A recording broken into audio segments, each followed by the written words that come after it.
We're up. I can see us. Ah, that looks good. Oh, Hello, internet. hello.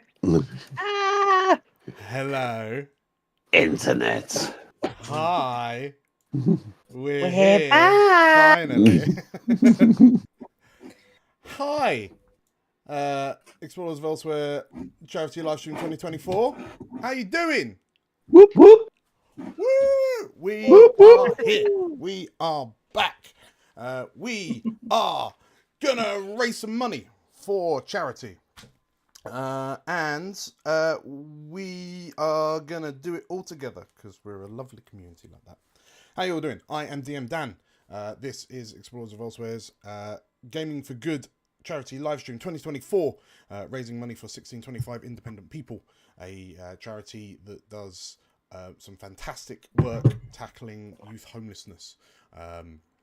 It's a absolutely fantastic cause. And they deserve quite a lot of your money. So, over the space of the day between... there's a ferret! Give us your money. Give us it. Yeah, we'll sick the ferret on you. So, over the space of the day, there will be various games. The games are going to have various donations, and those donations will invoke certain things across our games. And you'll be able to see those incentives above the chat. Yeah, we'll run through what some of those words mean, because there's at least one made-up word in that incentive today. But yes, I am DM Dan. Today I'm joined, let's go around the houses, firstly by Chris. Hello, Chris. Hello. How you doing? Brother Grunty reporting for duty, stop! Brother Grunty! Marvellous. Yes, Chris from our Wednesday night D&D games, and also rough sketch, and also an employee of 1625. and, you know, yes, just throwing it out there. Got our in, yes, absolutely, yeah. 1625 and rough sketch for if you want to go back and listen to those. How you doing? You good? I'm a little coffee. I'm a little kind of ill, Yeah. But I'm okay. I've had enough sleep, I think. I've got to go out and do some improv later, so that's going to be fun. Fair. This is yeah. Nice warm up? Question mark. Yeah, it's a warm up. Yeah, it's how I'm treating it, as a warm up. We did Goblin Quest yesterday with a couple of the staff from 1625, and it went just crazy. So it went as well as you expected it to. Amazing. Yeah. Amazing. Yeah. Okay, well, moving swiftly on. Hello, Errol. How you doing? I'm good. I got back into the UK at like midnight last night, so I'm just about. It wasn't too time zoney away, so I'm good. Brother Grector is ready to hopefully hold a parade. Don't know how likely that is, but excited for the potential. Amazing. Yeah, Errol, you're one of our new faces to the campaign 2 on the channel. And yeah, very happy to have you here. Speaking of on the second campaign on the channel, hi Meg. Hello. How you doing? Again. Yeah, all good. I'm ready. Grilda is ready to be the most impressive space marine of them all. Grilda. Yeah, amazing. Brother Grilda with his flamethrower. That's how it goes. So yes, Meg's certainly no stranger to the channel. Someone else who also isn't a stranger to the channel. Hi Tilda, how you doing? Hi, I'm alive. Yeah, You know, it's going. That's a good start. Well, to be fair, with Space Marines, that's never really like a guarantee, is it, that you'll be True. alive for one moment to the next? Yeah. But yeah, sibling Gregan is reporting for duty, ready to lift things because that's what I do. That's what I do. Okay, sibling Gregan. Amazing. So, for those of you who are wondering what on earth is happening, we are going to be playing a one-page RPG by Grant Howitt called Nice Marines. The synopsis is, you are a space marine, an immortal giant genetically engineered to be the perfect instrument of war. You and your squad mates are oath-sworn protectors of the astral commonwealth of people, and one another. The iconoclasts of the galaxy shiver in terror at the very mention of your name. However, support forces have not arrived following the recent liberation of Bristolis 4. leaving you in charge of a diplomatic envoy dedicated to rebuilding after the conflict. You have no idea how to do this. However, you've got 3 solar days until your superiors arrive to inspect the city, so best get to it. For the Commonwealth. Okay, so all of our Space Marines have a number of dice that are allocated to a number of approaches, like, I wouldn't call them abilities. Anything combat related is an automatic success because you are in fact Space Marines. But anything non-combat related is utterly alien to you, perhaps borderline heretical. But that doesn't stop some of you having varying levels of confidence. So whenever we need to do something non-combat related, we will roll some dice. If the thing in question happens to involve one of your like independent passions, then you roll additional dice and take the highest results. And rolling low is bad, rolling high is bad, sort of. It's good and bad. And rolling somewhere in the middle is about as good as it can get. But yeah, you've got 3 days to delicately pick your way through the mess that is Bristolus 4. So real quick, let's start with Chris again. What is the thing you're most confident in and least confident in according to your dice rolls? If I've understood how to assign these dice rolls correctly, then I might have done this right. So Brother Grunty is really good at building and repairing things. Okay. And is not confident at all at being nice to civilians or holding up parades. Because those are both the D6s that I've assigned. Perfect. Okay, so very confident in repairing, and D6 is protect. Being nice to civilians. Right. Yeah.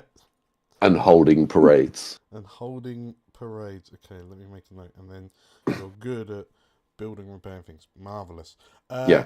Errol, what is Brother Grector good at and confident in, I should say, and not confident in?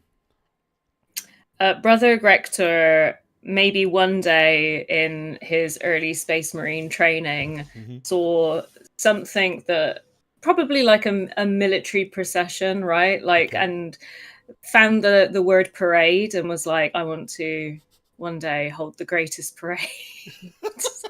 I'm giving my character some goals. Why? So yeah, him is good at holding parades. Him is not good at building and repairing things or lifting heavy things, which I feel like is essential for holding parades. So we'll see.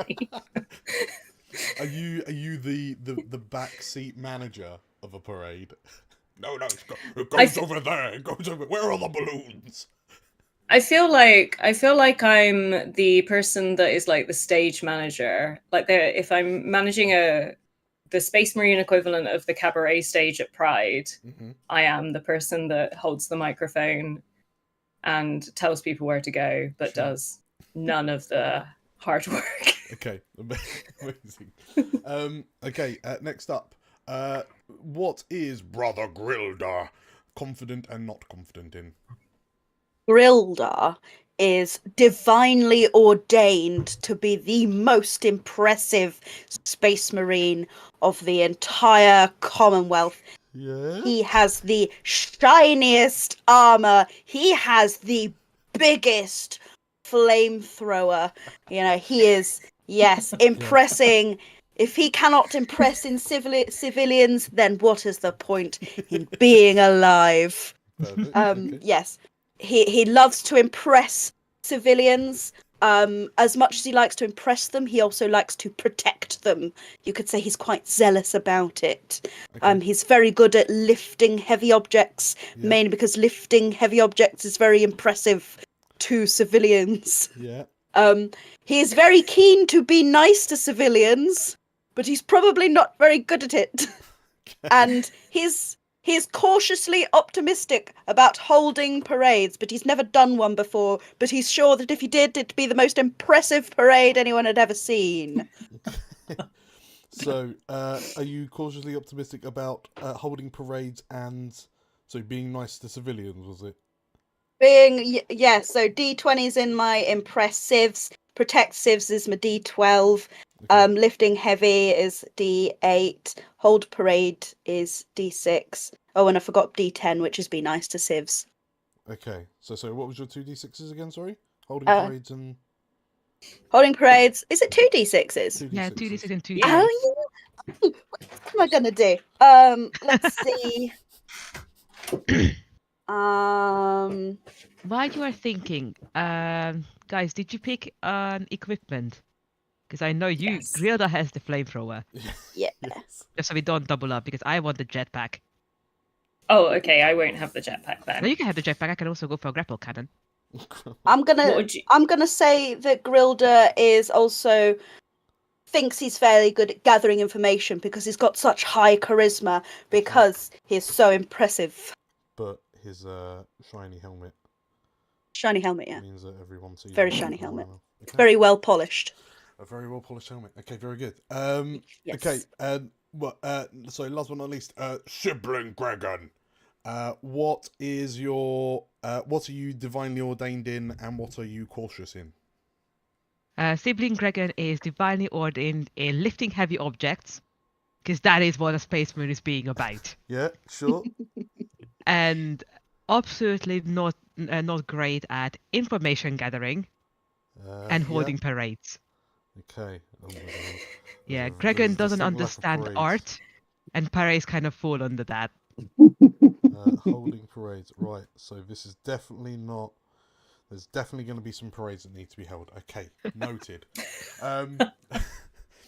We'll do a quick shout out. Space Marines, being that they are genetically modified post-humans, what don't you understand and therefore have a fascination with? Chris, what's Grunty fascinated by? You know, when the humans, they do the thing, and they have the lip, and they produce the water from their face. I mean, I don't get it. I believe you're referring to love, Brother Grunty. No. Oh, the kissing. much more sadness. Oh, the sadness. Okay. The weeping. It's the same thing, Brother Grunty. It's the same thing. I mean, it really is. Okay. It really is. So, I don't know if I can keep this voice up, but I'll try. Brother Grunty does not understand sadness. Sadness. I mean, that pretty much sums up all of the canonic Space Marine lore, doesn't it? What does Brother Grektor find himself fascinated by, Errol? I think we're gonna go with one of the L's. I think we're gonna go for doesn't understand but is fascinated by love. We've got an ace spectrum Space Marine here. Aww. Amazing. Okay, so love is a mystery to Brother Grektor. Mm-hmm. Brother Grilda, what is your fascination? I do not understand this thing that happens when the humans go ha ha ha. What even is that? That's not a word. What is humour? What is humour? What is humour? I do not understand it. They say things, they say these things called jokes, where they say things and they're not the real things that they actually mean. It's a war chant. Someone says something and they all bellow a war cry. Ha ha ha ha ha. What is Sibling Gregan? What is Sibling Gregan? Sibling Gregan does not understand art. It's colors next to each other, things that exist in real life anyway. Just take a photo. Just take a photo. The only art worth liking is war. Okay. Yeah, Sibling Gregan doesn't understand the art of war either. Perfect. Okay. Marvelous. So we've got, and sorry, I probably should have asked earlier. So we know that Brother Grilda has a flamethrower. We know that Sibling Gregan has a grapple cannon. What does Brother Grunty? What does Brother Grunty brought to the mix? I think because nobody else has chosen it, I'm going to go with the Ancient God pistol. The thing is, that's all it says. We don't know what that means, but we'll just run with it. What makes it a god pistol? Let's find out. Let's find out. Okay, Chris. There's only one way to find out. Fire it. Does it shoot gods or does it Yes! shoot gods? You know. And Errol, what does Brother Grector bring to the party? Brother Grector enjoys his atomic jetpack, both publicly and privately. Uses it on weekends to do Amazon deliveries. That might be part of the rebuilding process. Okay, marvelous. So we've got our fleshed out ? Space Marines. So we off camera we all decided all Space Marines are banded together in chapters.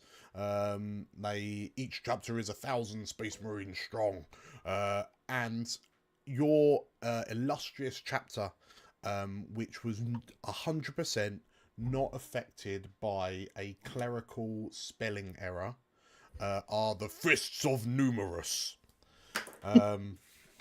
So just Fists of Numerous from the planet Numinous. Cool. So yeah, you're the Fists of Numerous. And what is your? Have we decided what the battle cry of the Fists of Numerous is? I did suggest for the fist. Yeah, for the fist. For the fist. Fisting toe is probably a bit. Yeah, not. I was thinking fist it, but also that's a bit much. For It's a bit early for that. It's a bit early, it's 11 a.m. You say that, but we do have someone who doesn't understand humor. Oh, right, yes. Okay. We are the fisting elite. Oh, it's getting worse. Excellent. Okay. Well, I'm sure that the Fists of Numerous, part of the appeal of the Fists of Numerous is that it enjoys personal expression amongst its Space Marines. So whatever battle cry you feel drawn to bellowing whenever the moment takes you, feel free. Cool. So I need to roll some dice to find out what you're doing. So, having successfully liberated Bristolis 4, there are two factions vying for supremacy, and I have to re-roll. I have to roll this. So, what am I? I am, let's say, High Lord DM Dan. I don't know if that'll come up, but let's see. Bam. Okay, High Lord DM Dan rolls a 1 and a 4. So, the two factions that are vying for supremacy are an incredibly pious House of Psychic Nobles and an incredibly pious Law Enforcement Cadre. Oh, no. Okay. So, incredibly... I have no idea what a cadre is, but I'm sure I'll find out. You'll find out Dad, together. Yes, hello. Sorry to interrupt, but according to the chat, your volume is very low compared to everyone else. Very low. How about if I do this? Is that better? Is that better? If I keep going, let's hang on. Let's. Actually, I might do a feedback. Look, I won't do that. Cool. Thank you for letting us know, chat. Let me know if I need to go up a bit more, or if I just need to shout more, you know. So, House of Psychic Nobles.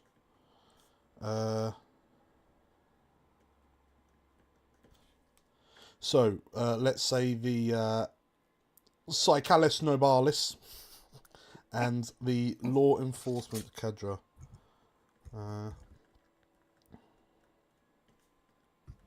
Okay.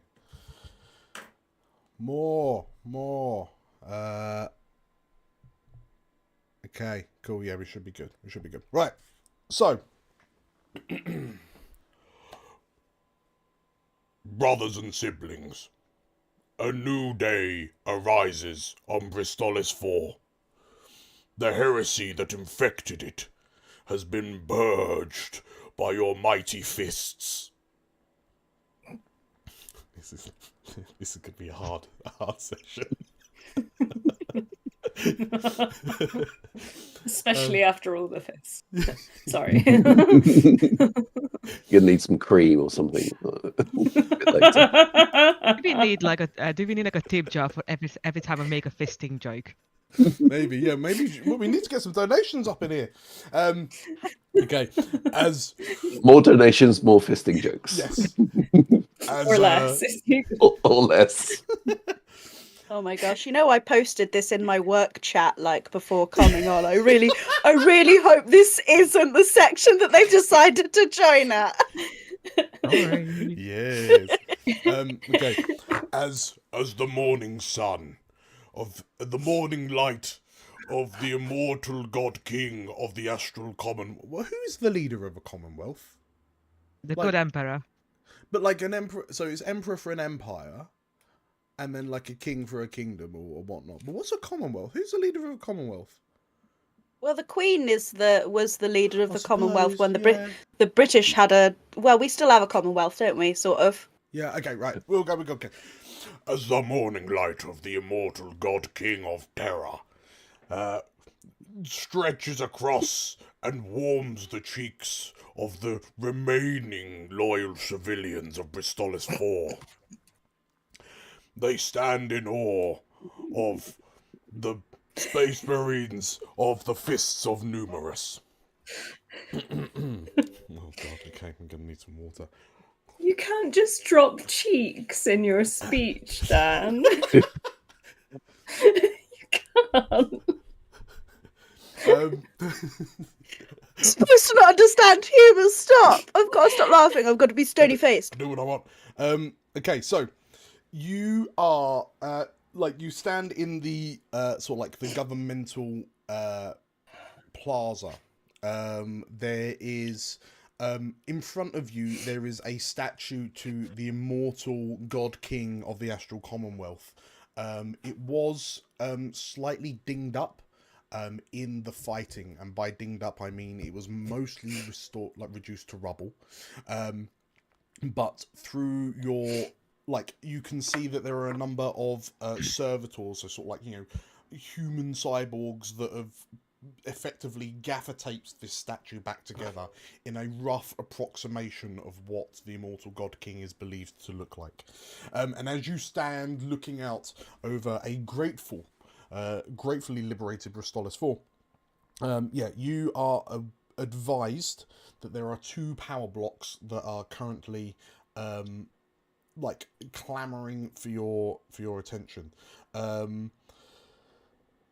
So let's call them House Brainy Know-Whats. Oh, so subtle. House Brainy Know-Whats.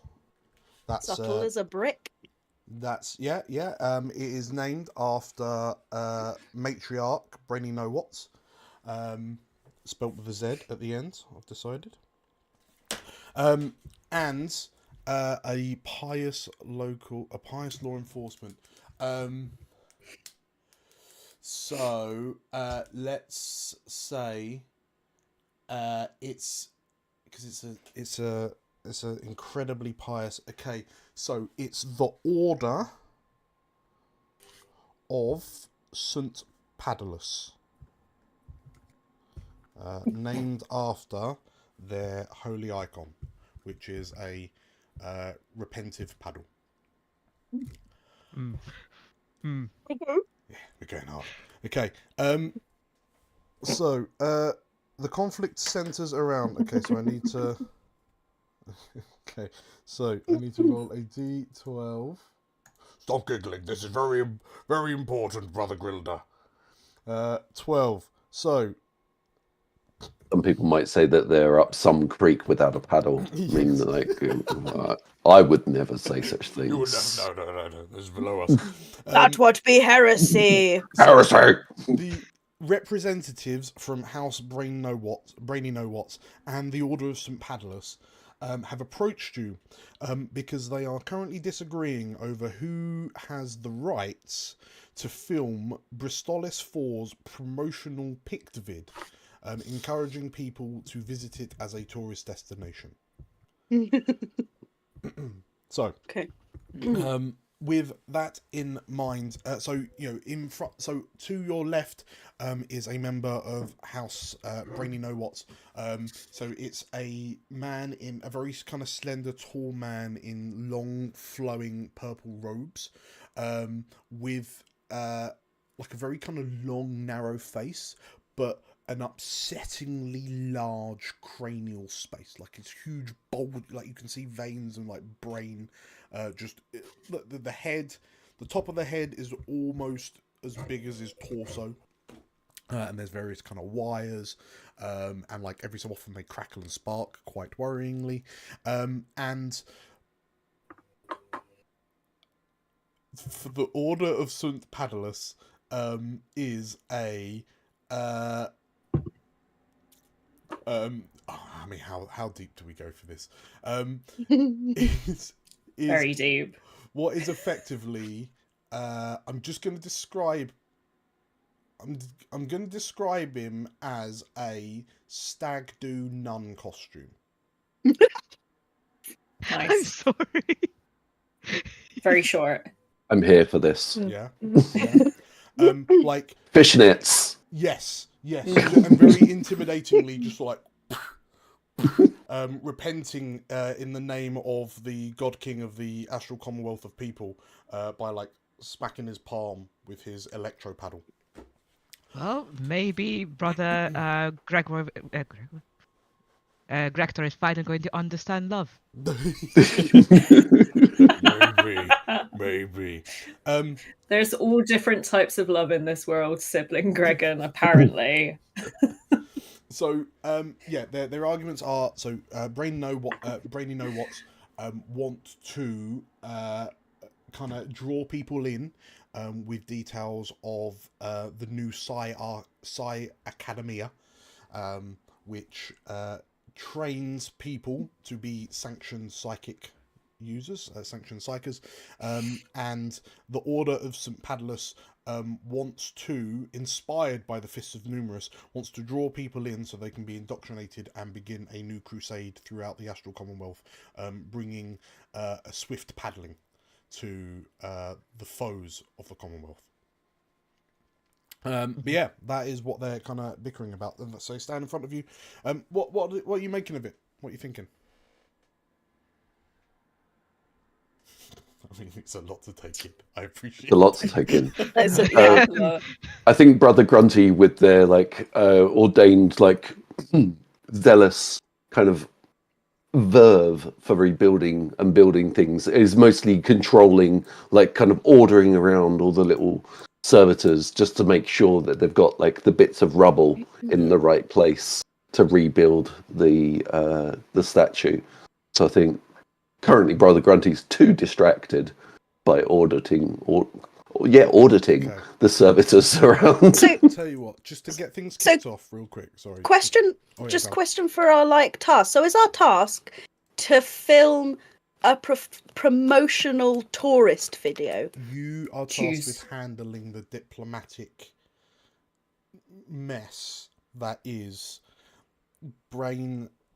House Brainy No What's and St. Order of St. Padulus, like that you've got to smooth out their disagreement diplomatically. Right. But just to get the ball rolling and just to get some dice rolling, whilst the two people, whilst the two representatives are kind of speaking to you all, Brother Grunty, you're stood in the background, you know, ordering the servitors to put it all together. Now that sounds remarkably like building and repairing things, and it doesn't sound combative at all. So please roll me your d20, as that is a thing that you're very, very, very good at. Yeah.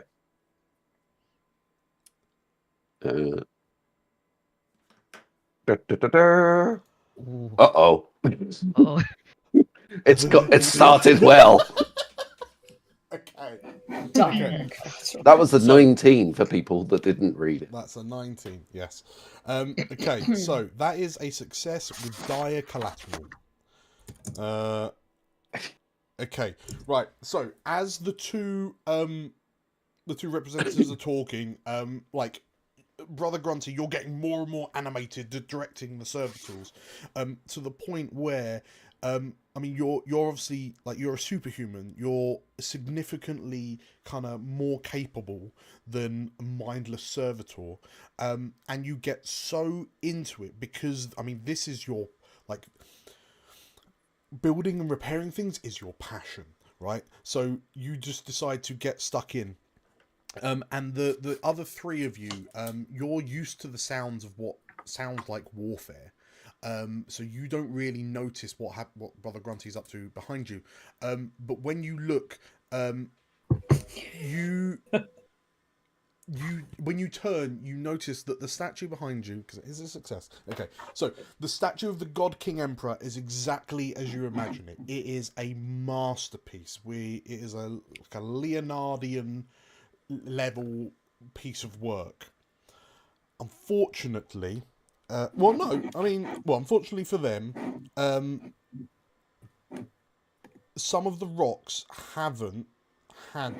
were problematic to stick together. Like, they weren't quite the right shapes, so you had to find something a lot more malleable. And the rest of you can't be too sure if that's not people jammed in the cracks of this massive statue to use as mortar. Once it goes hard, it's fine. Yes. You've got to wait for it to dry. Yes. And to really list it in there. Dire collateral is civilian death or priceless items destroyed. So there were a few passers-by, a few worshippers to the God King Emperor, and now they will be part of the God King Emperor's glory forevermore. Yes. It is the way it should be. Glorious work, Brother Grunty. Thank you. This is most impressive. I don't get it.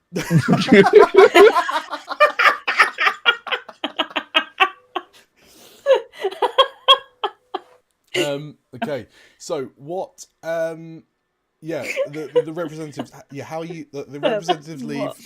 You're tasked with, figuring out.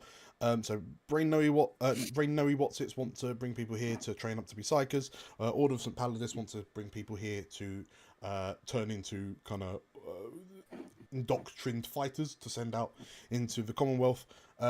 What's your first protocol? They're at loggerheads. How might you appease them, or like get them to work together?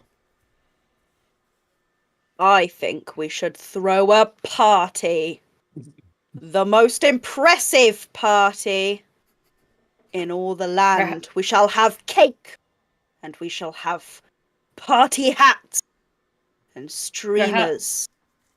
Perhaps, Brother Grilda, if both of these factions are vying for the dominance of this filming pic video, then they can both organize party and we decide which party better. Oh, yes, Brother Grector. Yes, both shall organize parties, and then we shall be the judge of the best party. So the representatives run back after hearing you discuss this, and they suggest that if the plan is to have a party off, that it would only be fair if the four of you are split, like two each, and then you're just kind of working. In effect, it's like The Apprentice, but with Space Marines. Okay, so yeah, with that in mind, who's going to help out the house of House Brainy No What's? I can help them. Yeah, and just to keep it, shall we say, Brother Grector as well? So we got. So we're stacked. Okay, so Brother Grunty, Brother Grilder, you are allocated to setting up the party for the Order of St. Padulus, and yeah, Grector and Gregan, you are assigned to House Brainy No What's. So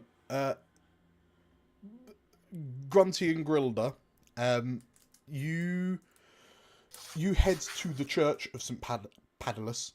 It is this kind of city block sized cathedral, covered in kind of Gothic architecture, like incredibly tall, well, what would have been incredibly tall stained glass windows, and like loads of rare minerals and metals covering it, until it was all but leveled in your liberation of Bristolis 4. Now, like, the building is effectively unusable, and the Order of St. Padulus is set up in a little wooden shack alongside, with like a hand-painted sign of a paddle.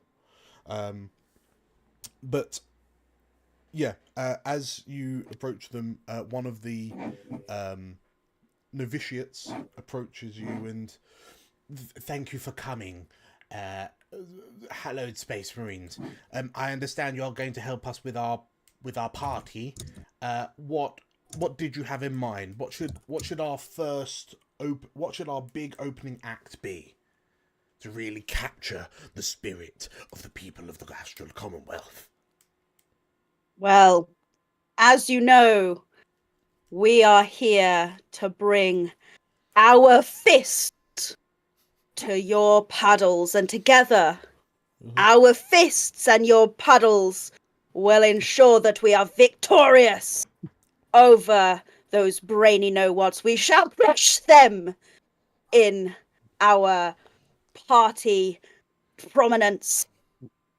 And my colleague and sibling Grunty here is very good at building things, and Grunty will build the best party decoration extravaganza you've ever seen. Okay. What do you think, Brother Grunty? That sounds like an amazing idea. Amazing. Can I use guns?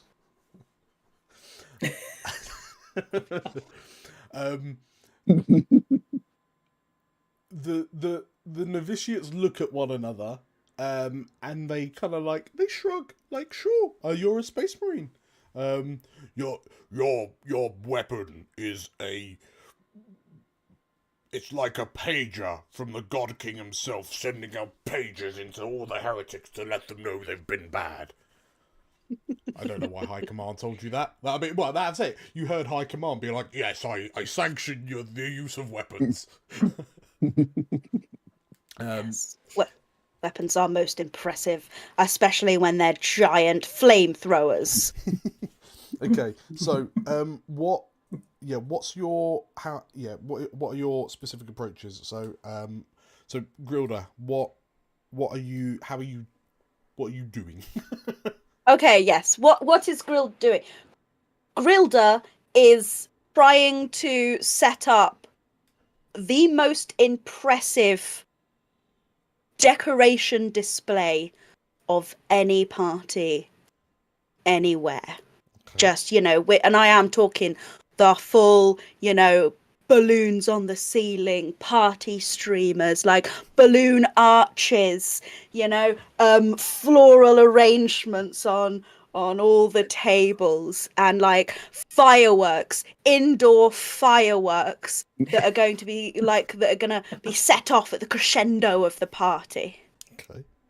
Are these indoor fireworks actually just like weapons, just like kind of like stuck in at various angles? They are mini flamethrowers. They are mini flamethrowers that are set below big metal bowls of gunpowder and nitroglycerin. Okay. Oh Okay. God, guys, don't roll high on this one, please. Please roll the what? I'm trying to think. Is this whole? No. Are you impressing civilians? Is that what we're doing? I am trying to make it as impressive Okay. as marinely possible.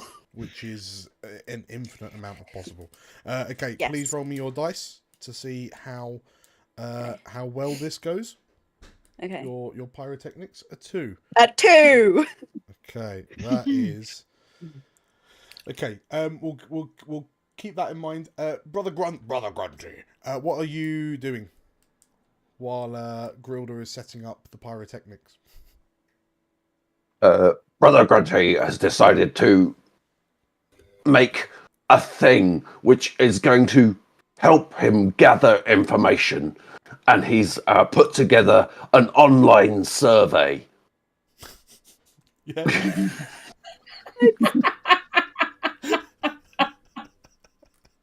Yeah.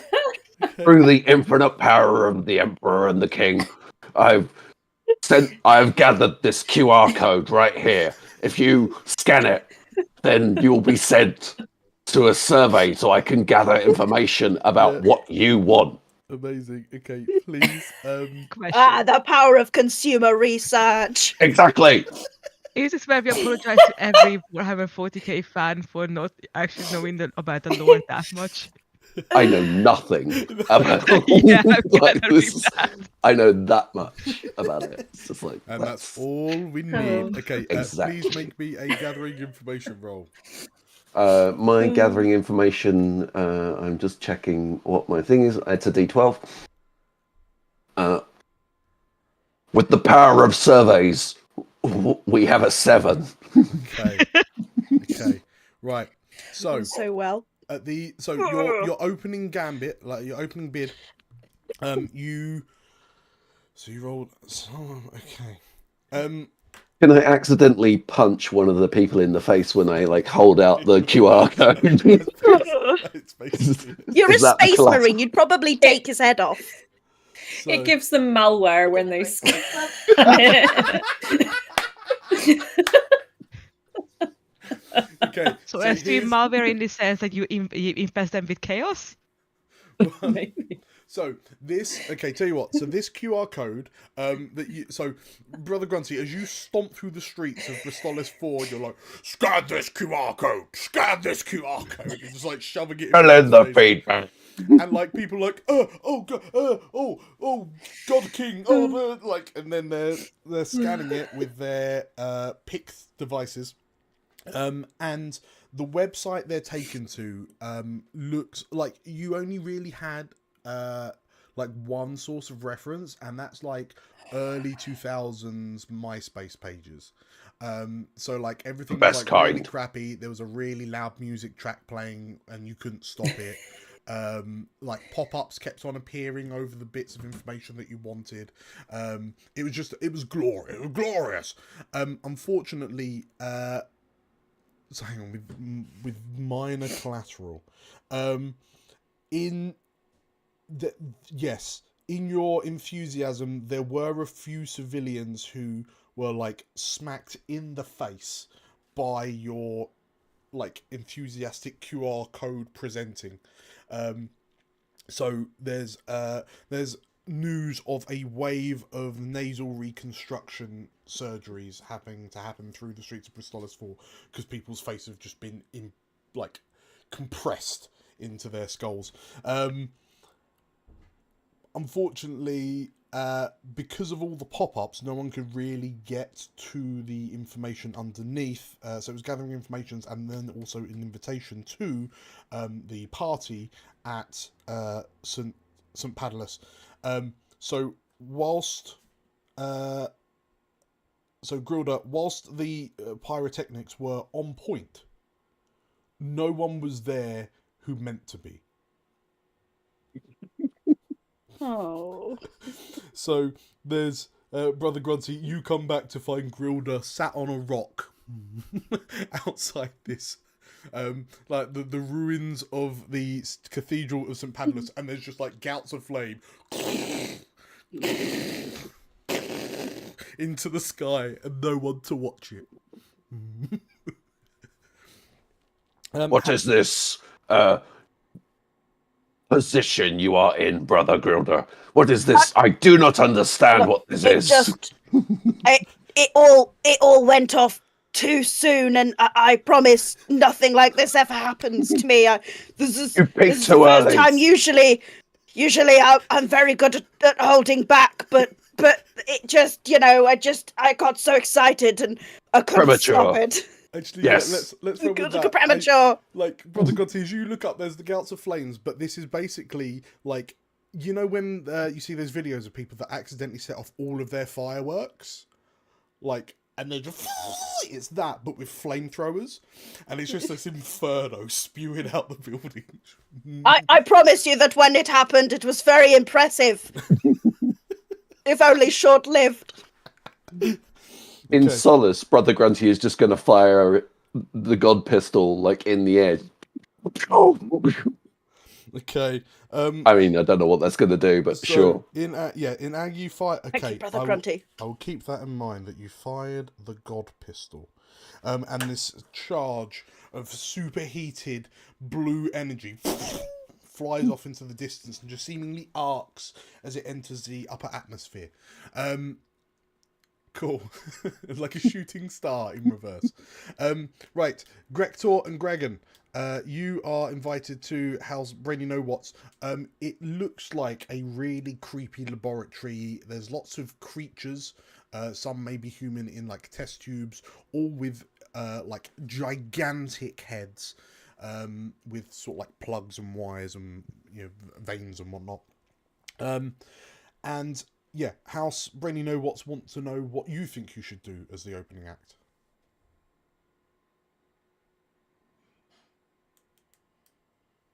Gregan, do you have ideas? I have one idea that is spectacular, perhaps.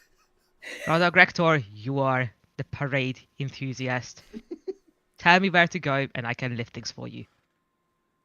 Perhaps maybe if there are many civilians all moving in a single direction, then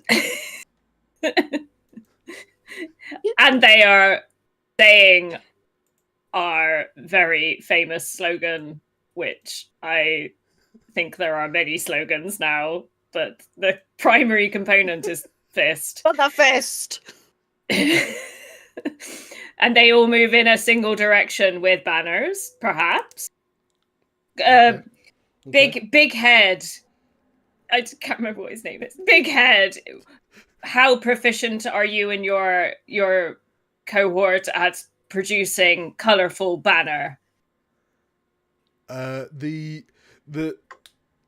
So the Psychanas of House Brady Know What's look to each other, and they sort of look down at their weak and frail and emaciated limbs, because it turns out they've got the long cloaks, but they actually just levitate. So they just dust the floor as they go. But then they all look up to you with hopeful eyes, and in your mind you hear, "We will have it done." I will oversee this colorful banner making. Okay. Perhaps, Gregan, you can lift and place items so that the route where people will march in a very orderly fashion is very regimented, as would it's not the Emperor, right? Who are we? God King. The God King. The God King would want. Okay, right. Okay, so Sibling Gregan, you've got to kind of move the rubble that's scattered across Bristolis 4 to create a route for the parade. Okay. DM Dan. Yes. What does a street look like in? I mean, it's effectively a. I would just say picture a street in Fallout. Okay. There's just all sorts of. Would you describe the houses as American or European style? Very important. I have a point, I promise. Okay. No, I'm with you on this, Tilda. Is it big, tall skyscrapers, or is it More sort in of the sense- Georgian era sort of? More in the sense, are Buildings. they made out of brick and mortar, or are they paper and wood, like in America. I see. Ah. They would be made of like plasteel and so like a metal concrete mix, and we're probably talking like every building's like a skyscraper type, like the huge edifices with like gargoyles and stuff hanging off. But yeah, all fundamentally picture stone. Yeah. So I assume like little like twittens in between them. Yeah. Excellent. So I would like to put all the rubble in between the twittens, so there is no escape routes. Nobody shall escape the parade. Very good, brother, sibling Gregan. Okay. Right, and Brother Grector, you're specifically overseeing the creation of these banners by House Brainy Know What's? Overseeing in the sense that a very overzealous parent figure would do with a child's homework, as in mostly doing it for them. Okay. I would like to forcefully hold these very frail people's arms and make banners with their arms. So the thing is, I think that does sound like you're building things. Oh. Please make me a building and repairing thing roll. Tilda, if you can make me a lifting heavy objects roll. And we'll see how your first day goes. Grector. Okay. Gregan. 7. Oh, okay. Okay, right. So, Brother Grector, you have we got a oh, that did that pop up properly? Who made the tip? Who did a tip? Does anyone do a tip? Brother Grunty, £5. Hey! Hey! Okay, so in that case, Brother Grector, please roll again. Oh. For the first! Okay. For the first! Oh. Okay. Don't mess it up this time. So that is a 4. I said, don't mess it up this time.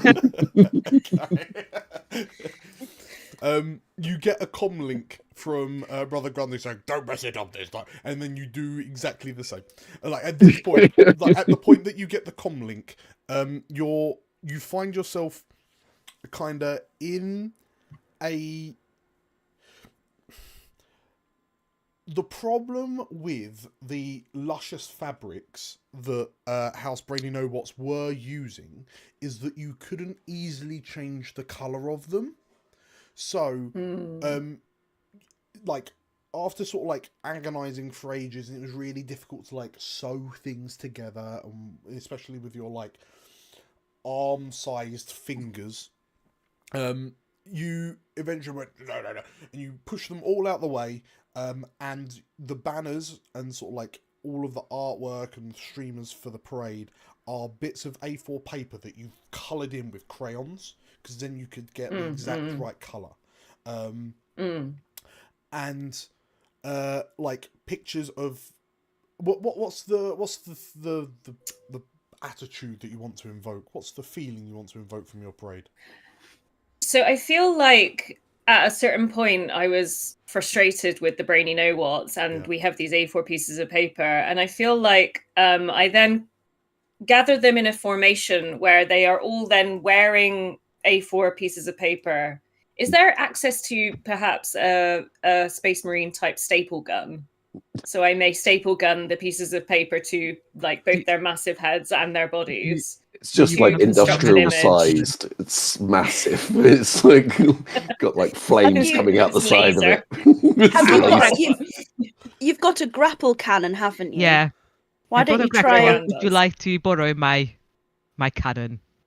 Yes, it's not fixing to these Brainy Know What's. They're not. Oh, that should be easy enough. Can I fire? I keep going, but it won't stay. Okay.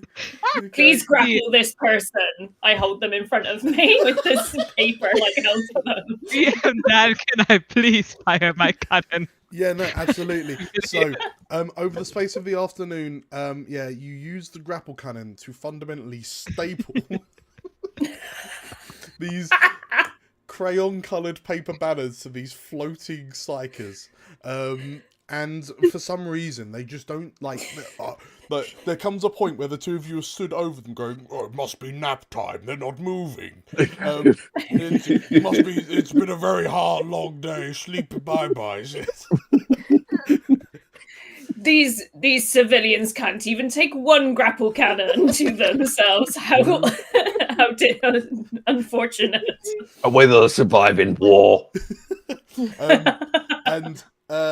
Okay, so yeah, you're Brother Grecto, you're kind of left looking at these psychers, wondering how to rouse them from their naps. Sibling Gregan, you rolled a 17, so that is a success with dire collateral. I mean, they are what they are, so whatever. Like, you've come back beaming to help with the grapple cannoning, because you did an amazing job.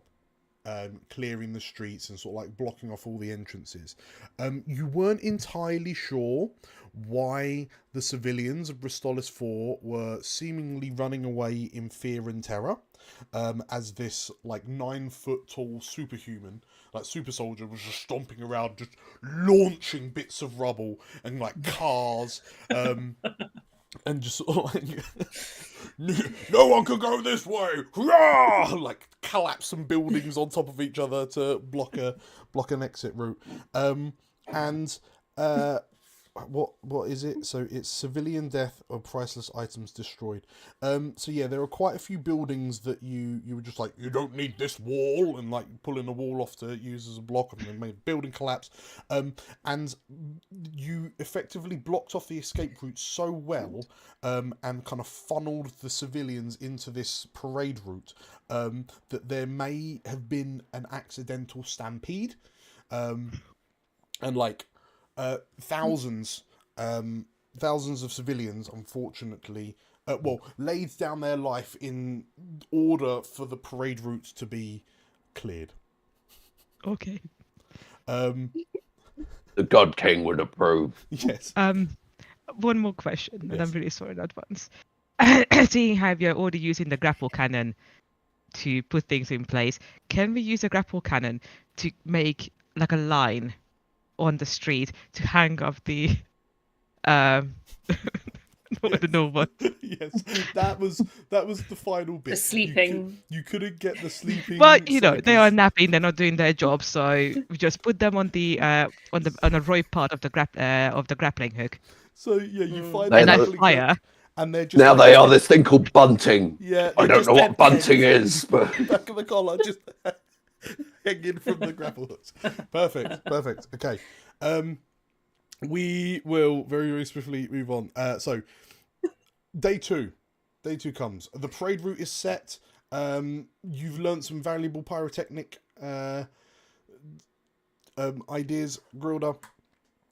What's Grunty and Grilda doing for? What's a second day's worth of parade prep? What's your second idea? And realistically, this has to be your big bombastic finale, because on the third day, the Imperial governors, the Commonwealth governors will arrive. the Grilda, come close. We need to conflab. I've heard these people of Bristolis 4 enjoy something called music. Something that they like to call drum and bass. Drum and bass. It sounds aggressive to me. Oh, I like the sound of aggressive. It sounds like a lot of hitting things and a lot of things going boom. Yes. I like this. And flamethrowers, yes? Of course. Of course. We must find the drummiest and bassiest things and put together a musical soiree, whatever that is. That sounds Excellent. Thank you for the £10 donation, Julia. The next success must be re-rolled. No, this is not good. Also, The betrayal. as a quick aside for anyone watching, we've got 20 minutes left, but because we started 5 minutes late, we'll go for another 5 minutes. So we've had a £5, we've had a £10, £20. A new problem arises. But £40, invoke Obliteratus. Obliteratus is a inquisitorially sanctioned action where a problem is nuked from orbit. So if anyone pays £40, the next problem will immediately be resolved with a success with catastrophic collateral. Yes, Nate, you did hear Julia cackle in the background. Yes. Okay, so that is Obliteratus. £40 for an instant catastrophic collateral success. Sorry, continue, Chris and Meg. I mean, I gathered as much information as I could. And from the information gathering, this is what I have come across. That they want some music. Music, yes. We must impress the civilians, and we must be nice to the civilians. So if music is what they want, then music is what we shall give them. I'll be frank with you. I'm not good at being nice to civilians, but I'll give it a go. That's okay. I am very good at being nice to civilians. Civilians, they are very impressed by me, and I'm also good at protecting them, mostly. Anyway, I will go and find the loudest bit of instrument that I can find. Let me help by lifting those instruments or finding large speakers that we could exit the noise from. Speakers. Yes. Okay. Okay, I think a bass. So drums, I know what drums are. We have drums of war, but bass. I have heard that this is a type of fish. So do you think we need to go to the river? You hear a hiss, like a crackle in your comlink. Brother Grilda, if you're looking for some bass speakers, now that you have arrived on Bristolis 4, you could retrofit the engines of the space shuttle you arrived on. You could turn your spaceship jet engines into bass speakers. This sounds brilliant. But where do the fish go? Inside. You grab them, and that's what makes it a bass speaker. You fill it with fish, and then turn it on. Okay, brilliant. Okay, Brother Grunty, I am going to go and fetch some fish. Okay, so Chris and Meg, please make me your roles for your respective things. Great. What would fishing come under? That's a very good question, Meg. I would say that's combat. Yes. Shooting fish in a barrel. You come back with. So you head out to the shore. With my flamethrower. With your flamethrower. You, over the space of the afternoon, you manage to flamethrower all of the local fish life, like sea life, and like drag it out of the sea. Decimating entire species. You absolutely annihilate the beautiful coral reefs of Bristolis 4 whilst retrieving your fish. So you bring those back. That's fine. Brother Grunty, are you lifting the speakers that are now filled with the fish that Brother Grilda's provided? Absolutely. Okay. So in which case, Meg, as Brother Grunty is setting up your speakers, what are you doing? High Command has informed you that what you're doing is called on some planets a disco. A disco, yeah. So what are you doing to help with the disco now that the fish are here? Now that the base speakers are set up?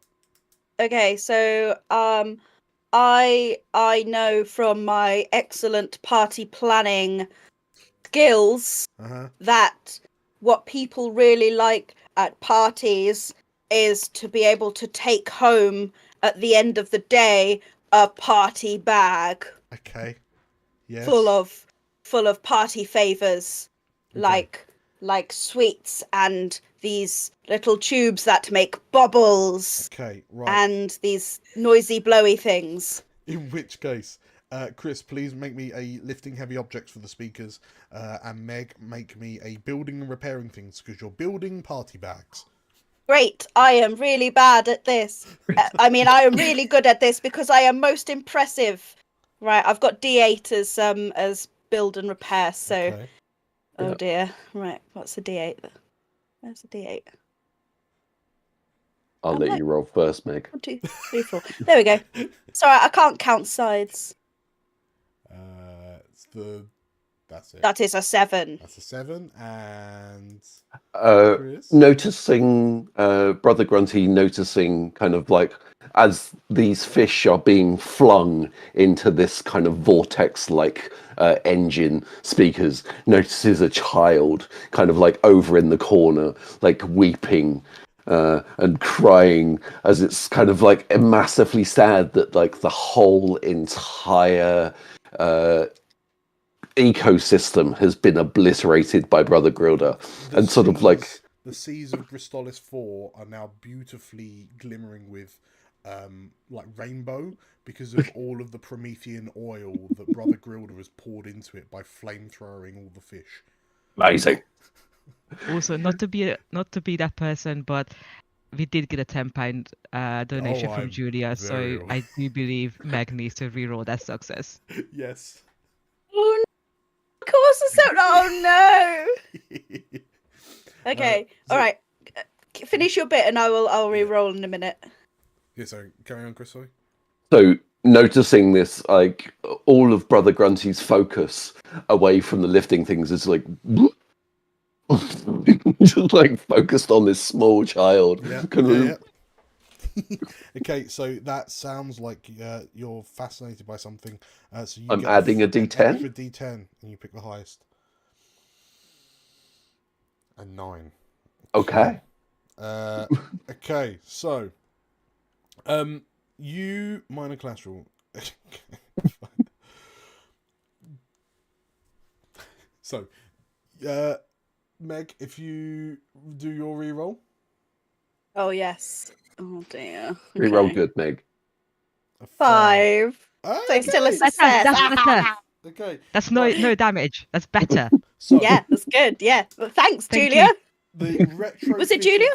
It was Yes. Julia, yeah.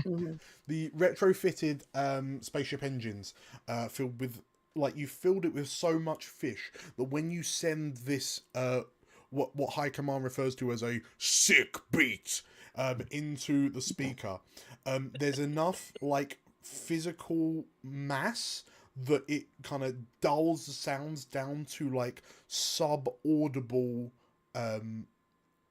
like levels, to the point where you can no longer hear it, you can just feel it. Oh no, it's not the brown noise, is it? Luckily, you rolled a success, so it isn't the brown note. Oh, God. But the gig, the disco itself goes fine. Chris, you've rolled a 9, which is a success with minor collateral. So you're like, obviously, you know, the speakers are all set up absolutely fine. In your fascination with this crying child who's, you know, worried about the death of all of the fish in Bristolis 4, presumably as you kind of kneel down, Emperor of Mankind has donated 20, a new problem, right? Okay, cool. Thank you. I'll do that in a sec. As you kneel down to this child and presumably go, "Stop crying!" You bellow so loud that the child like loses hearing for the next week. But you're like, and as you say that, you then look up and notice the rest of the orphanage of children, like also start crying.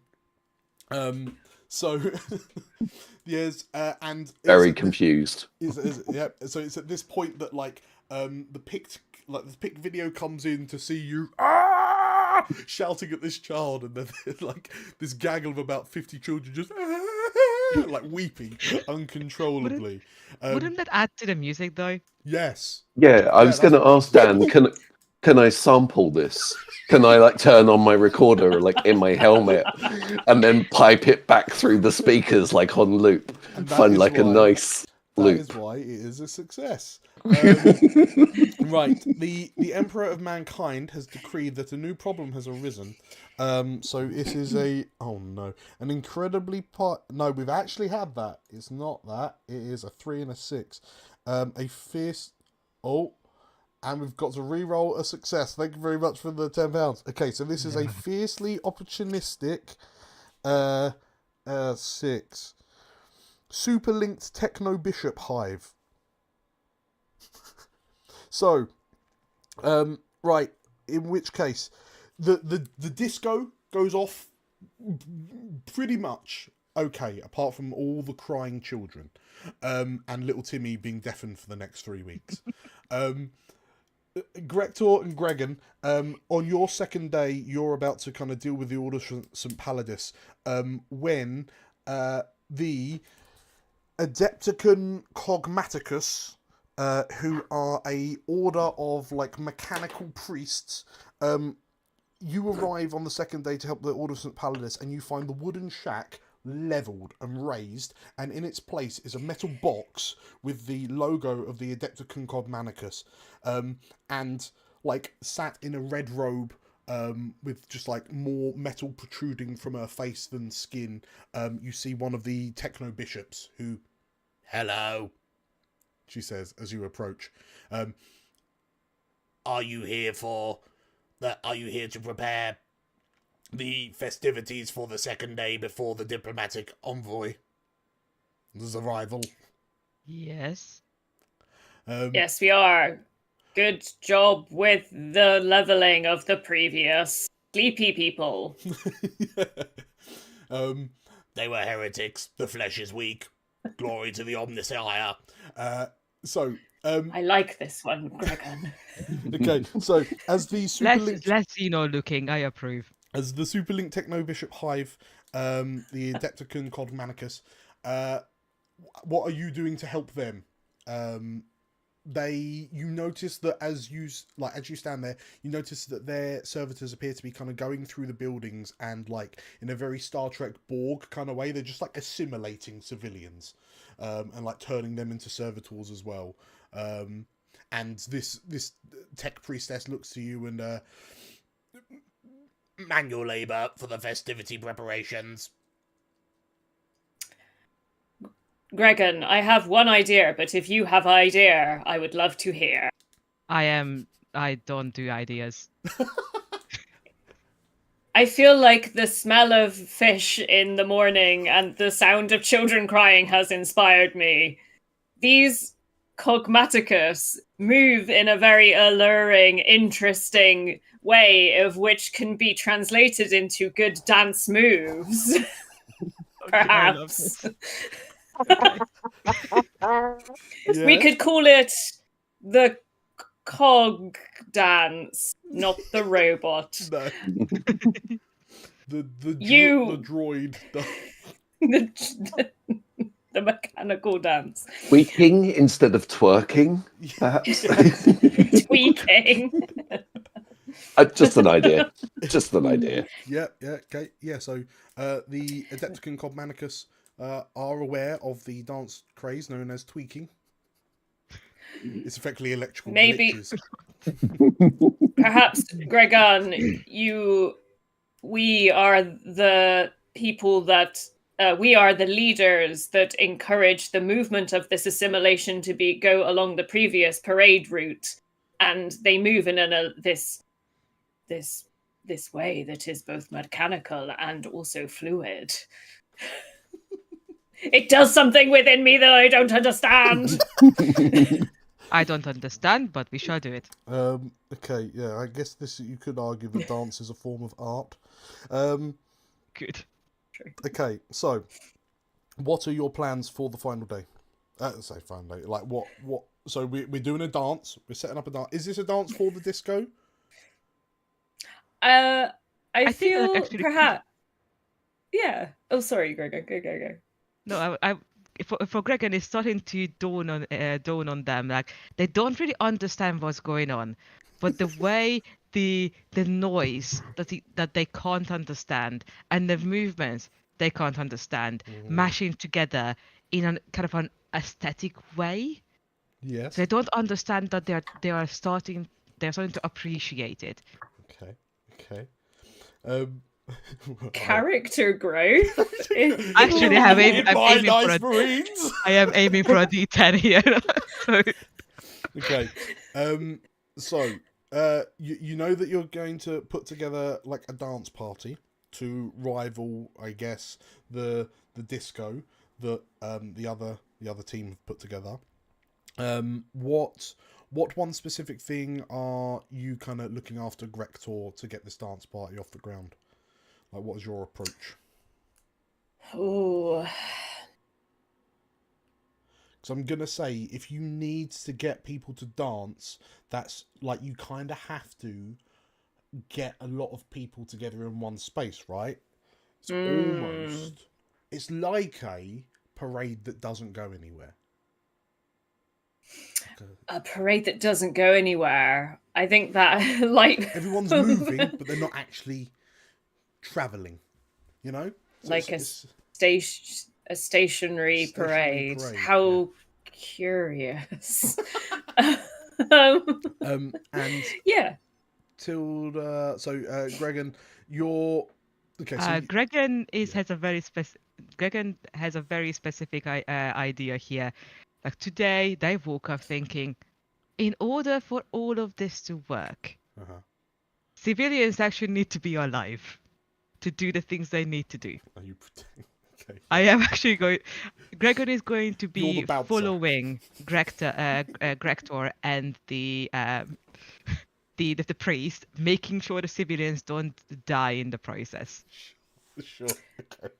I think Grektor is specifically using. They haven't been able to use their jetpack for a while, and I think they are using the jetpack to like outline the stationary parade area, but also to give that, you know, disco like club night effect of like the smoke kind of. So also maybe the blood and guts from the previous, you know, attempts are covered. For anyone who has ever organised an event, okay, in order to protect your civilians, okay, the most optimal way at an event is to have a health and safety plan.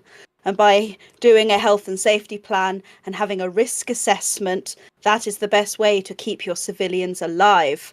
So, Brother Gregan, maybe you should take out a risk assessment of your event.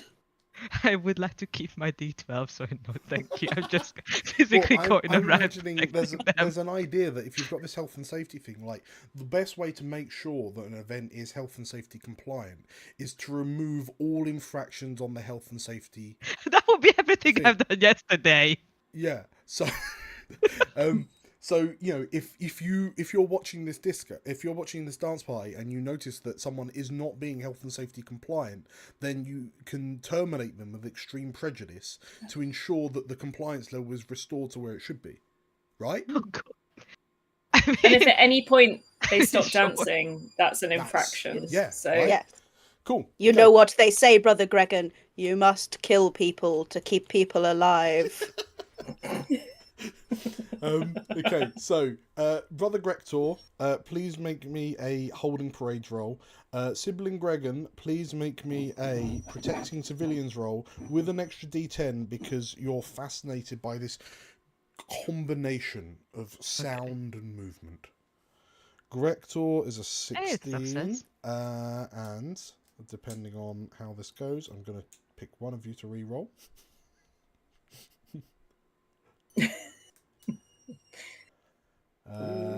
Okay.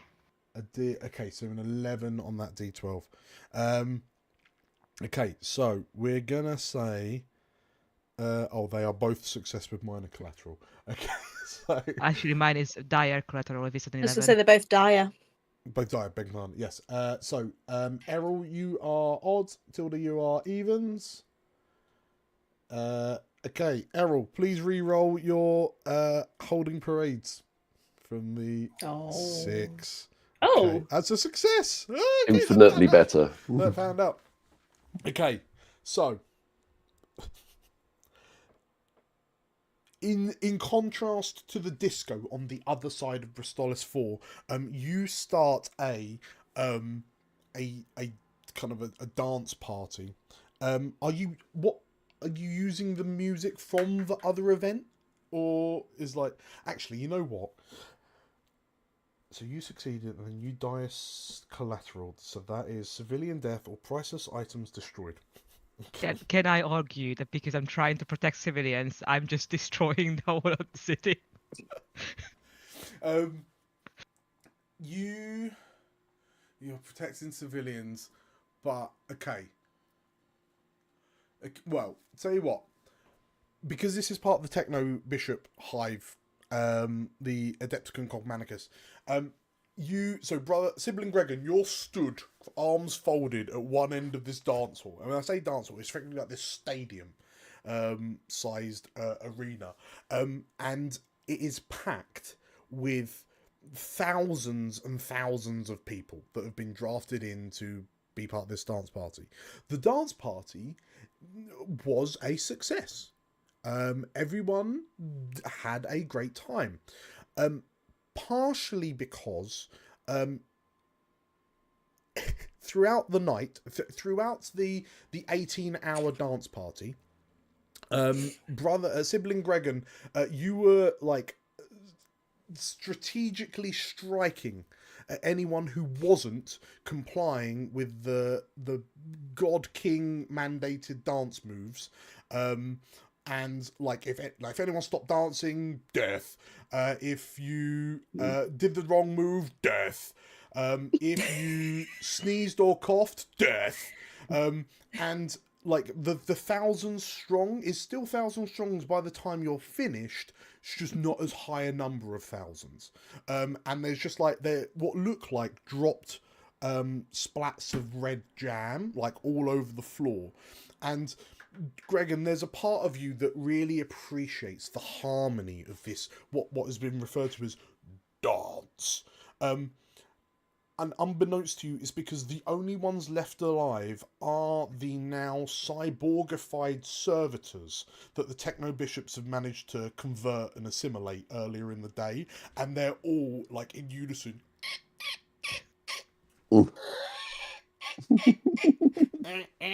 And they're all doing the tweak in perfect unison, and it is just watching and the spaces get filled with more servitors as you pluck out the troublemakers. Some of them are splattered to the ground, some of them just presumably tossed over the walls to land somewhere else in the city. And yeah, there's this feeling of pride within in both of your chests as you see this beautifully harmonious dance that truly represents the companionship and togetherness of Bristolis 4 now that it's returned to the Astral Commonwealth. So, with the sound of the fish-induced bass on one side of the city and the sounds of mechanical whinings and electrical fizzings from the other, the four of you kind of smile and take in all of your accomplishments. And the next day, at the crack of dawn, a Commonwealth shuttle, like transport shuttle, lands in the nearest spaceport. The Imperial Governor, who's been allocated to Bristolis 4, finds a city that has its streets turned into kill zones. There is a intense stench of fish with utterly polluted waters. The civilians move around with 100% efficiency because they are all now linked with the super-linked Techno Bishop Hive. And like the governor surveys all of this and is pleased. The picked vid, so the picked vid that you've recorded shows everyone kind of working in harmony and union. Clearly, the gargantuan-headed freaks strung up over the streets were the heretics that needed to be overthrown. So they feature prominently in the videos. to explain why it was so good to come to Bristolis 4. And through your actions, a Bristolis 4 sees a population boom. Unfortunately, because the fish was the main source of food, the population soon collapses in on itself, and within 3 solar years, Bristolis 4 is inflicted with obliteratus and reduced to space debris. But not before you've left the planet. A job well done. Congratulations, Space Marines. For the fist! For the first. For the For fist! the fist! Cool. Yay! I just like the image of all of us like sat on like a log looking out at the polluted sea, a sunset, and then just like eating like a charred like dolphin, just like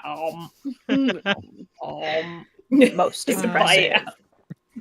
Yes, just as you can hear the screams of civilians being forcefully turned into brainless cyborgs.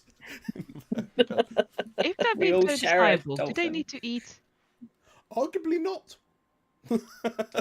But it's what the humans do, so we must. Yes. We're Yeah, the cyborgs just what's the cram word? food in. When in Bristolis 4, do as the Bristolis 4ians do. Okay. Thank you everyone for playing. Thank you everyone for donating.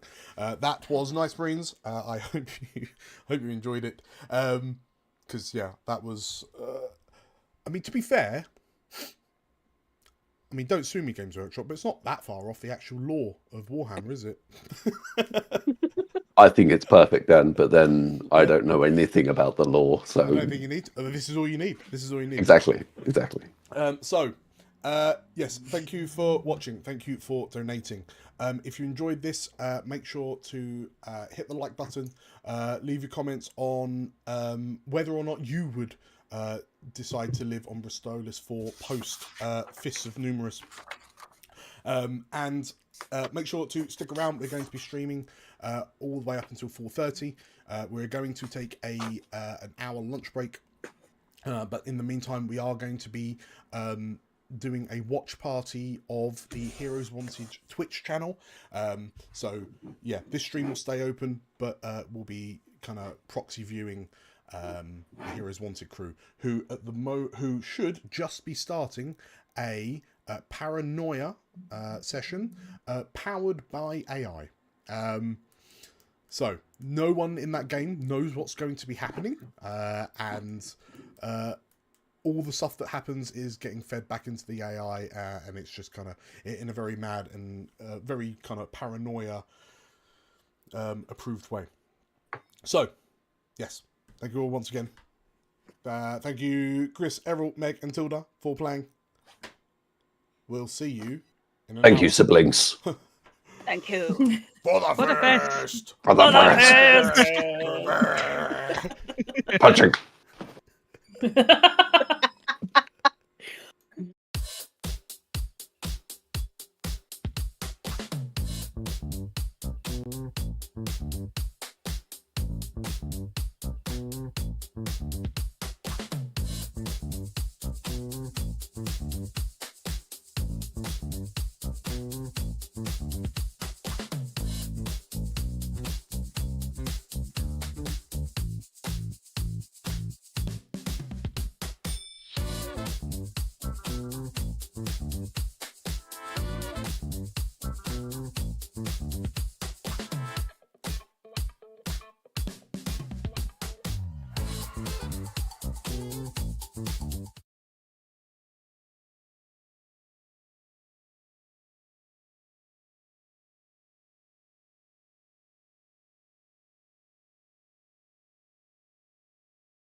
Intentional. Oh, tree, window frame, table, chair, He's Good got- stuff. All right, we're gonna. According to Nate, it's now fixed.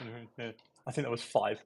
So, Leo, can you please choose for me violence, chutzpah, mechanics, or brains? Oh, I choose violence Excellent. Adam, you get a +5 to violence. for Alex. Nice.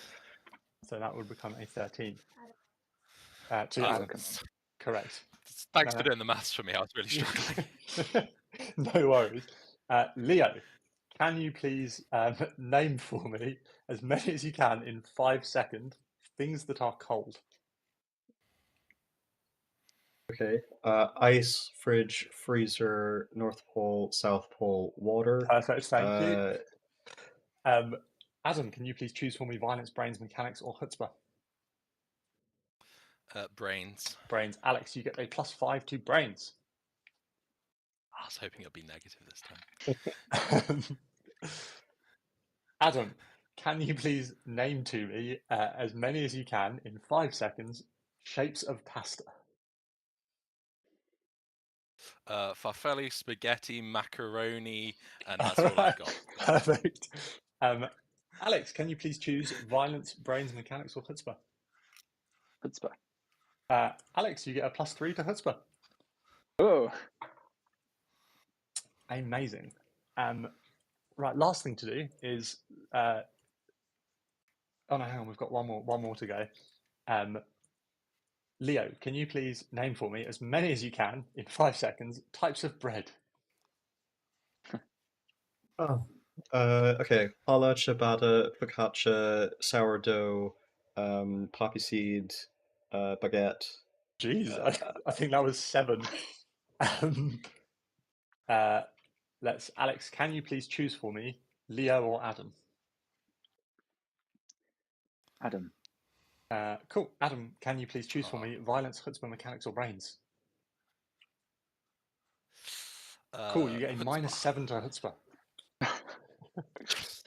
Which I think takes it to 1. Incredible. Perfect. Alex, can you please name for me in 5 seconds as many as you can American football teams?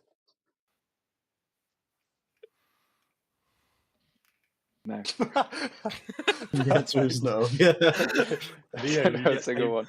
a -0 to something. Oh, Adam, which thing? whichever you want, I guess, but you can have a -0 to mechanics. Who have I not picked on? Adam, perfect. Can you please name for me in 5 seconds as many as you can animals with 4 legs? Dogs, cats, not snakes, not spiders. I've run out of animals. Snakes, That covers a lot. Yeah, I suppose spiders do have 4 legs, they just have an additional 4. Perfect. Leo, can you please choose for me violence, chutzpah, mechanics, or brains? I choose violence always. Cool. Alex, you have a -2 to violence, whatever your current violence score is. Okay. Perfect. And then last thing to do to amend your scores is you should now have 4 large scores. You can filter all those down into the sort of minor skills that you have. So for violence, that score will be athletics, guns, melee, and throw.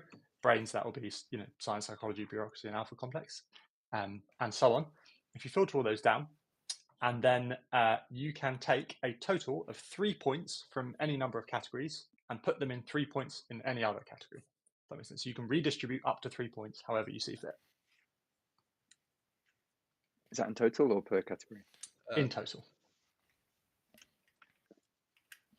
And is that at the high level or for each of For each of the subcategories. So you take 3 from any of those sort of skills, sub-skills that you want, and you can distribute them wherever you like. Can I go into negative charm? Absolutely, you can. Yes. Fantastic. Negative So the maximum. The maximum value? not really, but above 20 is not useful. Okay. So the way stuff works is when you come to do something in Alpha Complex, or in the game of Paranoia, I should say, because you might end up outside of Alpha Complex, you're going to roll a d20 and you want to roll under the number for your skill, or at or under the number for your skill. So a higher number is better because you want to roll lower than it. So negative chutzpah is going to be interesting to try and beat. Well, I've only got a 1 in all the others, so I think I'm a pretty charming guy. Yeah, excellent. Sorry, I'm misunderstanding one thing. So if I have, for example, I still have all 8s. I didn't get any. I got a negative minus 0 to one thing. I can take a point from one of the 8s in the skills and just move that, change that to a 7, and move that +1 somewhere else. I can do that Yes. 3 times. Yes, correct. Yeah. Cool. Magic. It's gonna go so bad.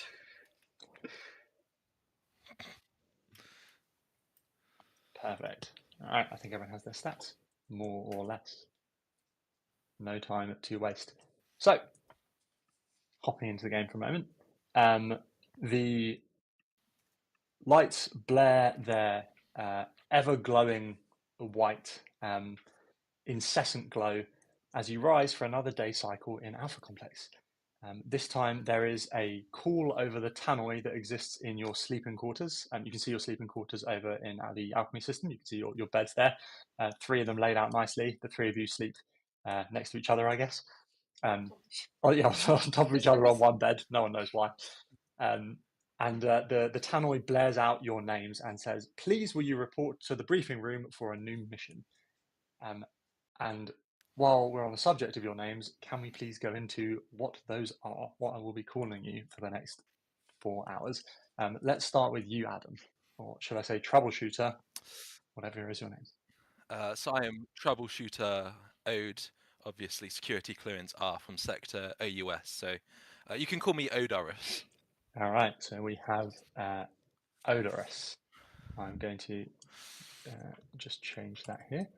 Ode R OUS. Perfect.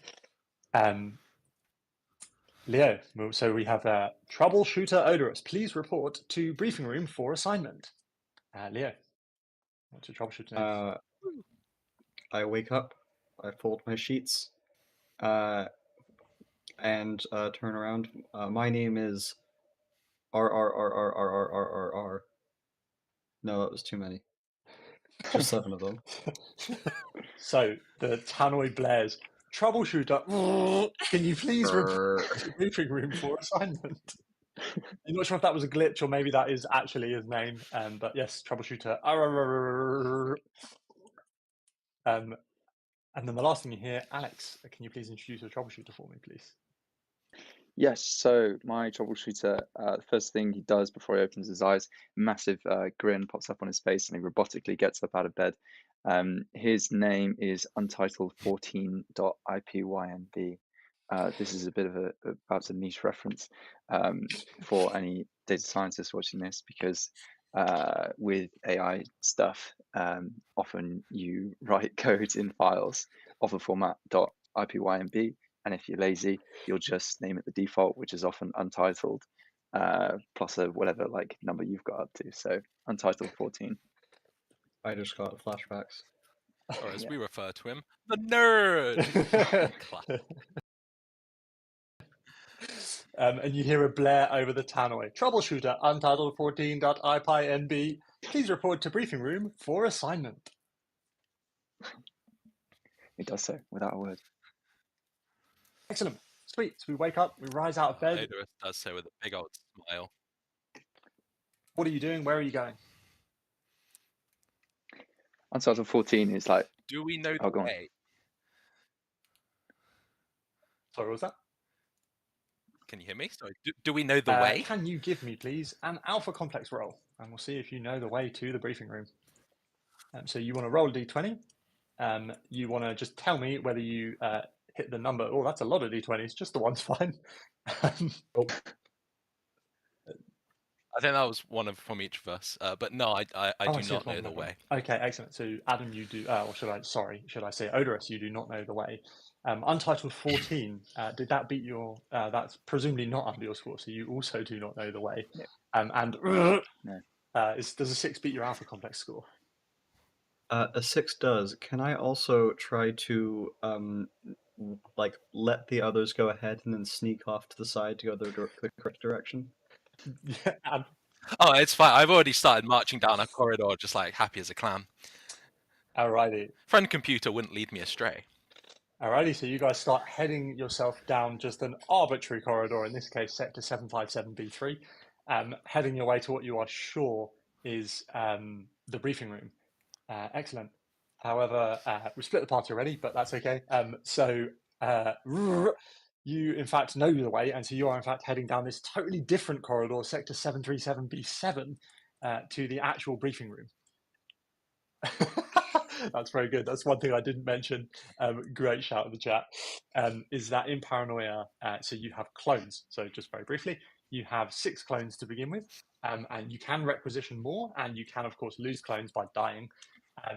And hilarious shout from Greg in the chat is that untitled14.ipimd, your clones are hereby to be known as copy of Untitled 14 and copy of Untitled 14. Perfect. Thank you so much. Sweet. So, Untitled 14 and Odorous, you guys head off just completely in the wrong direction. I'm just calling Troubleshooter R. Troubleshooter R, you head off in the right direction, and before long, you find yourself in the briefing room. We'll get to that in a second. But Odorous and Untitled 14, you wander around for a good 5 minutes, pretty sure of where you're going, but every door you come up to seems to be closed or locked. What do you do?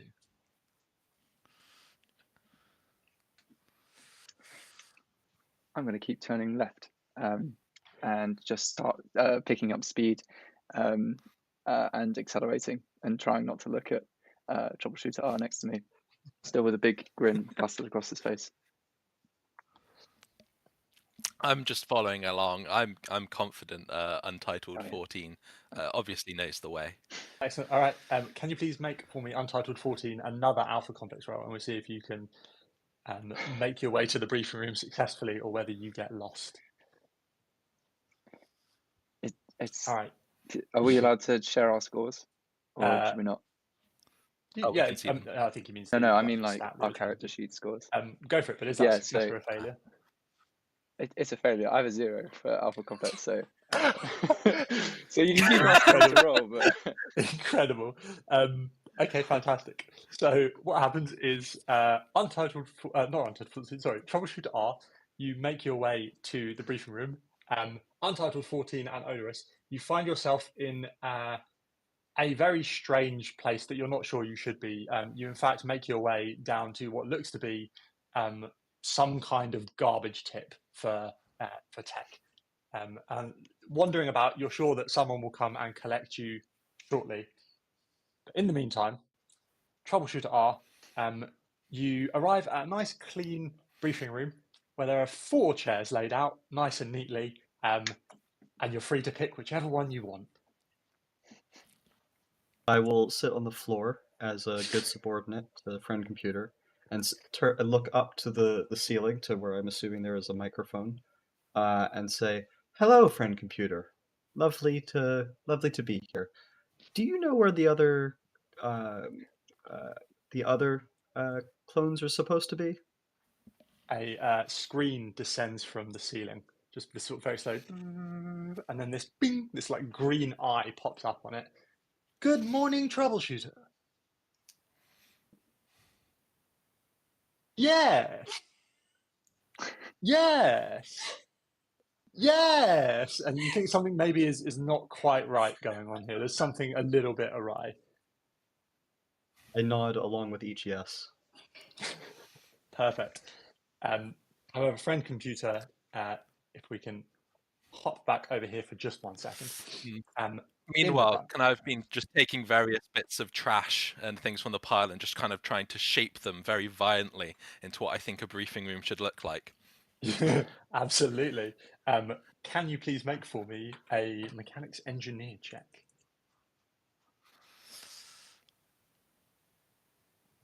I've smashed it. Oh, excellent. Okay.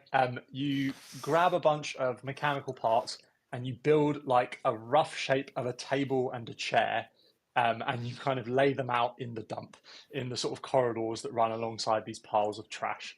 You manage to build like 2 chairs and a sort of rough, rickety table and kind of slam them down, and then presumably sit yourself in one of the chairs. Untitled 14, what are you doing? Yes. So, are there any any kind of apertures in this place? Is there any trash like being moved from one place to another automatically? Any like conveyor belts? Any like big pits in the room? Anything like that? So pits that go down, no. What you can see is on the ceiling there are these. They look like lights, basically. They look like giant lights, but actually those are apertures. And every now and then they open, and like bits of technical debris and screens and stuff just fall down onto these piles that have appeared in the room, and they kind of go in like a sort of whack-a-mole, almost random way. That just every now and then something you hear this kind of and then just like and all this debris falls down onto these piles.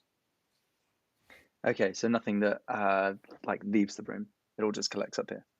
You could maybe try and get up it, but it would be a bit of a climb. Okay, I'm going to think about that for a second and then turn to Troubleshooter Odorous and say, Troubleshooter Odorous, I believe the briefing room is in fact up that aperture. Why don't you go have a look? I'm just going to look at him dumbfounded and point at my children. Briefing room. Here. Sit. And I'll say, but where is friend computer? As you say that, the screen in the dump descends on a long sort of line, and this green eye pops up on the screen. Yes. Good morning, Troubleshooter. I rapidly sit down on the table that Troubleshooter Odorous has built.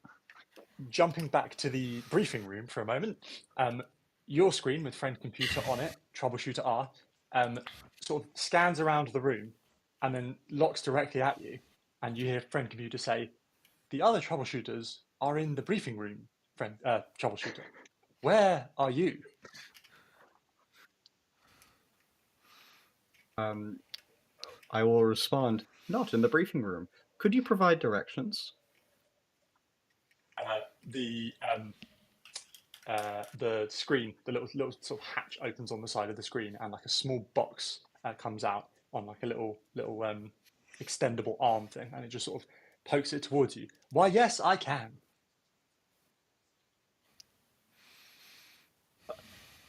I will thank friend computer and leave the not briefing room. And frantically sprint towards where I think the others went to. Incredible. Okay, you ignore the gift from friend computer and you just run out of the briefing room. Can you please make for me? You can make either an alpha complex check to see where you're going, or an athletics check to get there really fast, depending on which you think is more appropriate. I think the get there really fast is funnier, so I'm gonna do that. Cool. My score is an 8. So let's see what I do not, in fact, make it very quickly. Amazing. You run very, very quickly where you're sure you saw your troubleshooter friends, and you arrive back at your home sweet home, your barracks, your bunks where you live day to day in Alpha Complex. A third screen descends from the ceiling, and friend computer's eye pops up once again. "Troubleshooter, you do not seem to be where you should be." And this time the side opens up, but instead of a little box, a gift for you, this time it's a laser pistol, and friend computer shoots you through the chest. You collapse down, blood pouring from your chest onto the floor, and you, I'm afraid, are one clone down. The friend computer kills you. Meanwhile, back in the dump, you guys see not only debris falling from the ceiling, but a clear plastic tube descends from this warehouse ceiling. And then you hear this boom, and Troubleshooter R, clone number 2, is deposited into the briefing room. I'm attempting to hug friend computer. I assume it's just a screen or it's too high, but so he's just kind of there like trying to reach and not quite. He doesn't want to back down. Yeah, sure. Okay, cool. You end up to Troubleshooter R, you descend from the decanting tube into the dump, or sorry, should I say the briefing room, and you see Untitled 14.IPINB trying to hug a giant screen and not really managing it. I'd like to watch closely for any signs of tampering. Absolutely. Can you please make for me What kind of check would that be? I guess a psychology check.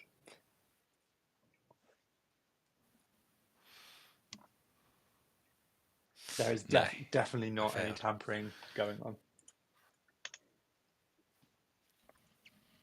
I just grunt, satisfied.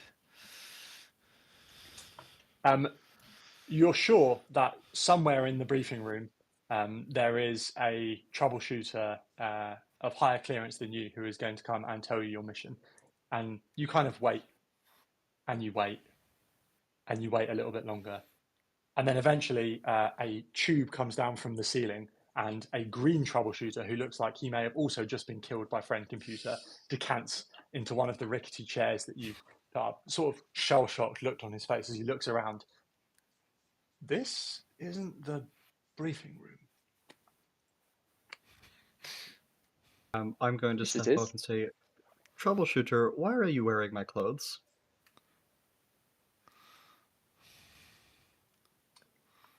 To who? Sorry, to the green troubleshooter. The green level troubleshooter. Interesting. Can you please make for me an intimidation check or charm, depending on how you're on how you do it. They're the same, so I'm going to go for charm. I want to seductively ask him why he's wearing my clothes. Seductively, okay. Let's go in a different direction. Sounds success. Alrighty.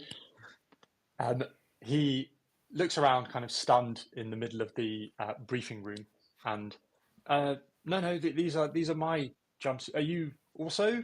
How did we get to be here? I'm thoroughly a bit confused, to be honest. Briefing room. There may have been some tampering with the decanting chamber. Perhaps we should direct the lower rank troubleshooters to investigate the issue. Why have you lost your friend computer distributed where?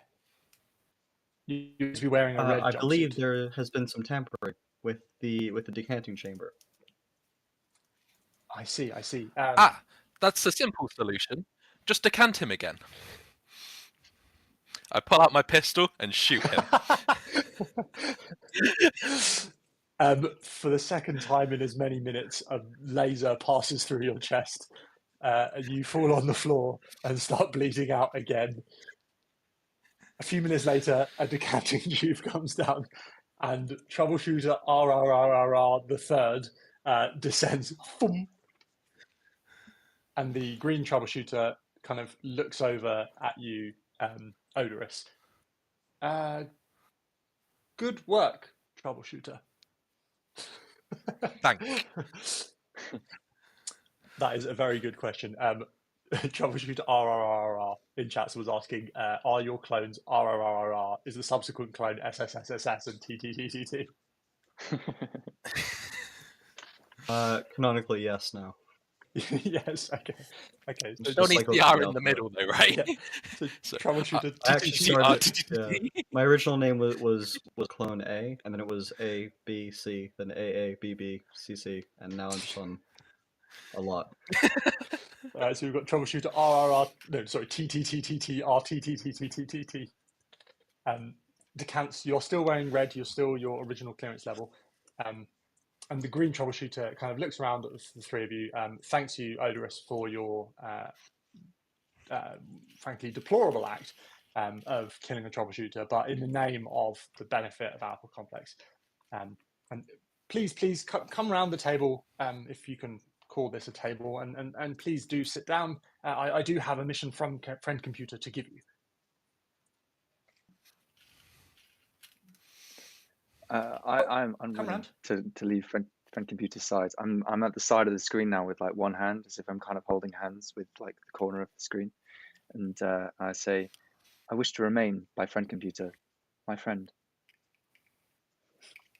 He kind of stares at you for a minute, and then the screen that you're attempting to hug just very slowly like ascends. I don't let go. All right, you hang on to it, and you start being carried up by this screen like very, very slowly. He nevertheless Please proceed. starts.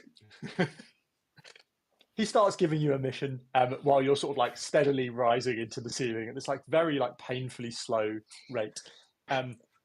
Troubleshooters, there seems to be skullduggery afoot. There is a termination booth. You all know what a termination booth is. There is a termination booth that seems to be malfunctioning, and it is your mission, your job, your purpose to go and repair it. Now, for this, you will need a set of malfunctioning termination booth repair tools, which you can obviously find in the Reactor Core Recreation Center. The booth itself is located in the Alpha Complex University for Troubleshooter Training. Whereabouts in the university, I'm not quite sure, but I'm sure if you ask around, you'll be able to find it. Should be a fairly easy mission. Go to the Reactor Core Recreation Center, collect some tools, fix the termination booth, return. Return to briefing room at end. Yes. Just a very pained smile stretches Are across. there any? David's And he sort face. of, his voice gets louder and louder as you're sort of ascending higher and higher on the screen. Are there any questions? Untitled 14 is going to shout down, "Do you have a map?" Why would you need a map? To know where we are going. No, it's if you take you should be able to find it. You should yes, it should be trivial. I'll shout up to Untitled 14 and say, I believe it's an alpha complex. It gives you a blank stare since its alpha complex knowledge is not good. Can I check whether he knows what alpha complex is? Go for it. Can you make Part of me a won't fail psychology this. check for me? I can. It's not great. I failed. Incredible. There is while we're rolling and failing rolls, I'm just going to mention briefly, so to people on watching on stream, that there is also a system of whispering going on. Not necessarily going on, of course, that would be treason. But there is a system in Alchemy, the platform that we're using, where players can whisper not only to each other but to me, and I believe you guys won't see that on stream. So there may or may not be messages going about and secret things happening as we're playing the game. Everyone's furiously typing away now, obviously making lawful note of this so as to not do it, because that would obviously be treason. But yeah, and if you see random dice rolls in the chat happening, that's probably why. It's because someone is doing something. You failed, so you think that just Untitled 14.iPyNB is definitely going the right way, and it is clearly up. Is where you need to go.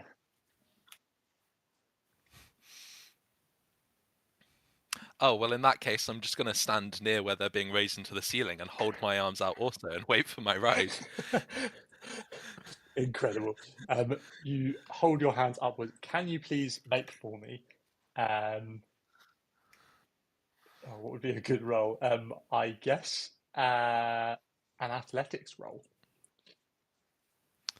I've got to beat 13, which I just did. Nice. So you stand with your hands kind of aloft, waiting for your ride up, and what a screen does come down. So it is sort of about a 75-inch like CRT heavy monitor, but it comes down at such a force that it's just thrown down from the dump, that you're sure that this is maybe not your ride up. But with your superior athletics abilities, you're able to dodge out to the side just in time for it to not smash your head off. And it crashes down, and you think that maybe you might be able to climb this pile of rubble and get out rather than waiting for a lift. In which case, I'll take friend computer. computer's message gleefully and start climbing. Perfect. All right, so you start climbing the rubble. Untitled 14, you're already ascending. You're well into the roof by now. So you've ascended on the screen, which goes up into a little kind of like dolly in the roof and then sort of flies sideways. And you sort of zoom along with it, and you are traveling at a rate of knots through the ceiling. Meanwhile, troubleshooter TTTTT. What are we doing? Well, actually, I was going to ask if I could try and catch friend computer to stop them from getting injured. You can certainly try. Can you please? How are you going to do that? So their friend computer and troubleshooter TTT is a good way above you by now. How are you going to stop them?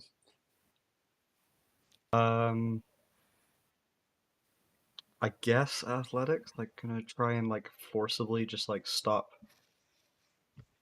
Yeah, jump and grab. All Hold right, it. sweet. Yeah, make an Yeah. athletics check for me.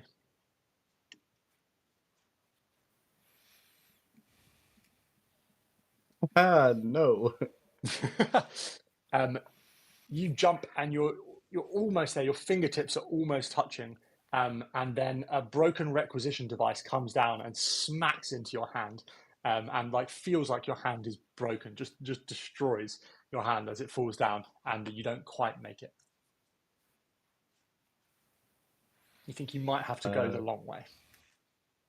All right. I will thank friend computer for the opportunity to re-familiarize myself with Alpha Complex and begin taking the long way. Perfect. All right, you leave the dump, I guess unsure of where you're headed, and just head down a random corridor. Meanwhile, troubleshooter TTT, you are zooming through the ceiling. Are you just going to hang on to friend computer to the screen until it arrives at a destination? Is that the idea? Are you talking to me? Untitled 14? Oh, sorry, Yeah, Untitled okay. 14. Yeah, sorry. Yes, I have complete faith in friend computer, and I trust that friend computer is taking me exactly where I need to go. Incredible. So I'll continue to hang on as long as I'm able. Can you please make a mechanics operate check for me? Oh. Ooh. That would be a good roll, but I also have a 0 in operate. Why'd you bother? Perfectly as well. You hang onto the screen, and it zooms around in the ceiling for a bit, zipping back and forth, and then it does eventually descend, and a very, very confused blue clearance troubleshooter awaits in the R&D department where you land. Hello? Hello. I am... Ooh. So Alex here has forgotten the exact place that we're supposed to be going to. Can I have a hint as to where we're supposed to go? Or no, you cannot. You have to next time. However, we have an anonymous donation in the chat for 2 bonus items. So, given that you're in the R&D department, this is awesome.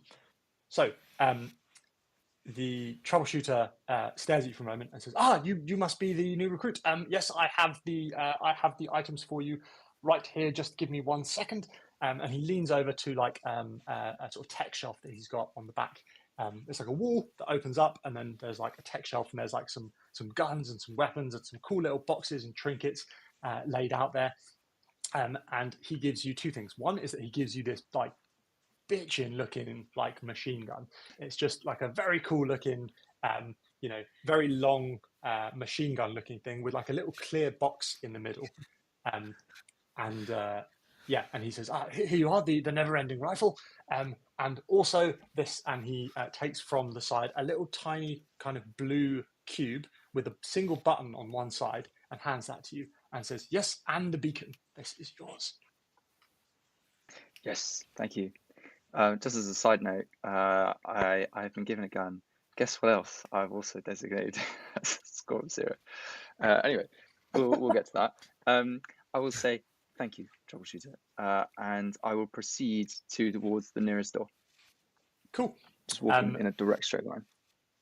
As you wander down the door, you hear a kind of weird noise happening with every step. There's this kind of like a whistle and a jingle, and you step and you kind of turn around and look by yourself for a moment as to where that's coming from. And it seems that the new gun that you're coming from has all kinds of bells and whistles on it, and yeah, it makes quite a noise as you walk around.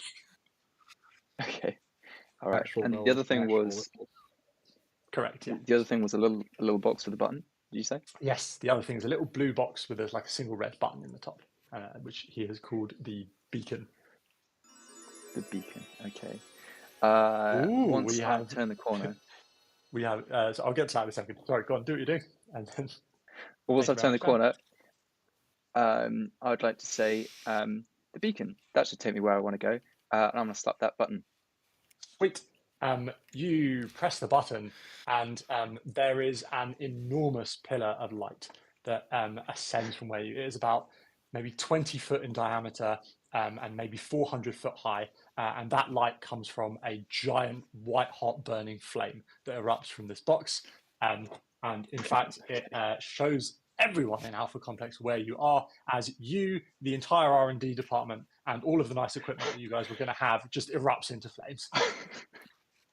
Congratulations, as Untitled 14.ipynb is no longer.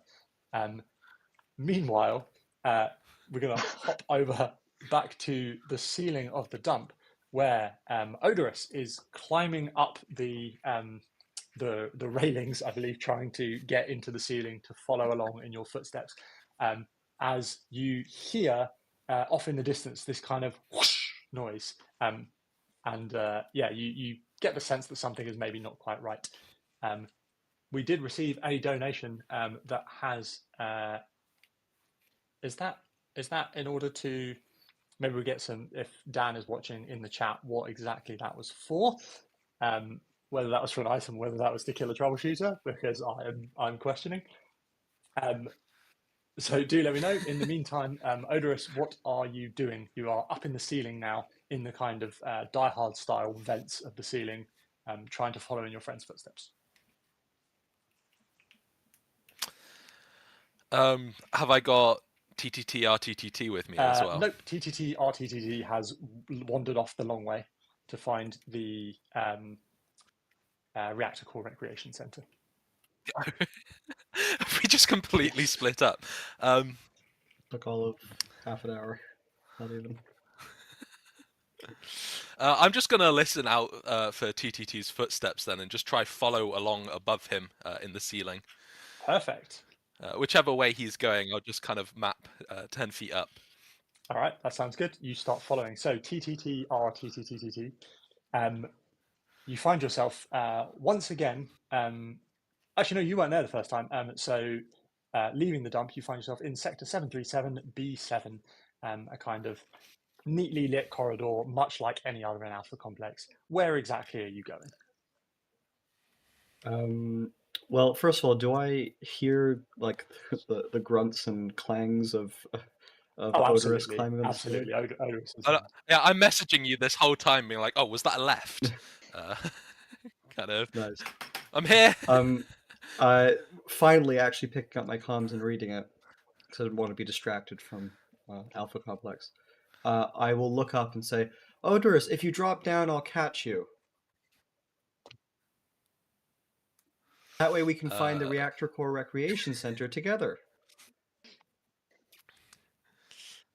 Can I ask how charmingly he's done this? Why don't you make a check for me?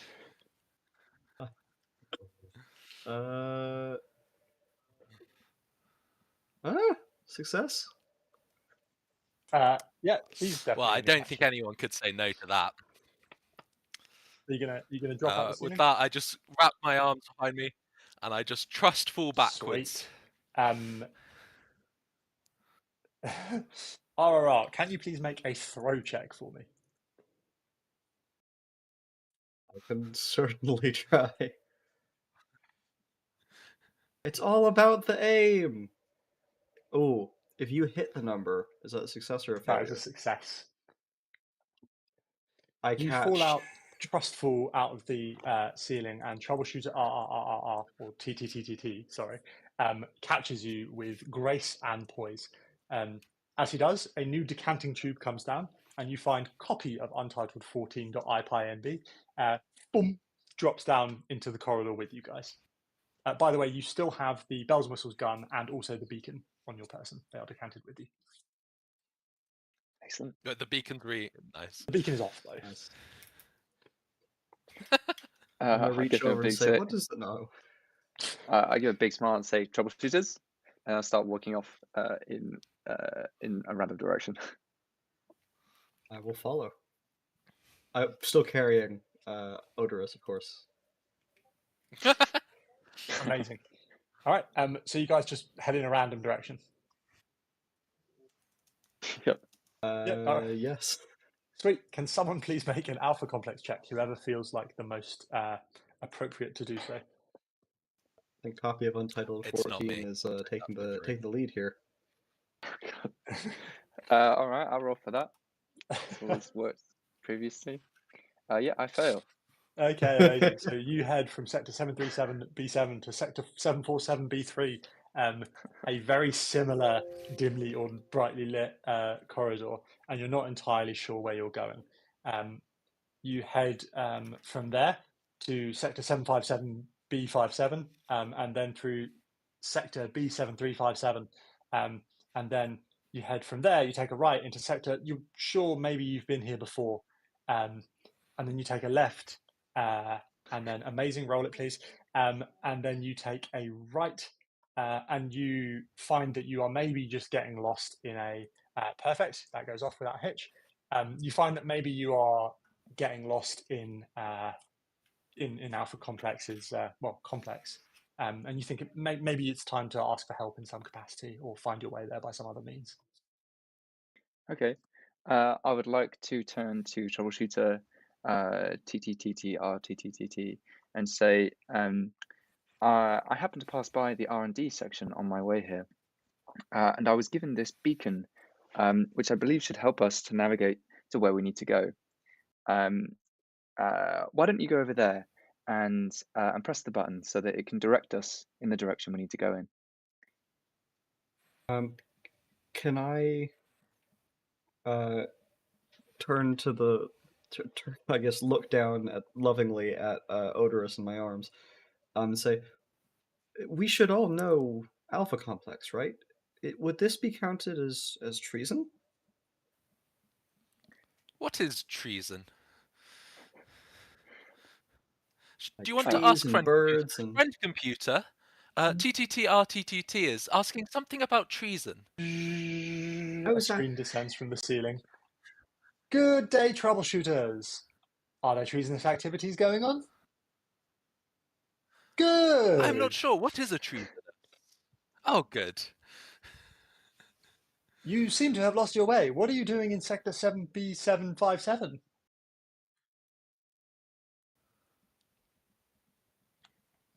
And we friend were computer, picking up equipment from the where was it?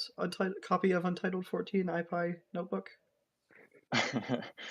We have just collected some equipment to help us in our mission from the R&D department. We are making our way to where we need to be.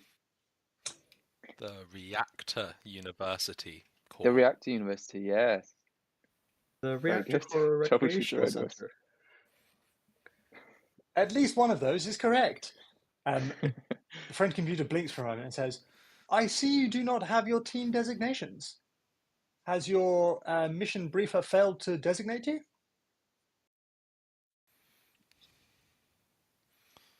Oh, we do not know. Yes. We will defer to your judgment. Friend computer will make sure that he gets his comeuppance.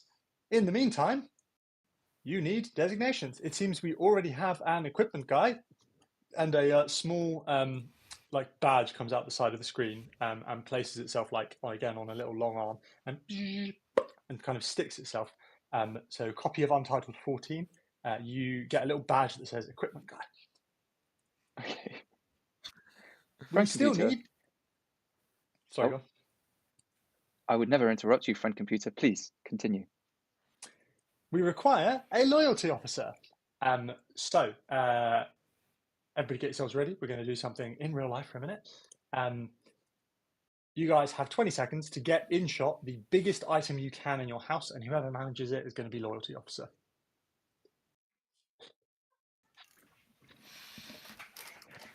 How am I doing?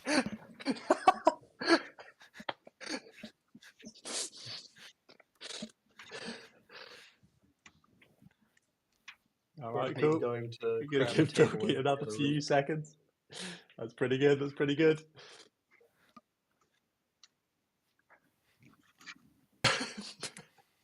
Giant That's Teddy. pretty good. All right. We have random dance party officer is perfect. I love it. All right, we have Giant Teddy. We have, was that a piano and or keyboard? Yes, full size. All right, it's going to have to go to the piano, I think, for the speed of. Oh no, you think everything in the chat? We think Untitled. All right, we're going with chat. So, copy of Untitled 14. You get a second sticker that says Loyalty Officer and extends itself and places itself on your. Now, of course, Does it go on top or it goes underneath? underneath, but it's like kind of at a bit of an angle, so it kind of covers a little bit. Yeah, it's not too great. Of course, we will need a team leader. Now, for team leader, get ready again. Whoever can find me the most spoons in 20 seconds will be team leader. Off your pod.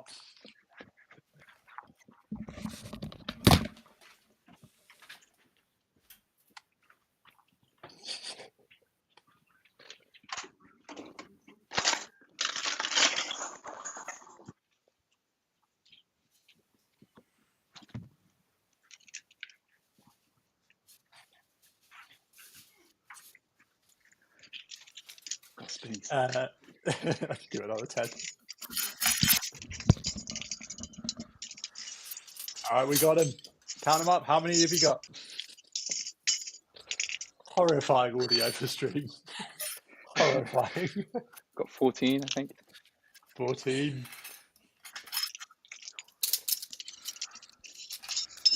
Oh, 50. Oh, 15. I'd say Not that's more enough. than later. Oh, wait, there's more. There's more. Do I have any higher than 15? No, I also No? have 15. Providing Yes, these it's count. actually These 19. count. They count, sure, absolutely they count. All right. Odorous has it, I think, with 19. Leo has disappeared. I don't know where Leo's gone. So a small arm extends out the side. And Odorous, you are team leader. And you get a little badge with a little, it's like a little hat on it. And it says team leader. Now, of course, we need a hygiene officer. Who can get me the fanciest soap?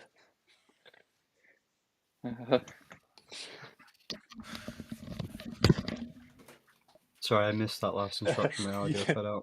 Can you go and get the fanciest soap you can find in about 20 seconds?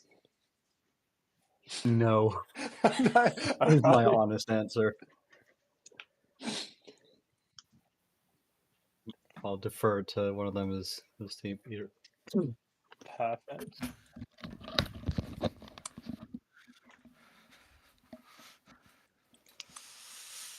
Technically bath salts, Bath, but they're pretty okay. fancy. We've got some Oh, looks pretty orange, fancy. some Glass lavender, jar. Yeah. little ribbon and Yeah. everything. Alex, what you got for me? You got some fancy soap? I found some.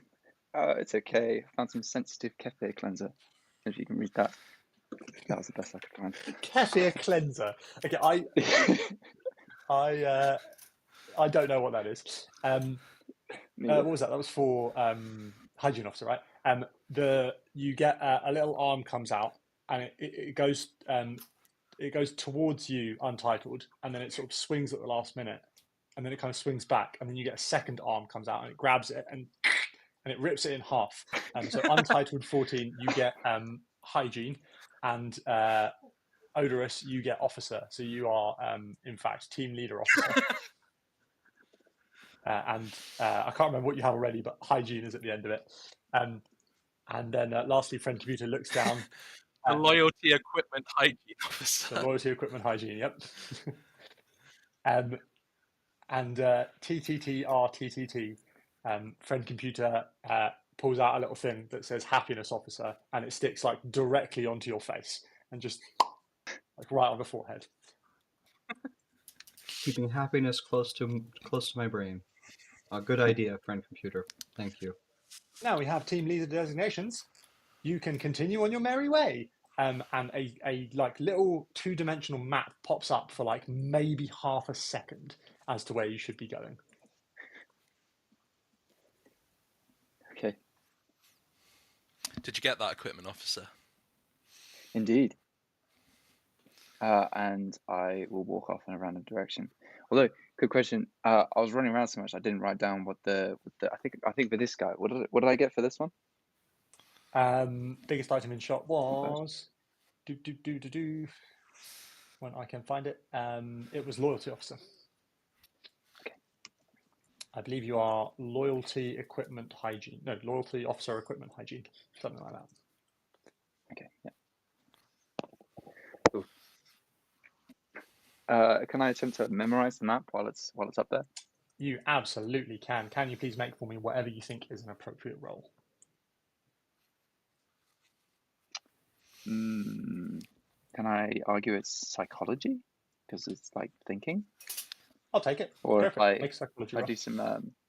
do some fancy memory stuff. Fancy. Oh, okay, perfect. This is going to bite you, I'm sure. Success. Oh, nice. Okay. Yeah. Yep. It's pretty simple. You go down sector 7B7. You go through sector 737B7. You go through sector B757. Take a left at sector 7B757, and then you take a right, and it's there. It's pretty. Okay. So it's left at 4. Okay, I do that. Yeah, I relate all that, including the bit where you say it's pretty trivial. As Odorous starts to like. Oh no. As Odorous starts to wiggle their legs. Oh no. So, 3 decanting tubes descend from the ceiling. So everybody gets, if you'd like to add to your character sheet or write down somewhere, all the items that you just found in person in game. So you can have 19 spoons and a piano, Adam. Alex, you can have, I think it was 15 spoons, a giant teddy, and a bar of kefir cleanser. Oh, you can have bath salts as well, Adam. And Leo, you can have, I think it was a clothes horse and some number of spoons. And so the decanting tube comes down and just like spoons and items, and then a digital piano just fall down like onto the ground. I'll look at the equipment piano. officer, are you good to carry all this? Yes. I'm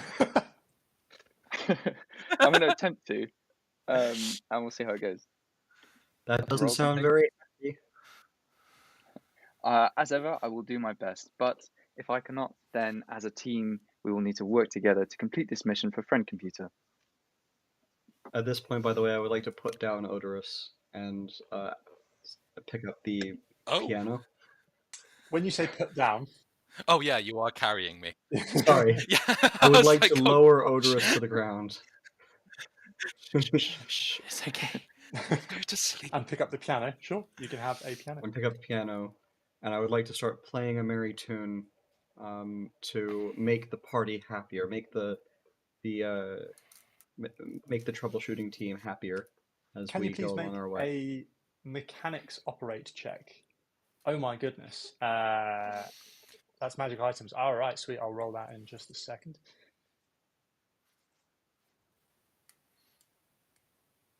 Is that a pass? That is a failure.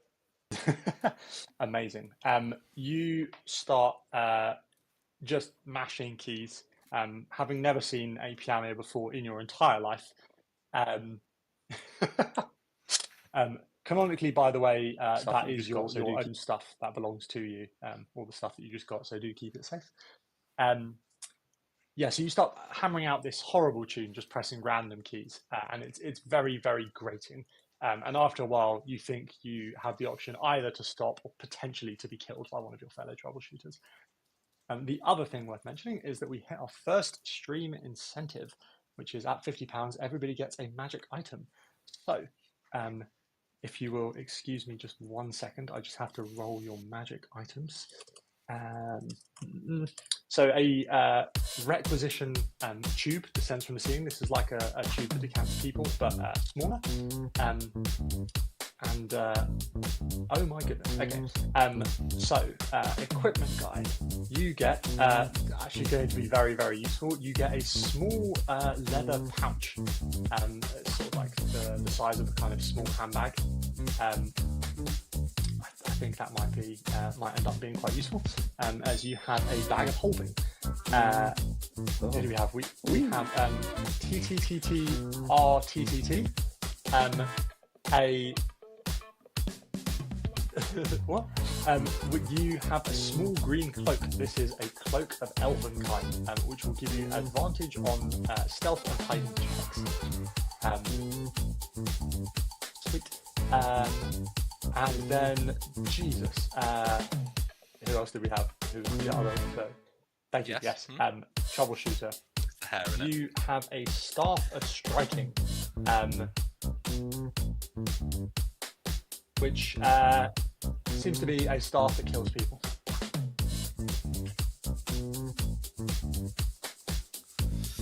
That'll go well with my violence. Amazing, yes. In fact, what I'll let you do with that, because we don't roll damage in Paranoia, is I will give you 2 charges with it, and you can...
Discord. Right, sorted. Okay, right. Yeah. Can you Okay. all hear me? Yes. Can you all see yourselves in Discord? Yes. Have you got access to EOE GFG Sorcerer rolling with dice? Yeah. Yes. Okay, let's go.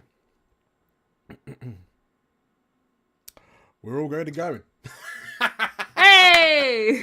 That's what happens when you click the button without realizing you click the button. Hi, everyone. That's how we do here at Explorers of Elsewhere. Welcome to Game 2. We are playing Sorcerer Supreme in our charity live stream for 1625 Independent People's Gaming for Good 2024 event. Hello, welcome, hello. We had a lot of fun playing Nice Marines. This, I assume, promised to be slightly different in tone, but perhaps quite similar in outcome. Yes, we will see. So, first thing first, welcome back, Errol and Meg. Hello. Hi. Yes, hello. Thank you for coming back. And we are welcoming Julia to the stream as well. Hello. Hello. Hi. So we've got what 3/5 of campaign 2 sat here. Oh, good point. Yeah. Oh yeah. 3/5, same is. And a blast from the not too distant past. repping campaign 1. Hi Tim, how you doing? Hello, I'm lovely, thank you. Amazing. You I've are got- lovely. Look, well, that is true. That is true. And I've so got lovely. You are very, I'm very ready to lovely. go. I'm so ready. So I'm aware that there were some audio issues in the last game. So if anyone's too loud or whatnot, please let me know and I will mute them. Tell you what, Dan. Dan, tell you what. If you're able to angle your camera down ever so slightly, we will be able to see. Get a bit of Daisy Cam. Bit of cat cam. Yay! Oh yeah. Hooray! Thank Okay. you. Just there, perfect. Oh, perfection. So Aw. this is Sorcerer Supreme. It is a game from the Hallowed Vaults of Reddit. It is written by one Andrew Harrison. It was part of a 200 word RPG contest. And it revolves around wizards who are obviously spellcasters who can reform the very, very fabric of reality using their powerful arcana to do pretty much whatever they like. And we follow a group of wizards as they stride out to solve a problem that no one asked them to solve. In addition, our wizards are utterly, utterly incompetent. So spells. What do you mean incompetent? We are very competent, thank you very much. Oh, we are very absolutely. highly trained and highly skilled wizards. I said competent, not confident. That's so. As we all know, spells are constructed of a series of magical words. There are 20, which our players have to hand, and there's 20, and they're quite long. But all spells are made up of magic words. So when the need arises and a wizard needs to cast a spell, they will create some sort of unholy combination of the words to create the spell they want to do, because each word of power has a specific purpose. So for example, Preventia prevents things, like it introduces an idea of prevention. Somateria introduces the concept of a physical form, so like me, you, that desk, etc, etc. And when a spell is cast, we roll d10s for each word in the spell. And on a 6 to 10, so 50% chance, the spell works. The word was correctly intoned. On a 2 to 5, the word wasn't quite correctly intoned, and it works partially or incorrectly. And on a 1, you've said the wrong word entirely. I replace that word with a random one, and then we figure out what your spell looks like after the fact.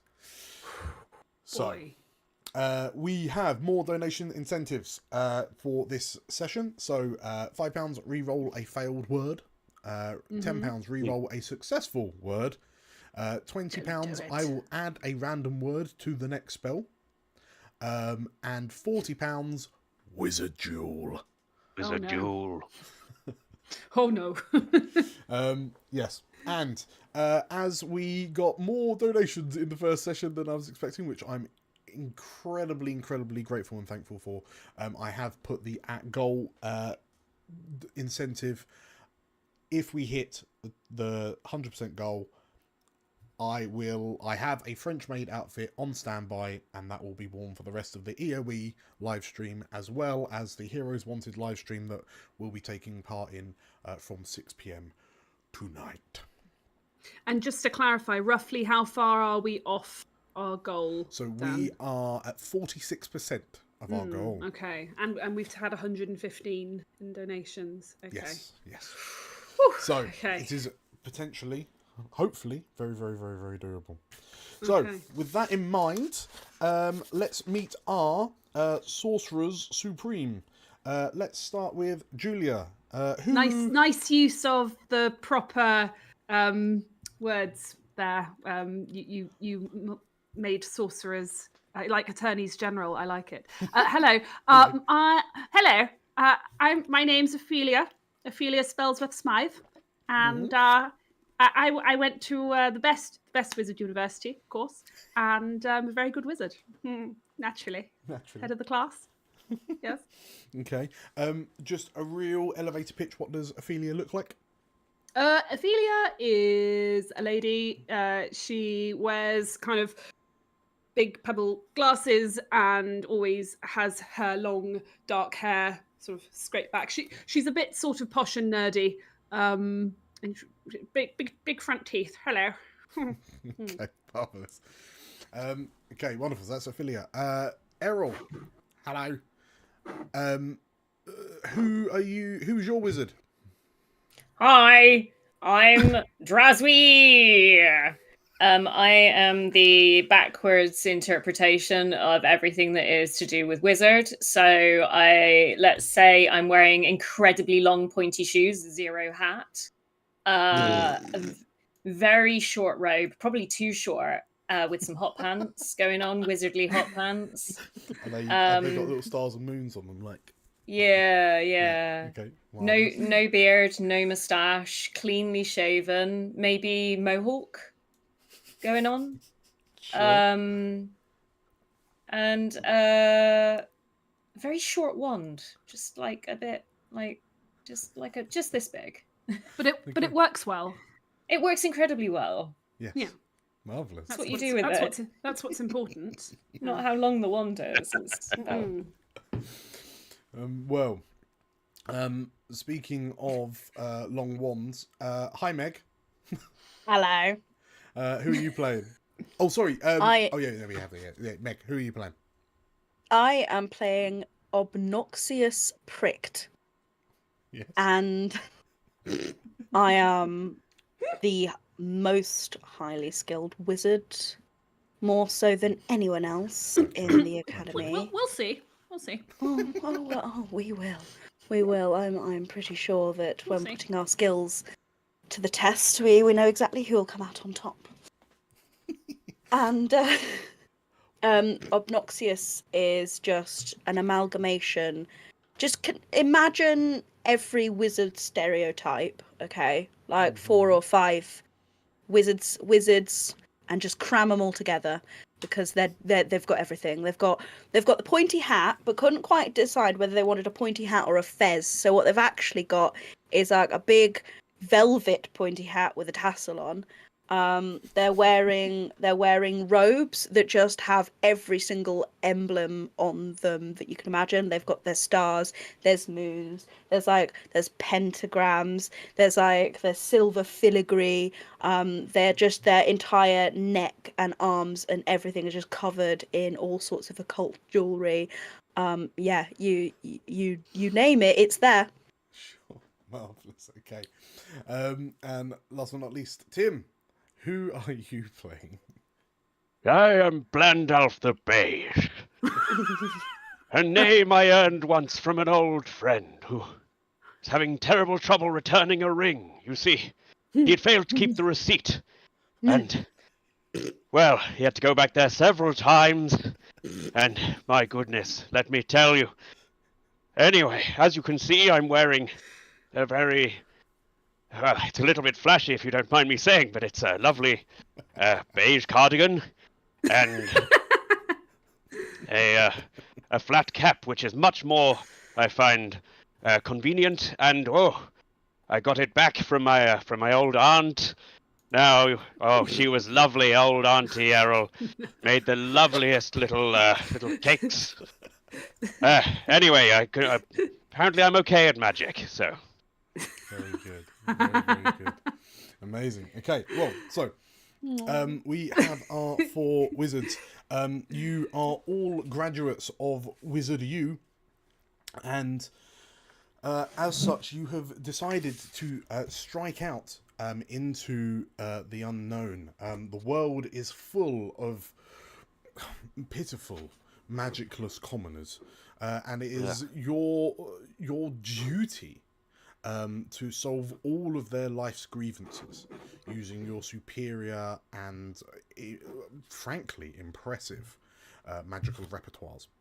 The problem is you're not entirely sure where it is you need to go first. So as you've been kind of wandering around, you've decided to your searches haven't produced anything of note, and as such, you've had to retire for the night in a nearby hotel. The locale is rather peculiar. The sky seems to have been a very, very dark day, like very dark clouds rolling overhead. Occasional, some might say ominous, lightning crackling off in the distance, silhouetting this rather lovely piece of architecture, a hotel sat on a hill surrounded by a metal fence that looks a bit undercared for. There's a few kind of straggly vines like reaching up and kind of as if they're climbing over. The gate is slightly off kilter. Perhaps they have some sort of infestation problem, because you notice there's quite a lot of bats. Yeah, this place on a hill on its own, next to the graveyard, seems like the perfect place to stay for the night, while you kind of gather yourselves and recoup to press on tomorrow to find a place that needs helping. Yes. You know, Traps. I was having a little think as we were checking in. This place looks a bit ramshackle, doesn't it? I think it looks absolutely disgusting. No, well, I mean, let's not be too judgmental. I mean, they are commoners after all. But now that we're here, do you think we might help out a little bit? Fix the place up a little? I'm sure they'll be very grateful. Do you mean by burning the place down? Because it's absolutely If it comes to it, but let's not jump straight to that, Obnoxious. Maybe we should try and fix up the fence, get rid of the bats, something like that. Well, you're having this conversation in the foyer of this hotel. You can see, like, as you are entering in, like heading up to the building along the very kind of winding path from the slightly off kilter iron gate, you notice that there was some kind of discoloration above the door, presumably a sign once hung there, but it no longer. You don't know where it is, so you're not entirely sure what the hotel's called, but I mean, it's definitely a hotel. And as you kind of enter into the main foyer, you're stood on this very plush, long, red kind of carpet that stretches the length of the hall. There's big sweeping stairwells at the far end that kind of wrap either side. You know, immediately above those spiraling staircases is a large portrait of a very Oh no! Everyone will be back momentarily. Yes, a very She must have fallen down a hole in the floor because it's so crappy in here. Drazwi has closed their eyes. That's yes, the portrait above the stairwell depicts a very pale and gaunt man with dark hair, slicked back across his head. He's got a very kind of a very confident looking kind of raised eyebrow, a slight pout, in a very kind of very fine looking jacket, and as you're looking at this picture, there's a crack of lightning which kind of like whites out the room, and kind of silhouettes everything inside, and when the light returns to normal and the candles flicker back to life, you see stood in front of the portrait is the very same man in the portrait, in the very same pose as he's in the portrait. Oh. Excellent. Good evening, he says, and he seemingly glides down the stairs towards you. How may I help you? Who the bloody hell is this? Hi, Arrow. Hey, Arrow. Welcome back. Yes, I think you might have heard all that. Yes, this man floats down to you, and yeah, how may I help you? We were just wondering if you were in need of a little bit of wizardly assistance. Your home, I couldn't help noticing. It was looking on Zoopla earlier, and my goodness, the property values could be better. The man not like looks at you inquisitively with the raised eyebrow, and then like strokes his very long, thin, pointy chin, and oh yes, it is quite hard to keep up with the upkeep of this place. Excuse me, I forget my manners. My name is Count von Not a Vampirovich. Oh. Seems above board. Welcome to my humble abode. I assume you are here. Lay that name on us one more time, Dan, just so I've got it in my head. Count von Not a Vampirovich. Okay, I thought that's what I heard. Hang Okay. on, yeah, just all right, just for everyone, It must be just for Croatian those in or the something. back. Count von Not Not a a vampirovich. Okay. Excellent. Boom. I assume you are weary from a day's travel and wish bed and board for the night. Yes, please. Well. Oh, sorry, Meg, you've muted yourself. I think. Or have I muted you? Sorry, that was me when I was sneezing earlier.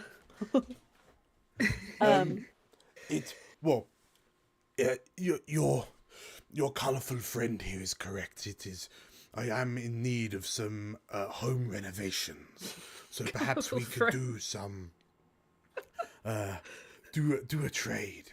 Your services in exchange for safe harbour from the night.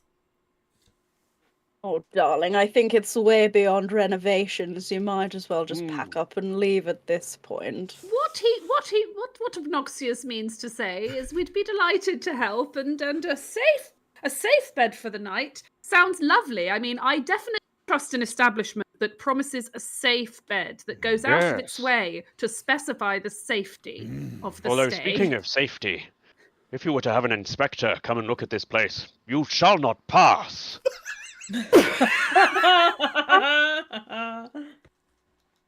End the episode. That's it. We're done. We're out. It's all right. Roll credits. Bloody bravo, Tim. Inspiration for Tim. That's all I got for the Inspiration for rest of the Tim. thing. Inspiration for Tim. Someone Well donate played, to D&D, Tim. but it's fine. Tim should get inspiration for the rest of their life, like for every game that they play. Count von Not a Vampirovich nods solemnly.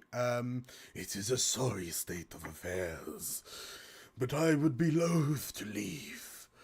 This house has been in my family's possession for hundreds of years, he says, with a very comforting smile. Yes, Well, that's a selling point, as well as the safety. It's true. It's very true, Jazio. And I, too, understand what it's like to bear the burden of a long and rich heritage. My family goes back many hundreds of years also. My family estate, it takes a lot of upkeep. So no, there's no shame in needing a bit of extra help at all. There absolutely is a lot of shame. I see both of you share some quite prominent teeth as well. Perhaps that's something you upper class types have. It's a trait of the rich. Yes. we can afford them. Well, I have had my suspicions for a while that this place is home to a monster of the night. And perhaps you could root out this monster before it finds you. If we could have this done before, say, dinner, perhaps. I'm fond of a little midnight snack myself. So let's say if you have until the strike of midnight to root out this horror that lurks in these halls. And if you manage to find it, I will allow you to stay for the eve. Right. Are we in agreement? Well, first of all, where do you suggest we look for this this horrific The monster? halls. They said the halls. Yes, Ooh. well done, Specifically. Drazia. This is why we keep you around. Count von Not Vampirovich, where would you suggest we start? Like the very pale man strokes his very long and pointed chin. Well, I've heard skittering and scampering in the gardens, in the upstairs corridors, in the basement. I would advise staying away from the dining room. We've just had the cutlery cleaned and we're setting up for dinner.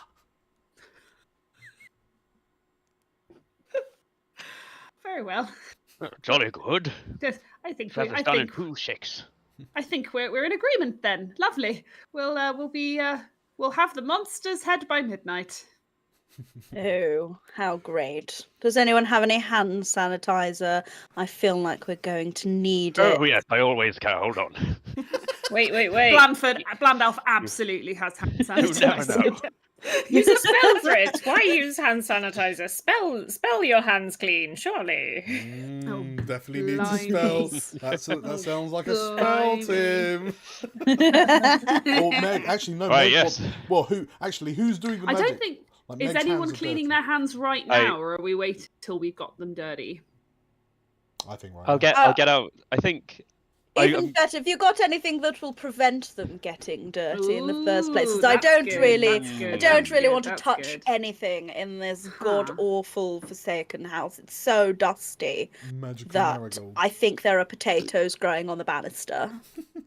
Well, sorry. Just as you're discussing this, Count von Not Vampirovich notices that you're discussing spell casting, and then he bows, very very low, and if you excuse me, I'm required elsewhere. And he sort of like grabs the corner of the long red cloak that he's got, and like he does a big swoosh and covers himself over, and then just stands there for a few moments, and then. There was supposed to be lightning, and then there's a lightning bolt, and as there's a flash, you can't see for a moment, and then he's gone. What cheap parlor tricks. So where do we want to well, start? Well, First of all, let's. with the spell. I think being hygienic's an excellent idea, Obnoxious. I will cast upon myself and you as well, if you should wish, a little spell. So Okay. my intention here, Oh gosh. I will cast. So if Yeah. Okay. I will cast Somateria. So if dirt, Okay. Vermia. So if dirt, fire. It'll burn any dirt off you straight away. We'll be absolutely fine. So Burn Brilliant the stuff. dirt. See, Somateria, Vermia. Oh my goodness. So- Be careful Please. of these rings; they're very expensive. Just to check, are you doing Rings. Oh, I'm sorry. gonna ask that. If you're doing like hands specifically, I'm gonna need an additional somateria to Oh, specify. Like, because you specify the dirt and then you got to specify the hands, so it might be C somateria, thermia. Okay. Yeah, that sounds good to me. So Or you could, if you only wanted 3 words, you could do Preventia, Somateria, Somateria. yeah, I prevent didn't see dirt on Preventia. Oh, hands. yeah, good shout. Yeah. Mm. I think that's a bit safer than going 4 Boo, you words for took the out the first fire. spell ever. Yeah. All right. So Okay, prevent dirt hands. It's gonna be so Preventia, Somateria, somateria, I guess. Yeah. Okay, So please Preventia, roll me Somateria. 3d10 and we'll see how this goes. Oh So boy. if you click on the d10 3 times. That should put them in. Where are you, D10? There you are. Ah! Ooh. Okay, so a 7, 6, 4. It's actually not so bad. No, Could have so- been worse. Preventia is correct. Dirt is correct. Oh, what was that? What was No. I saw £20. No! No! But to be fair, Oh, that heck. did come through after the spell. Okay, so the next spell. No, from- Dan, don't you walk it back. Okay. Give them their money's worth. No pity walk backs, Dan. Okay, so we're tacking onto the end. Extractus. Oh, what? Oh, was that worse or better? I think that's worse. Prevent dirt. Hands is going to go wrong, and then extract. It's like preventing dirt from body by extraction. Oh no! Thank you, Big Bear, for £20 donation. Okay, right. So prevent, yes. Dirt, yes. Hands, because you rolled a 4, so it works partially or incorrectly, and then extract. So prevent dirt. I mean, okay. what better way to prevent dirt on the hands than taking the hand away? So you. Oh no. You. And... This has gotten really body horror really quickly. Really fast. Okay, so you cast. The problem is, right, you've got to use your hands to cast, but you're also like trying to cast on your hands, right? So it looks like you're doing like one of those Very complicated yo-yo things, like the cat's cradle type things. So you are gonna prevent dirt. Okay. Extract. So extract water from a tomato. Okay. You're just like, and the magic's just sort of like, instead of going to your hands, the magic from your spells is just going from like one fingertip to the other. And you're just, and like, there's a moment where you go blast it, and as you do that, the spells fling out of your hands and hit your feet instead. So your as you feel your toes tingle, and then you watch as the dirty rug underfoot, like all of the dirt starts rising out of the rug and then moving away from you in a circle.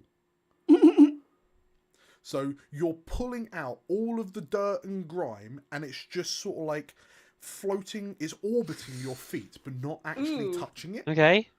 Okay. And you're just... I've got my own little asteroid belt. Yes. Yes. But as you walk, the dirt starts to get kind of like deposited behind. So like you're leaving dirty footprints, but your feet aren't dirty. It's a little mud trail leaving behind you. With specks of like food crumb and like detritus, orbiting your ankles. Darling Blandus, Sorry. I think this quite defeats the point of trying to make this place look better. Goes to show me what happens if I show emotion. Sorry. Okay, so with that in mind, what's your first port of call? Where are you heading first? So we've got the basement, the gardens, or the upper level. Like the upper corridors. Okay. What do people think? I feel like our friend Blandalf will be in lots of trouble if we go outside where there's even more dirt. True. So do you think, are you thinking compelling point. Are you thinking basement or upper hall, Drazio? I mean, Trasby. Trasby. You have to elongate the wee. But that would make you an Euzard if you put it the other way around. Yes, Weezard. I am.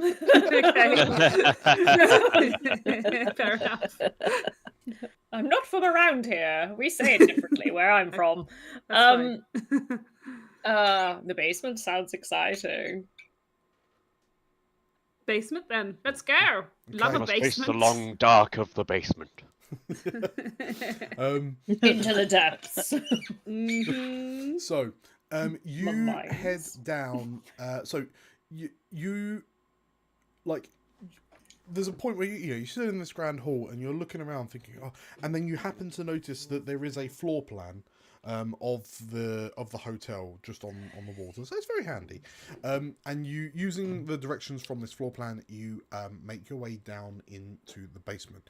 As you reach the basement door, you notice that there's a wooden plaque on the door that says "Do," and then there's like really heavy scratches in the wood. Enter.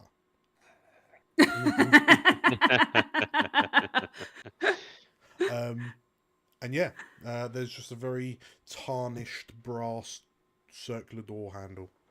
The door opens with a very welcoming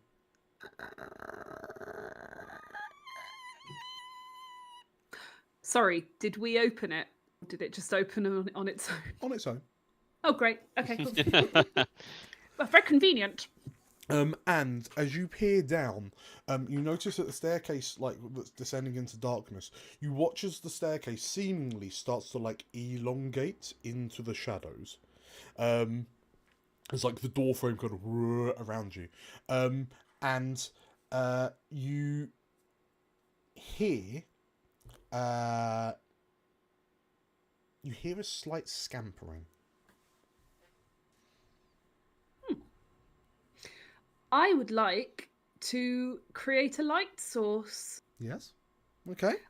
So, Classic. This is marvellous. obviously, This it went was so well forcing last time. I'm going Basic wizard to. stuff. I'm going to intone ex nihil luminous. Create luminous light. Okay. That's it. Just ex nihil luminous. Okay. Sure. Go ahead and roll me a 2 dicer. 8 and 6. Okay. You. Beautiful light appears. Top of the class, I told you. Wait, hang on. Luminous is remove light from the area. So you create What? remove light from No, area. that's an Those example, examples, Errol. yeah. It's not okay. real. It's just luminous is just light. So, because Ophelia did not specify where the light was coming from, That's true. Ophelia faith. begins glowing. Yes. Like a very... Helpful. Like, you know that kind of unhealthy, like, light glow that's almost bordering on, like, neon green? Like, she looks... Ophelia begins to look like she's glow stick. radioactive. Like a Definitely glow Like intended. Mr. Like a Burns glow in that stick. one episode of The Simpsons. Definitely intended. He brings Yes. them love. Okay. We're going to have a rave down in this Oh, basement. darling. Green really is not your colour, Ophelia. Speak for yourself. I think it's lovely. And as you literally illuminate yourself, you see a shadow skitter away into the darkness. Here, kitty, kitty. Okay, so yeah, what are you doing as you move down into the basement? Maybe Well, actually, sorry, I should probably describe. As you move down into the basement, everything's slightly distorted because it's illuminated by this kind of sickly radioactive green glow coming from Ophelia. And it's like the shadows being thrown off things are like really long and stretch away from you quite some distance. But you find yourself in... like it's a relatively large open basement. There are a lot of kind of crates and barrels and boxes which appear to be covered in very dusty drapes.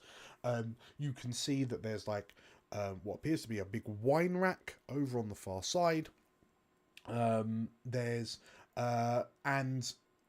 just sort of like in amongst all of it, there is a large stone slab like on a table with a load of kind of metal arcane apparatus hanging over it, including what appears to be a large kind of brass conductor attached to the ceiling, like over your heads, over the stone slab. Oh, this is all very pedestrian, isn't it? I mean, gosh, what did he do? Go to Spooky R Us and just pick the first few things? Yawn. Kiara's. Very interesting contraption. Do you think it's for barbecuing meat or something like that? I don't know. Well, what's Draswy doing when they're down there? I may have gotten absorbed in my spell book for a moment because I missed a latter half of the explanation of the basement and this grill. Definitely a grill. All Drawsy really paid attention to was Ophelia saying, "Here, kitty, kitty," and was like, "Oh." Immediately thinking You know what? about creating a bowl of food for a cat. Okay. But so I guess creating a bowl of food might be ex nihil, and then I was kind of trying to figure out. I guess somateria is the physical form of it. But then, do you need to do anything to specify the food, like Vitalia or something like that, or something life-giving object? Or I wouldn't recommend Vitalia. Just create new life. You know what? I think you're. Parent. Yeah, let's go ex nihil. So create. Somateria probably physical create food. form. So you specify what it is, but presumably you want it to be healthy food. So yeah, life. Or just Meow Mix. Meow Mix does also support life. Yeah. Okay. I think that's a 3-word. To an extent. Create physical form life. Ex nihil, somateria, Vitalia. Okay, I'll roll 3 dice. 1, 2, 3. It's D10s, right? Yeah. Okay. Here we go. Oop. Uh-oh. 1. Uh-oh. Ruh-roh. Oh dear. Oh dear. I've created some kind of homunculus. Tell you what, this could have gone worse. Oh no, actually, we don't know what you've created. Oh no, you've created extract again. Oh my god. Okay, right. So what you've done is create food. Create food. Okay. You. So you kneel down and like you're listening out for the sound of like whatever the kitty. Yeah. And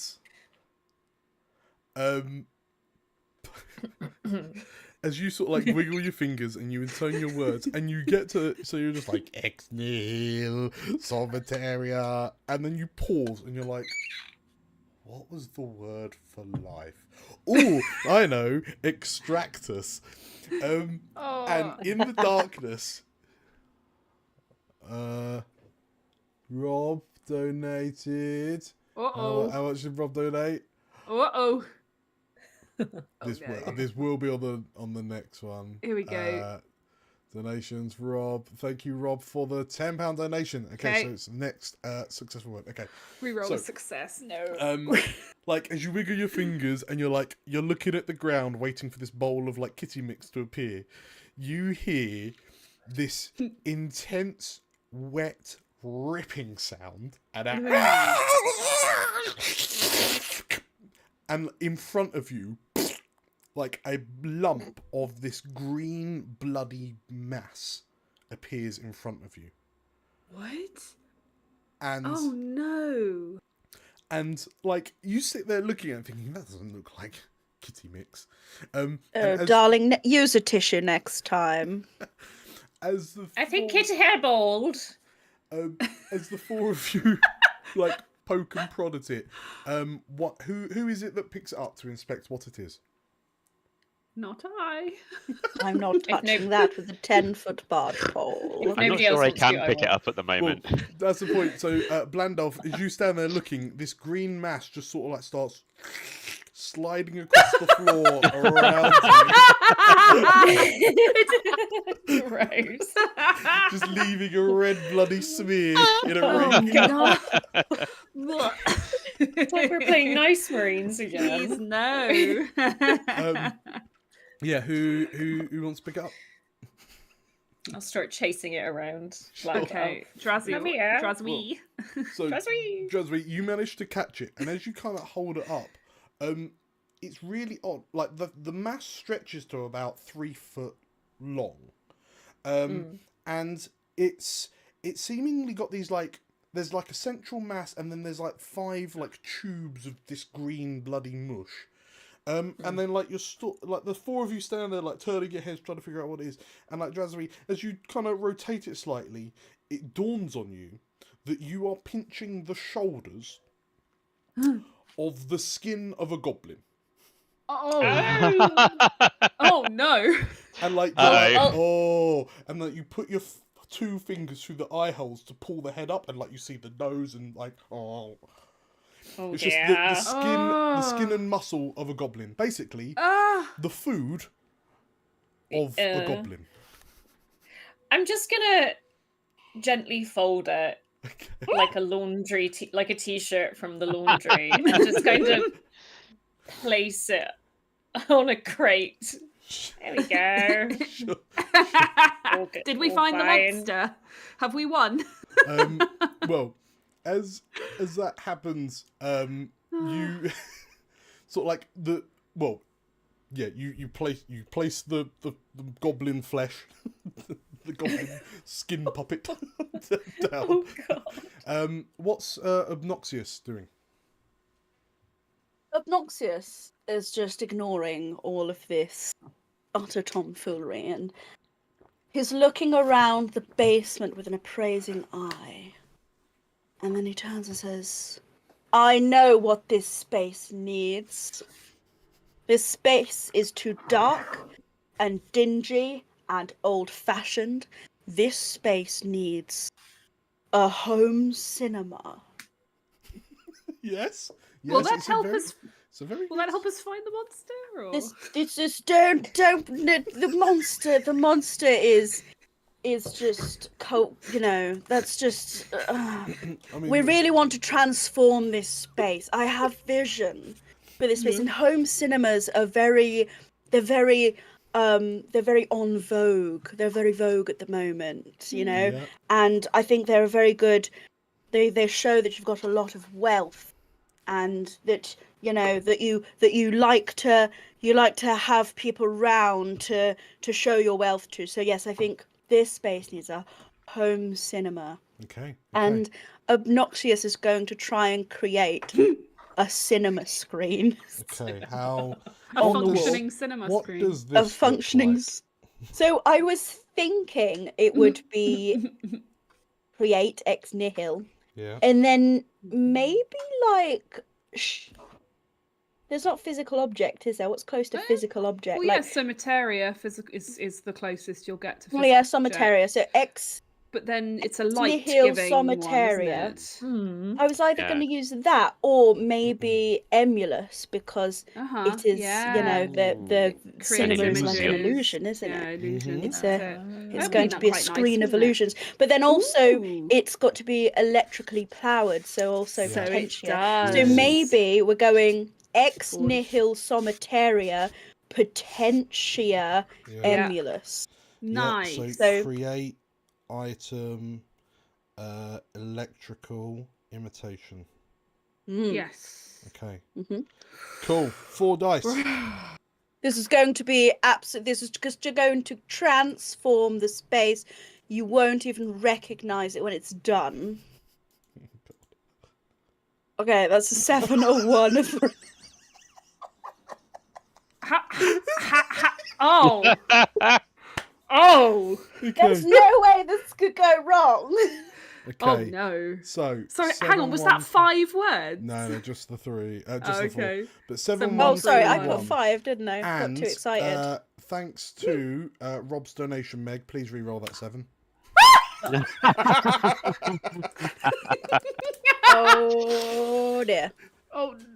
9. Okay. Even better. Even better. Okay. So you're still creating. I definitely the one we created want. something. You've created something. My goodness. You've created 20 magic. Oh, magic. Okay, that's okay. Okay. Electric. Which has gone wrong. Kind of electric. And then another 14. Life? No. Create magic sort of electric life? No! Obnoxious, you've doomed us all. Okay, so you like Obnoxious, as you kind of stand there and you're like, ooh, like getting all the we could angles put a of where popcorn machine over there, and the seats must be upholstered in velour. As you reach into your bag and produce your Gucci wand, and from TK Maxx, and as you swish it and you swash it and you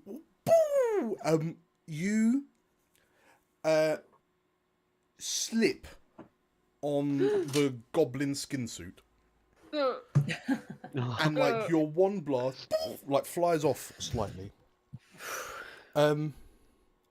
It hits the large kind of brass conductor that's on the ceiling over the stone slab, and like that spins slightly, and you can't see it because there's no windows down here, but you hear a crack, a peal of thunder, and the light illuminates blue slightly as you see this electrical charge fly down the conductor, which has been kind of realigned. And you watch as this bolt of lightning shoots out and strikes what appears to be a perfectly preserved skeleton of a goblin.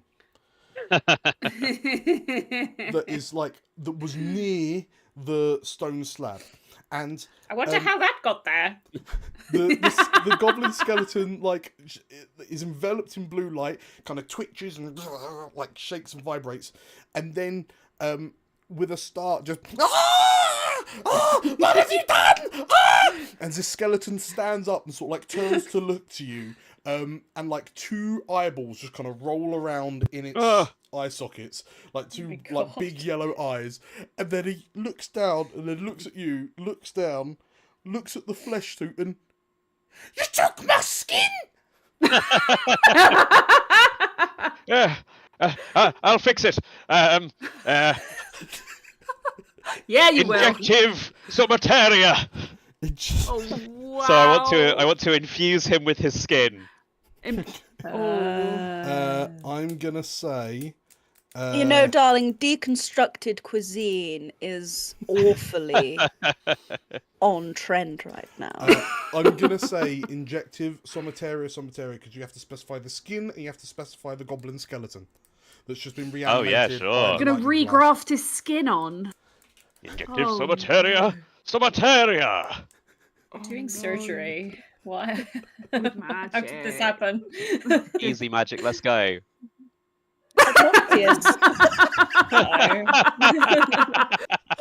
I did something with the skin of the goblin. Something's happening. Okay. A 2. Oh, God. Size. Okay. Oh no. You. Oh God, what did I get? You sort of like you point down. So what was it? Inject. Injective, infuse or inject. Okay, so you grab the goblin's skin and sort of like you look at the goblin and you just like throw the skin on, and the goblin skeleton's just like, oh, what you doing? What you doing? And as you sort of like zap him with your magnolia wand, there's a puff, and then nothing really seems to happen.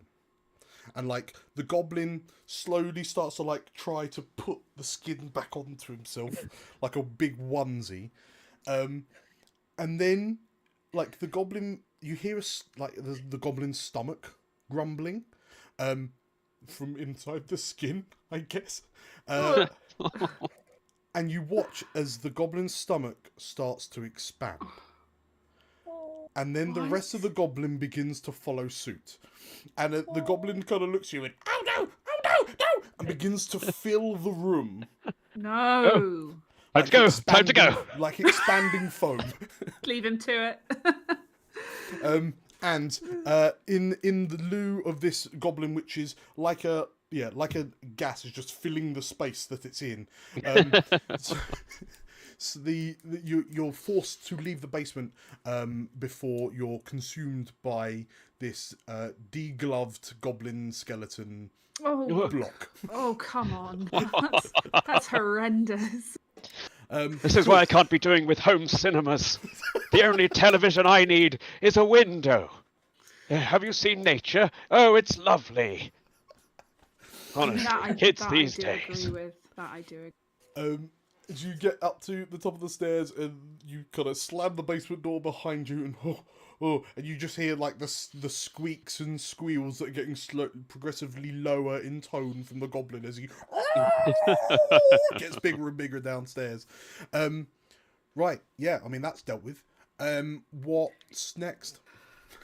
Is it dealt with? is it?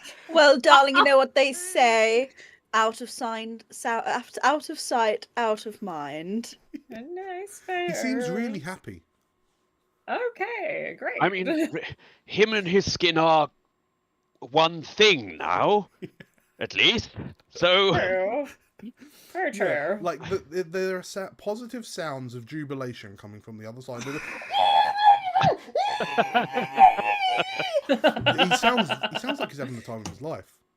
Ah. I think we've taught him an important lesson around renovations and keeping the home in peak trendy trendiness. I say we go upstairs and never speak of this again. Okay. Agree. Okay. What a capital idea. Right. So in which case, you head back to the main hall.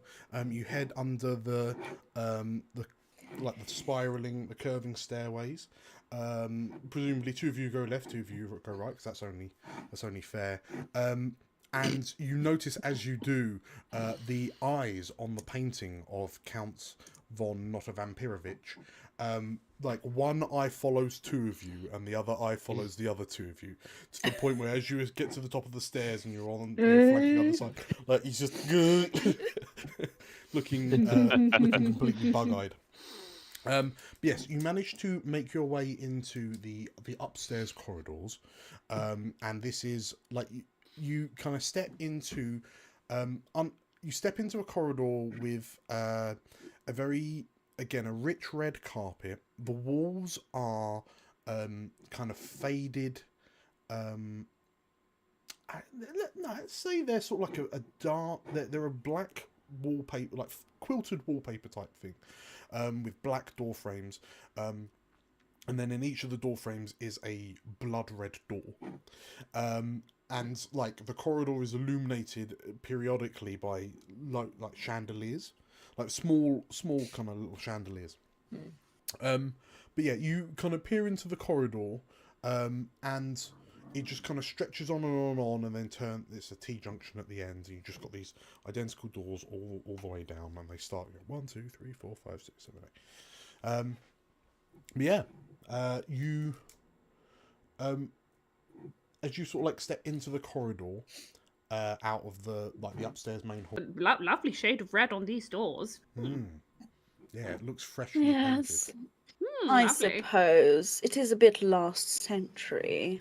Well, Now sometimes the classics are the best, aren't they? Yes, well, Oh, yes. Scarlet is just so overused now. We're much more, using vermilion these days. That's a much better. I It's don't a know. much better say. It brings out the, it really brings out the blood stains. Well, as you're kind of having this conversation and walking along this corridor, you get to the end. But group decision, left or right? Left. Left. Okay, Oh. so you turn left, and yeah, Philia, Obnoxious, as you're having this conversation, you stop as you turn left, because in front of you is a corridor that looks almost identical to the one that you've just travelled down, and the doors are numbered 1, 2, 3, 4, 5, 6. But at the end of the corridor, you see 2 young children in like black and white.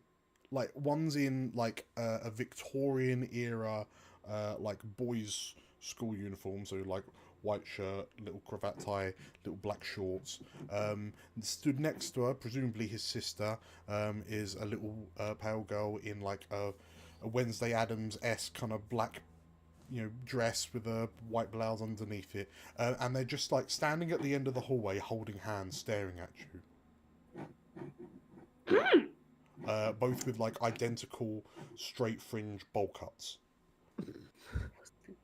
Not. Yes, I can go big. No, go. Julia, you were going. I think you were trying to say something. No. You go ahead. Obnoxious is. Oh, don't worry. I am wonderful with children. They love me. Hello, sure? young people. Are you feeling peng today? Peng is slang that the young people use, you see. I know all of the young people slang. Peng, bruv,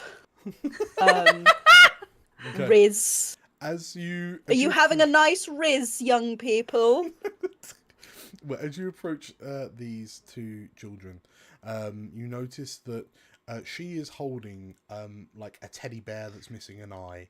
The teddy bear looks quite raggedy, and like there's a gash down the side with some of the fluff and stuffing falling out. And as you ask, are you having a rizzing day?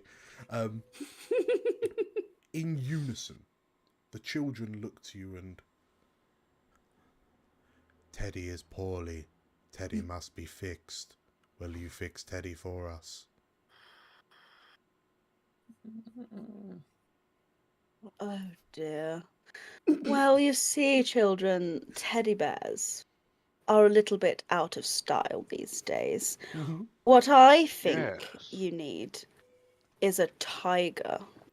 Tigers are so much more on fleek, as you young people say.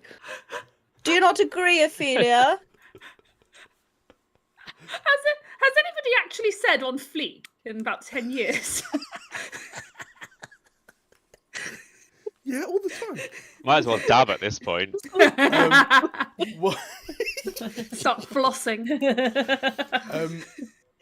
Okay, the children, like the two children in unison, tilt their heads at your words, and then we would like a tiger.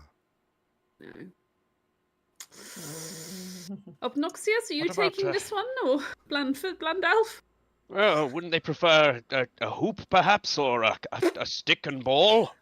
No, see, those are so boring, and I know that children these days, they want excitement in their lives, and what's more exciting than a tiger?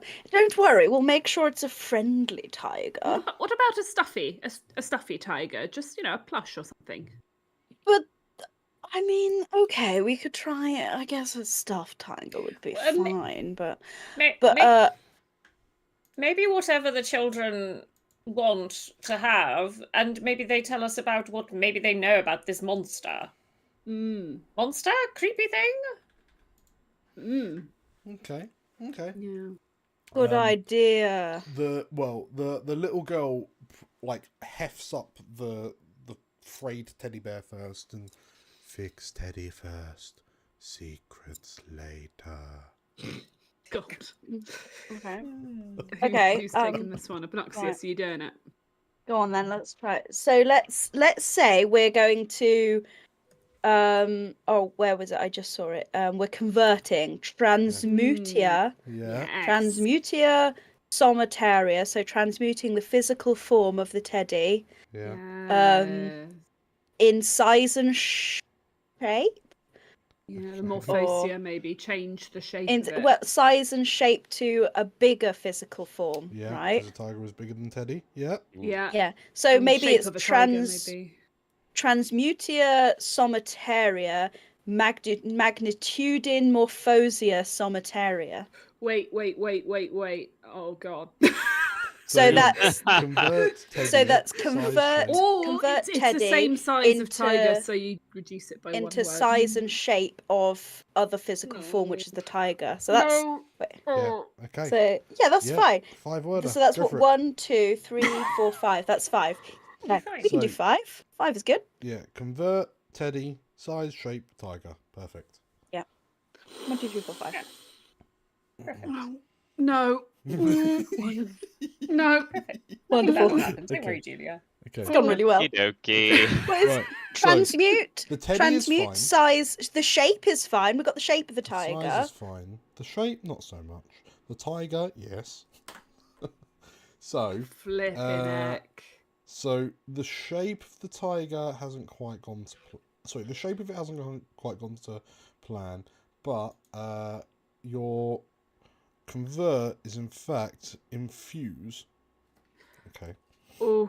Oh no. Wait a minute. So what does it come out as? So- Infuse the teddy bear with. The shape and sort of the size and sort of the shape. So what happens is this little girl holds up Tiger Teddy. and you're just like with a flick of the hair, you like you intone your spell, you zap the teddy bear, and the little girl like just drops the teddy on the ground, and then in unison the two of them, still holding hands, take one big step back, and you watch as Teddy starts like growing to the size of a fully mature tiger. So it, for all intents and purposes, pretty much fills the corridor. But it's not transforming into a tiger. It's still a teddy. And as it's sort of like, and it's still kind of plushy, so it just kind of like bloop, like presses against the sides of the wall slightly, and from behind it you hear, "Did it work?" from the two children, and then this teddy just lifts its head and looks to you and lets out a snarl. Where did the life force come from? We've infused. Oh We've no! infused The spirit of tiger. The spirit of tiger into a giant teddy, essentially. At least it's only got one eye. Wonderful. The teddy, this one-eyed teddy with a bit of fluff hanging out, looks to you and lets out a guttural roar like a tiger, and sort of like gets low, sticks its bum in the air and starts wiggling, and it looks like it's about to pounce. Drazwy, what are you doing? Oh God! Got any of that kitty Save food us from all. earlier, Drazwy? Yes, Yes, take Drazwy, the it's on same you now. spell. Kitty food. Literally, just does the one spell combination. I kind of feel like in this situation, how big is it? It's like huge now, right? It's bigger than big you. time. Yeah. I either make small, so inject small tiger. Yeah, small be good. Inject small tiger, or reducto magnitudinate reduce tiger. size. Yeah, reduce size. What's the the magnitudine is large, small, size of giraffe. But reduce size makes sense. So okay, so you want to reduce? Yeah, it would be Sometaria reducto, right? Tiger reduced or reducto Sometaria. So reduce teddy. Yeah. Reduce teddy with soul of a tiger. Okay. Roll for it.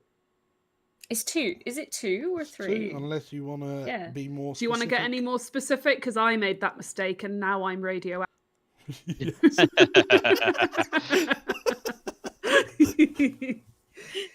You might reduce a different aspect of the tiger teddy rather than the size of it. I would but argue the more that you you do, I would argue you probably need Arcano, because this is now an inherently magical creature, so you need to interact with spells.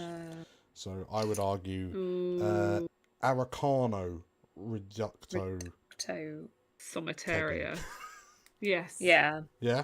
Well, I was also going to go honest. with like trying to stop it from being Angie too, because then if the size doesn't work, then maybe the no Angie will work. Yeah. So maybe Transmutia, you converting it from anger to happiness.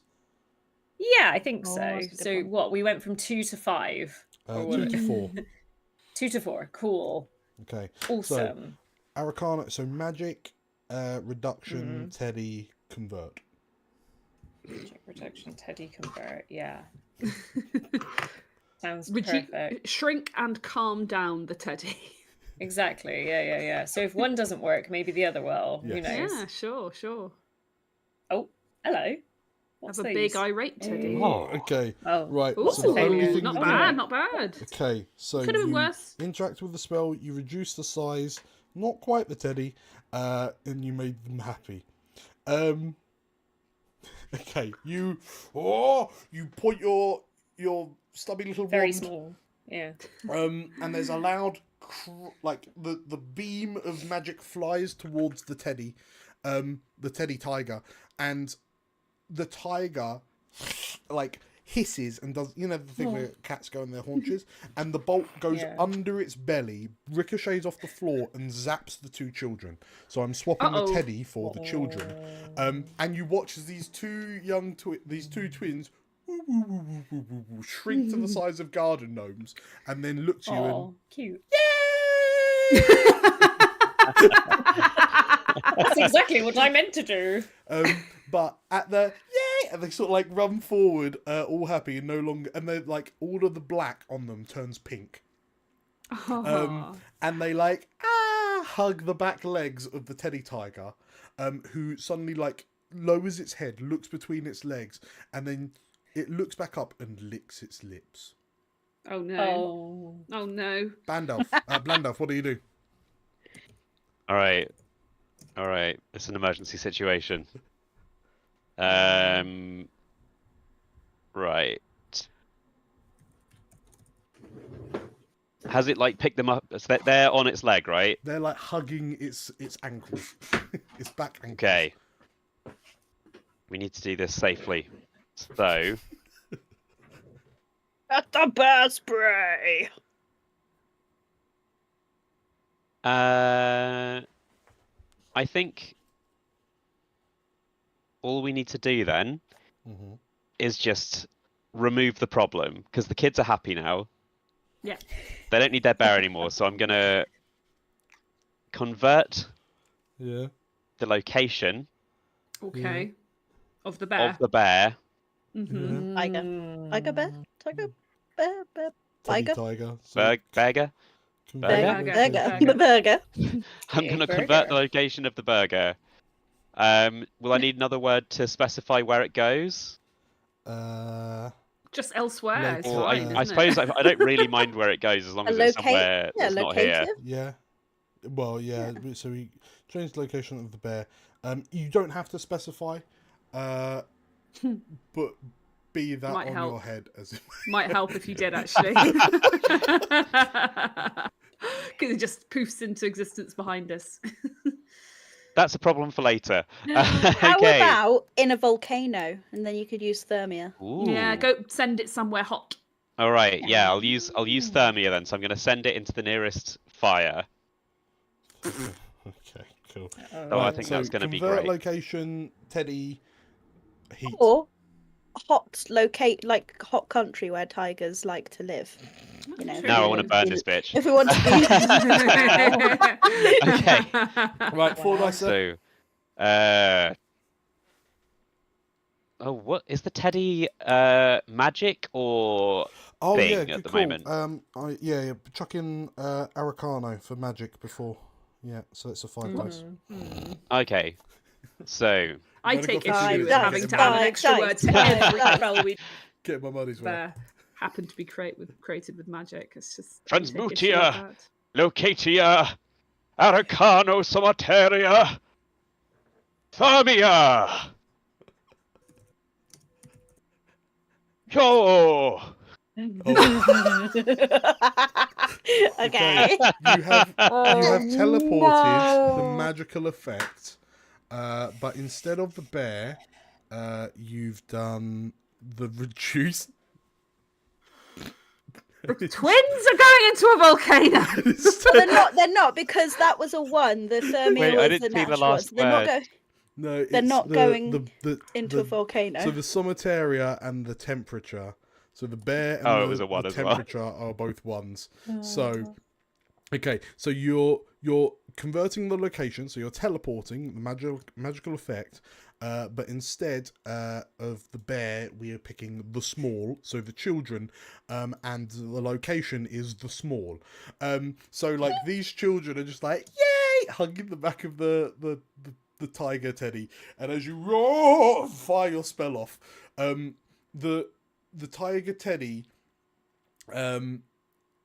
gets like leaps out of the way, and the kids sort of like fall on their bums and like yay, like cheering, and your spell zaps them, and they and just they shrink into the quantum realm, and they just vanish from existence as you teleport them to the tiny place. No, the children! And they just Our vanish information! from existence. Well, shit. And the tiger teddy Well, I just think that kind went of rather well. the tiger teddy looks to you and snarls menacingly. Ophelia. Oh dear. Get behind me, chaps. I'm going to try something risky. And I point my wand at this snarling Like all the other things weren't beggar. risky, right? Well, I literally want to just stop it from living. So, Preventia Vitalia, I guess Aracano Sometaria for the Prevent bear. life magic bear. Okay. Is that all right? Yeah, go for it. 4 dice. Let's go. Hey, almost. Almost. Oh no! What have you prevented? I prevented sort of life in the magic bear, I think. Okay. Sort of. I see a kitty cat Is there a kitty cat? on the windowsill of. Oh, tofu. We are catless. Okay, so you prevent the. So it works partially or incorrectly. Yes. I prevent sort of the life Okay, of the so magic what bear. what happens is you Yes. the tiger teddy like leaps, like snarls, hisses, like it's only got a stub tail, so just like you just see this nubbin raise up in lieu of a like an actual arched cat tail, and like it leaps at you as you cast the spell. You were attempting to take away its livingness.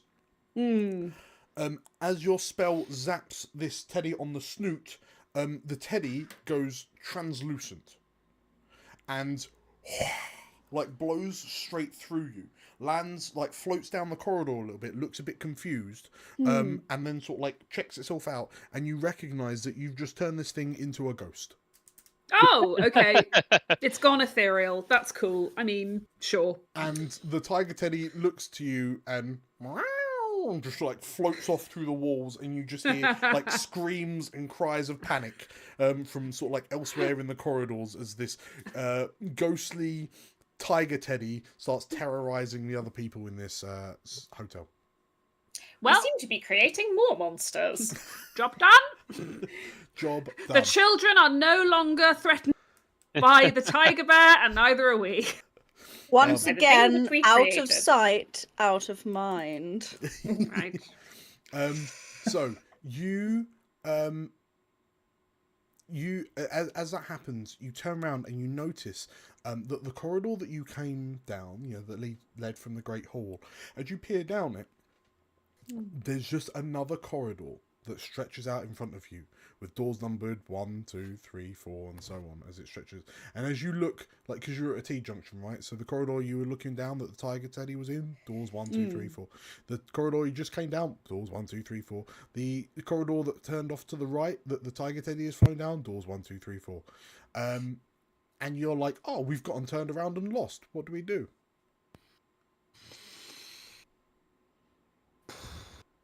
Go to the garden. Well, Obnoxious, what do you do? You see all this wood paneling now, really.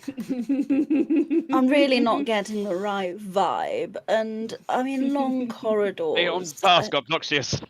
It's very Scooby-Doo, don't you think? And it's very difficult to find where we're supposed to go. And if we're supposed to be locating this monster, why don't we just do it with magic?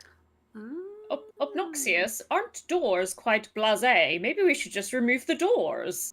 Oh my gosh, that's such a good idea. I quite liked the idea of locating the Drowsy. monster with magic. Yes, but we can locate the monster so much easily if there are no doors. Is that true? And also, it will give a real nice, open, spacious open air planning to the feel of this space. It really let the light in more and make it much more amenable to when you have guests over. Okay. Open plan is very chic right now. What does this spell look like? Drowsy, would you like to try this spell, or would you like me to take the reins? I'm happy to remove doors because we all know magic can't go through doors, so they have to be removed with magic before the magic can go through the doors. Okay. Because they can't go through the doors. So how are you are you teleporting them? Are you extracting the doors? Extractor seems good. Yeah. Extract door from door. Like, can I extract? Doors are Extract door primarily from made of frame. wood. Remove wood from door. Okay. Okay. Yeah. So If they are indeed wood. extract door from frame. Okay. Yeah. Cool. That's a 3. So yeah, extractor sometaria. Yeah. Okay. You Sounds got can go this. wrong. to me. 3. Okay. Okay. So you extract the door from the frame. So you're extracting something from the frame. I mean, technically, the first word is a failure as well. So Oh, it is. It Okay. is. sorry to be a narc, but Right. So you're just like, get rid of the doors. And as you cast your spell, all of the doors become replaced by walls. oh, Oh. what was what you were saying about open plan, Obnoxious? So all of the doors are gone. All of the They are frames have been gone. filled in. But now Oh. there's just walls with door frames every so often. I've simsed the patrons of this hotel.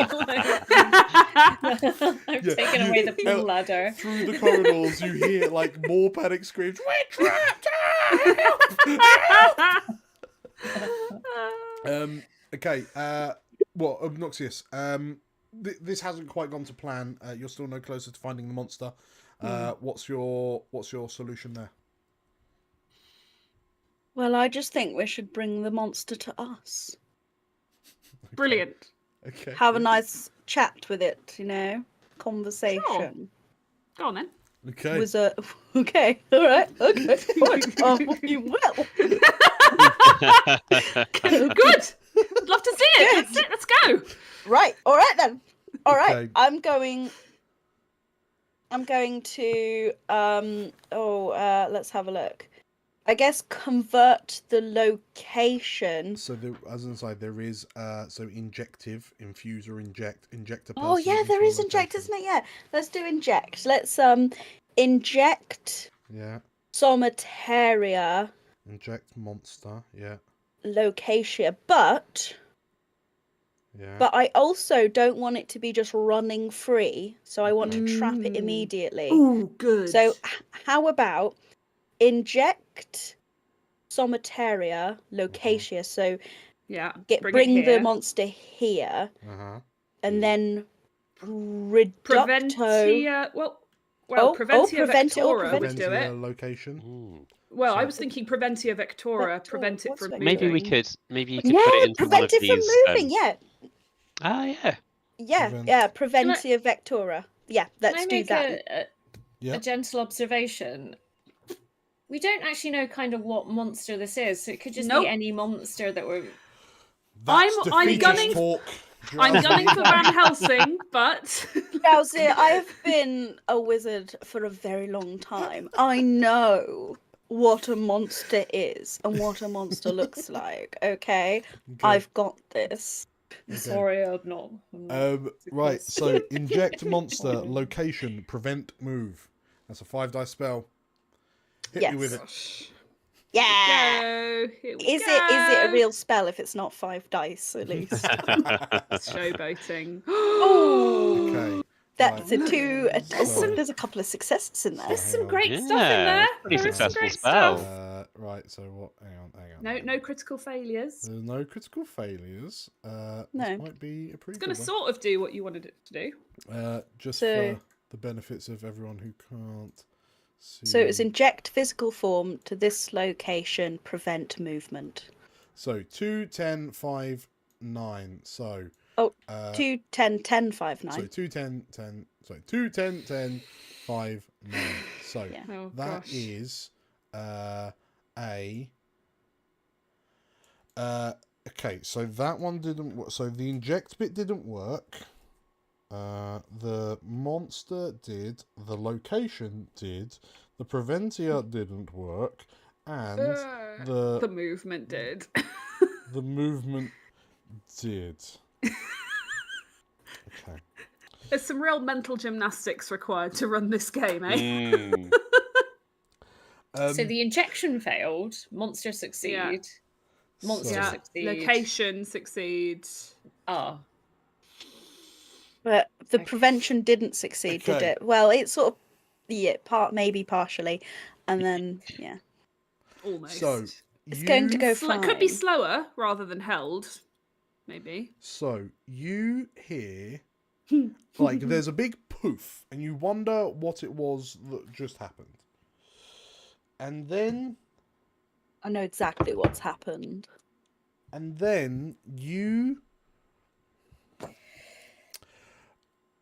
you you feel your cheeks bulge and this bat starts falling out of your mouth. Oh my god. And this like as this bat like pulls itself free and sort of starts flapping in front of you, it like looks at you for a moment and, "What have you done to me?" You didn't prevent its moving, but you prevented it moving like it used to, as this bat just starts like flapping around. Quick! It's a monster! Kill it! Landalf, quick, do your special killing spell. Oh, that's a killing spell. Ah, yes, I remember the time I came up with Count this. one. Oh. Count one. Barovich is going to be so proud of us. Arguably, We've there got is rid of nothing. the evil bat. There is nothing stopping you from being like potentia. So, lightning bolt, lightning bolt, lightning bolt, lightning bolt. Or Thermia, burn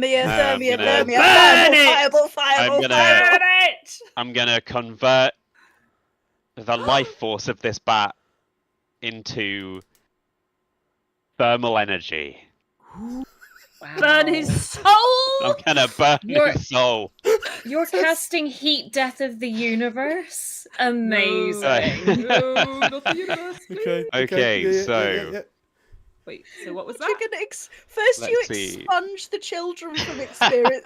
they're still they're fine. They're just infinitely small. This Blandalf is awful violent. Okay, so that'll be Transmutia, Yeah. So convert. Vitalia, Somateria, Thermia. Convert life, presumably bat, heat. Okay, I suspect this will be the last spell of the game. Make it a good one. Oh. Oh, it's not. Convert the life Yeah, of not the Oh, bat. something. Sort of the bat. Sort of. Very badly.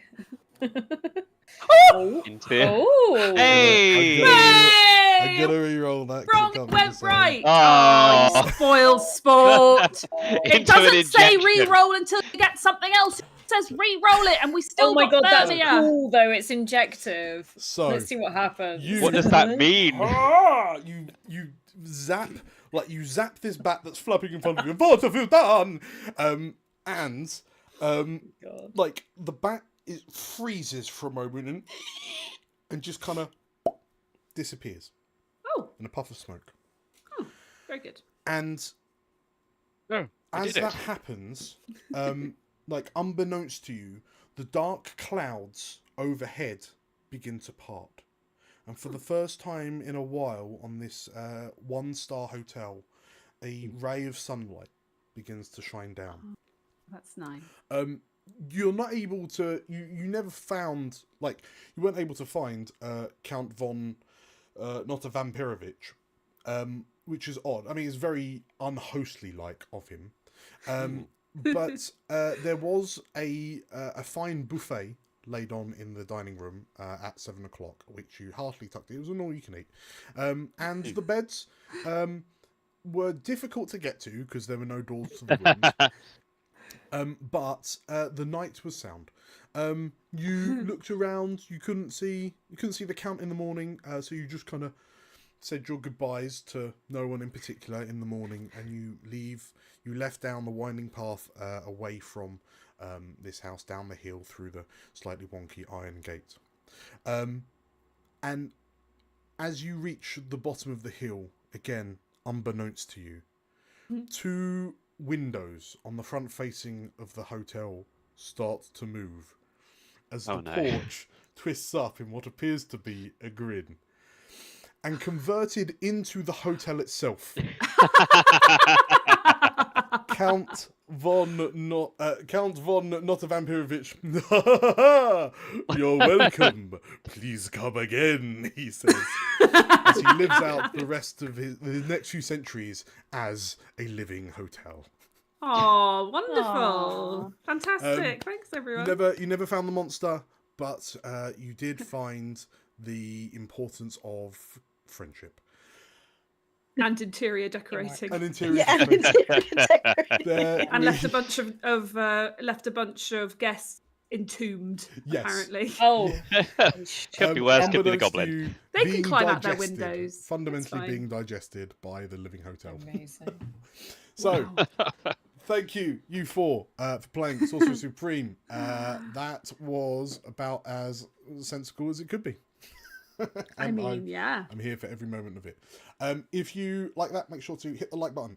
We have lots of tabletop RPG content on the Explorers of Elsewhere channel, so it would behoove you to subscribe if you haven't already. We release content very, very, very regularly. We won't want you to miss out. You can catch 3 of these beautiful faces on the current campaign that we're running, and you can catch Tim's beautiful face on the campaign we finished running last year, if you want to give that a go. So, thank you all for playing, thank you all for watching, thank you all for your donations that help spice things up. We will see you at 3 o'clock for Jason Statham's Big Damnation. Take care. Bye. Thank you, Dan. Bye. Bye. Bye. Bye. Bye. Bye.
All right, it's me, Jason Statham, in the flesh. How you doing? You all good? Yeah. Good. I don't know anymore. I'm loving the overlay. Incredible. Thank you. Thank you. I had my people put a lot of time and effort into it. Because, as you know, I am an internationally renowned action superstar. Bigger, in fact, than Dwayne "The Rock" Johnson. How are you doing? The name tag here is actually incorrect. My name is, in fact, Jason, not DM Dan. But let's do some introductions, shall we? Hello, Julia. How are you? Hi, You up, I'm bird? brilliant. I'm brilliant. Thank you. Thanks, Good. Jason. Yeah, Amazing, amazing. It's You're really, looking really happy lovely. to be here. Oh, thanks. Cheers. Hello, Tilda. How you doing? You're looking I'm marvellous. a bit unsettled by the. You're holding your Yes. composure well. Very, very well. Hello, Tim. Welcome back. You good? Thank you very much. I'm wonderful. Thank you. Amazing. We can Lovely make to an see you action again, star of Jason. you one day. Don't worry. Don't you worry, son. And finally, hello, Alec. You all right? Bit hot down here, but otherwise it's great. Wherever I am, it's hot. That's the Statham effect right there. Right. So, as we all know, this is in fact the 3rd episode of Jason Statham's Big Vacation. And I'm afraid to say that at the end of the last outing, I met a sudden and unfortunate demise in Westcliff, Southend-on-Sea's owl sanctuary. Turns out they were just bloody pigeons, weren't they? And the whole sanctuary was in fact just some really complex death trap orchestrated by my action film rival and fellow Screen Actors Guild member, Wesley Snipes. I think he was angry because of all the tax stuff, you know? He just needs a little bit of a leg up. But anyway, enough slander. I've found myself in the lowest depths of hell. And I've gathered together a crew of the finest team members to help me escape. Isn't that right? Absolutely. Yeah. So, this... yeah, you heard, Rob. You heard. Right, so Julia is my new tour guide. Tilda is my new agent. Alec is my new lawyer. Tim is my new private security. They might have made up names. I don't know. I don't do made up stuff. I'm just an actor. All right? So, I reckon I'm going to pass it over to my esteemed colleague, DM Dan, and he's going to take it from here. How's that sound? Perfect. Amazing. Cool. I present to you DM Dan, the Statham Master.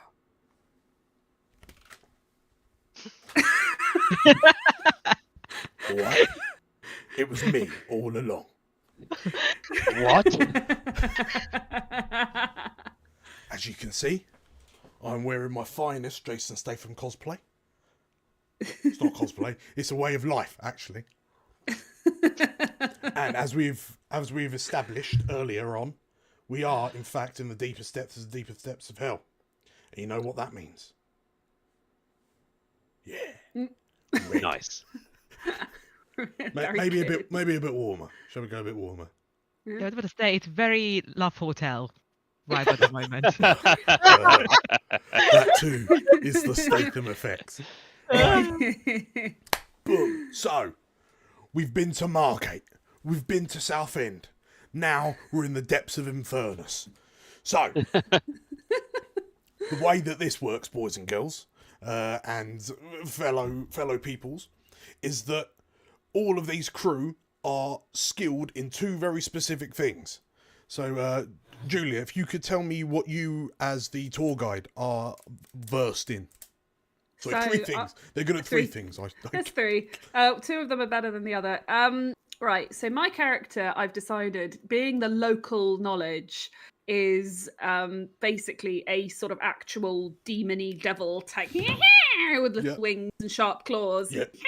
And was originally assigned to torture Jason for all eternity, but found he was impossible to torture by standard means. He just kept he's a tough guy. He kept snorting his bag of cocaine and just really enjoying himself. He kept talking about how it gave him the thrill and the adrenaline boost.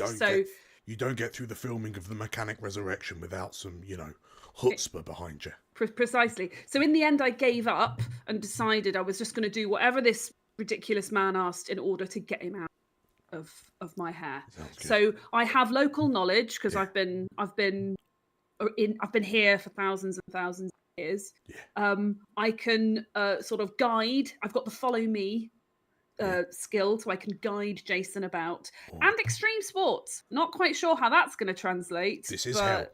This is hell. Yeah. What more extreme sport is there? Sports, Yeah. So that's me. Okay, cool.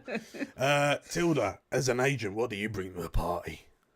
So, as an agent, I should bring Statham lore to the table, but since I have been dead for a while, I do believe this is Arnold Schwarzenegger who managed to pick up a British accent. So my lore is going to be... my lore is going to be Schwarzenegger lore, failed actor, and narcotics. Okay, very good. That sounds... we might well need a lot of narcotics where we're going. Hello, Alec. Hello.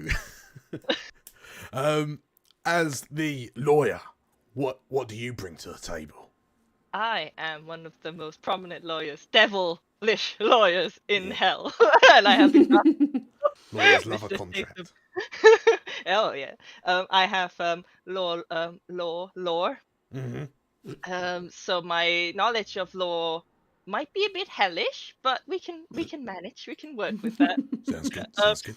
Spin doctor. I've helped get many of the local devils out of trouble. And eye for detail. I can pick out things to work with. Nice. Nice.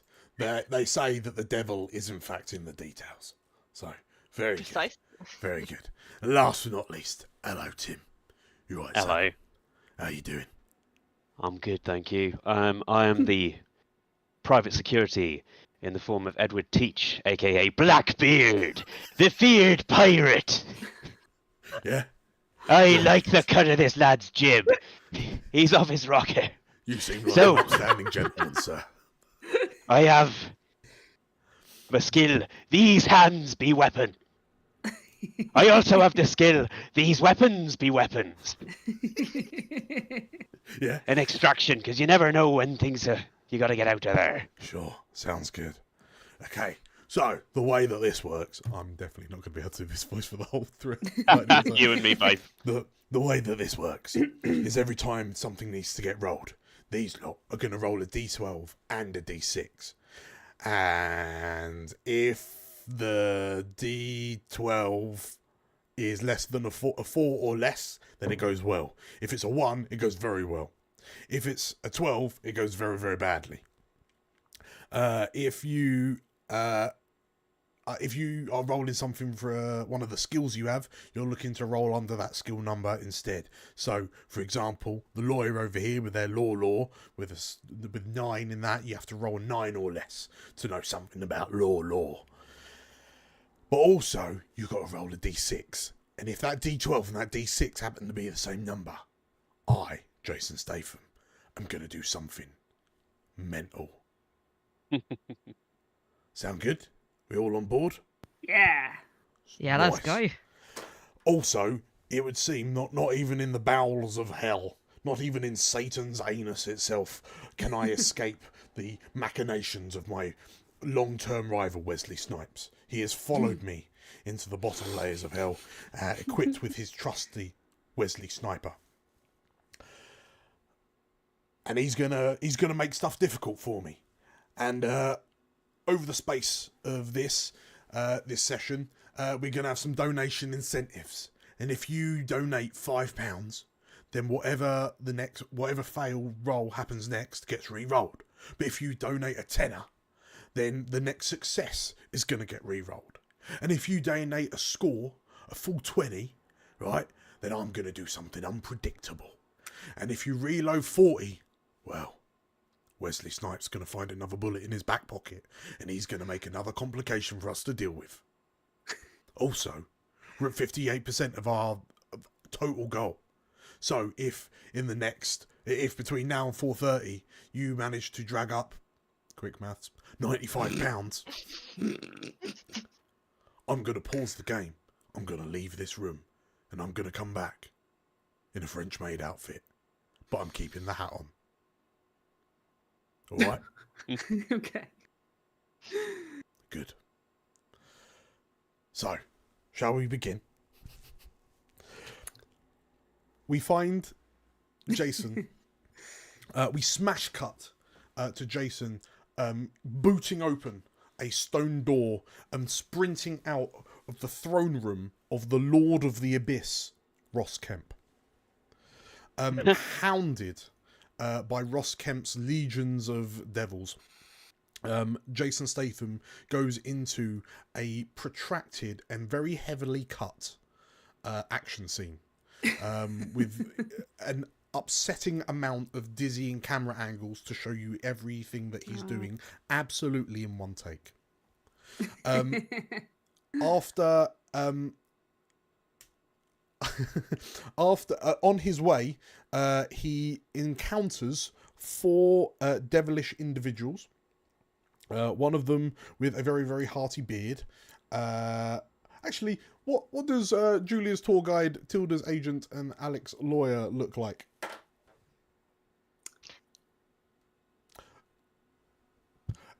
Alex, right, do you just look like a lawyer? Yes, I look like a lawyer, but just to have a little horns, just to show that I'm from hell. But otherwise, everything you'd expect a lawyer to look like, laces and all. Okay, very, very good. Tilda, what's your agent look like? So if you're thinking 90s and early 2000 Hollywood agents, so a very, very run-of-the-mill white guy with the whitest, straightest teeth and a balding patch. Sure. Okay, and what does Julia's tour guide look like? I'm just a little red flappy wing guy. Little imp.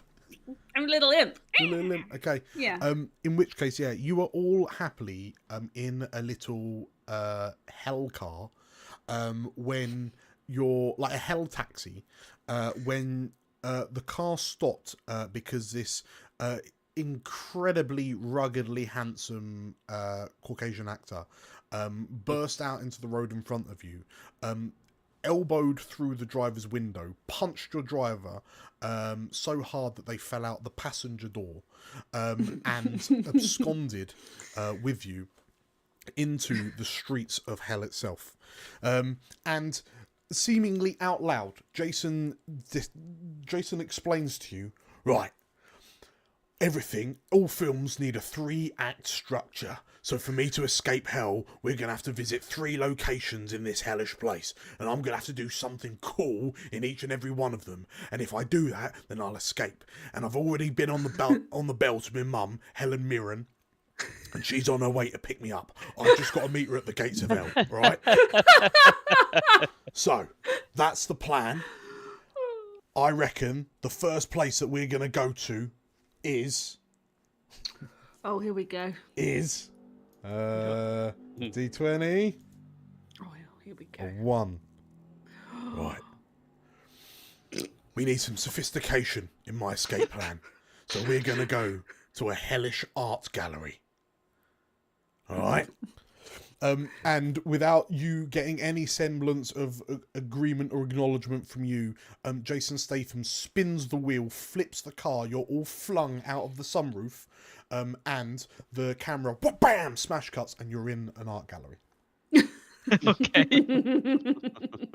And Jason's in front of you with his tailored suit jacket over his shoulder, and he in his sneer as he gets some sort of like long panning shots at hot devil babes in very kind of form hugging wear.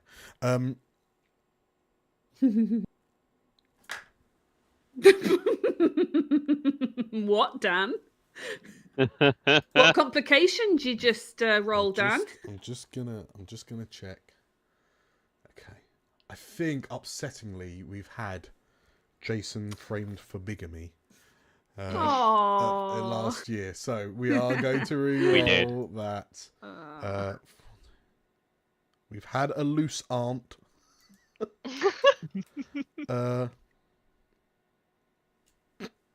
Okay, so Jason's wandering around this art gallery with you in tow. You're not entirely sure why it is you're following them, but you feel oddly compelled to. And perhaps you're tailgating because off the back of Jason's very well-defined muscles, like well-wired kind of back, maybe you'll be able to escape Ross Kemp and the Legions of Hell yourself. But yeah, he sort of like walks around. You hear him just to himself utter a few witty quips to no one in particular. And he strides into this, strides through an archway made of like bones into this large darkened hall. And there's a projector. There's a sole projector in the middle of the room, and it's projecting a black and white flickery film on the on this large wall at the end. And the video feed is like of a happy kind of hell parade, and everyone's just sort of like dancing and having a great time and raising lots of money for 1625 independent people. And then amongst the four of you, you spy a little red dot that starts creeping its way up the column that the projector is sat on until it hovers over the skip to next button. And there's a ever so slight bang from somewhere, and through one of the windows a small BB flies through and hits the next track button, and the projector closes down and is replaced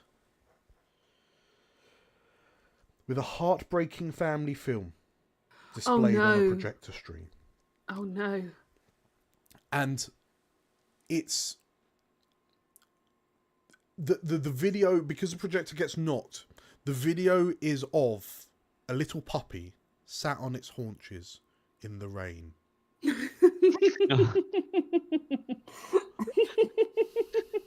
Uh-oh. And for all of you, like everyone, all of the devils in the room begin sort of like cheering and laughing at this comedy thing that's happening. And it's just like the puppy just like rewinding over and just looping over, just like slowly zooming in on its puppy dog eyes. No. But Jason stands there and you hear him.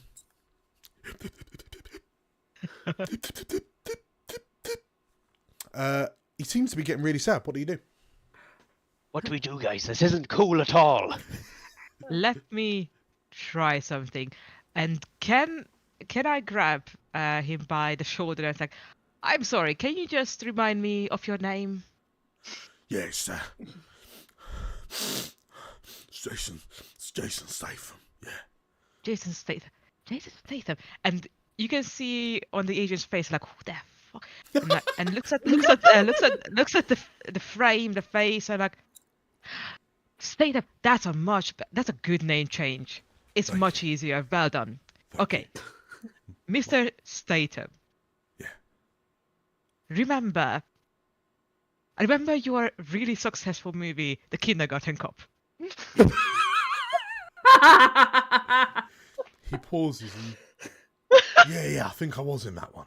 Yeah, I was one of the children. Yeah. Yeah, remember when the pet was in danger, and how sad it was and heartbreaking. Yeah. But how there's always a hero. I cried for months. Yeah, but there's always a hero, and the hero just comes through the flames and the flood and whatever is in their way to save the pet. Yeah, this is before that. Yeah. Like, this is a reminder that it will get better because there are heroes like you in this world. You're right.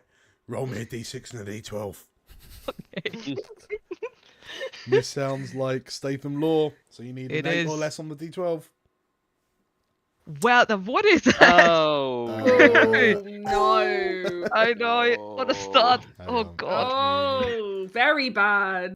For the interest of everyone at home, let me just. I don't suppose someone wants to donate very quickly. A fiver! My kingdom for a fiver! Dad, if I donate a fiver right now, and I will roll that. I owe you £1 Okay. Like, I will donate right now if I don't get kind of. So, Jason, he's just like, yeah, you're right.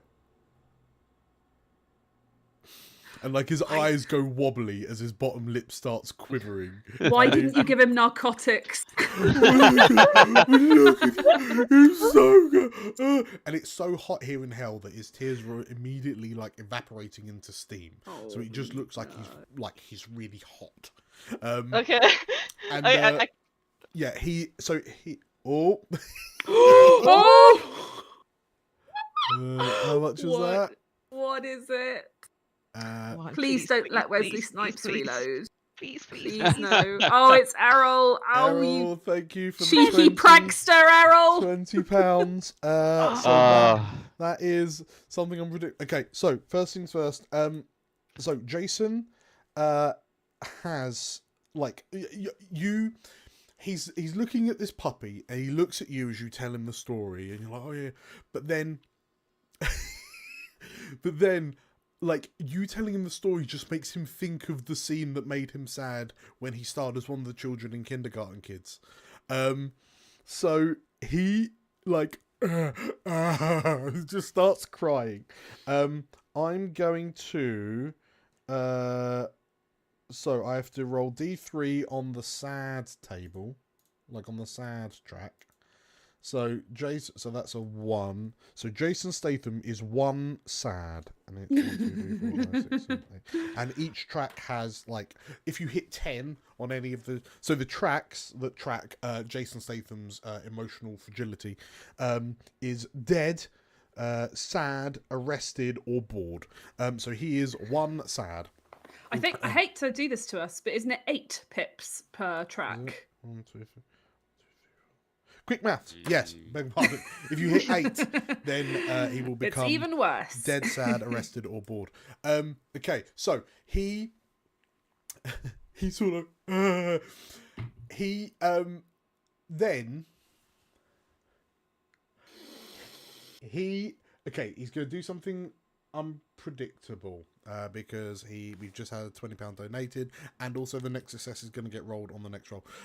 He sits there and goes, "No, I need something that makes me feel good. And he reaches into his pocket, and he pulls out like the pre-released DVD of The Beekeeper, and he slots that into the projector, right? You don't know how he's put a DVD in a projector, like with in big hell. film going around, but he's done it.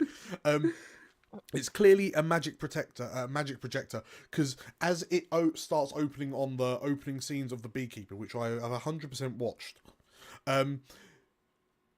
you realise it's a magical projector. And as the bees material appear on screen, they begin to peel out of the wall that it's projected on. And soon there is panic and screams throughout the room as the room is filled with bees. And Jason Statham, "Come to me, give Daddy some love," he says as he's swarmed and cuddled by thousands of little tiny bees. But the security guards don't seem to be happy of the sudden bee infestation. What do you do? Can I just like, as the swarm piles towards him, I just want to like launch myself and pile him out of the way of the many bees? Sure. And what skill are you using? Are you slotting little big meaty pirate hands, or are you firing cannons at them, or what? Oh, I don't know if I've got my cannons handy at the moment. Maybe a cutlass. I'm assuming this I is think. extraction. All right. isn't it? There's probably like it's an old school theatre. Maybe there's a chandelier. Yeah. I'm grabbing a rope.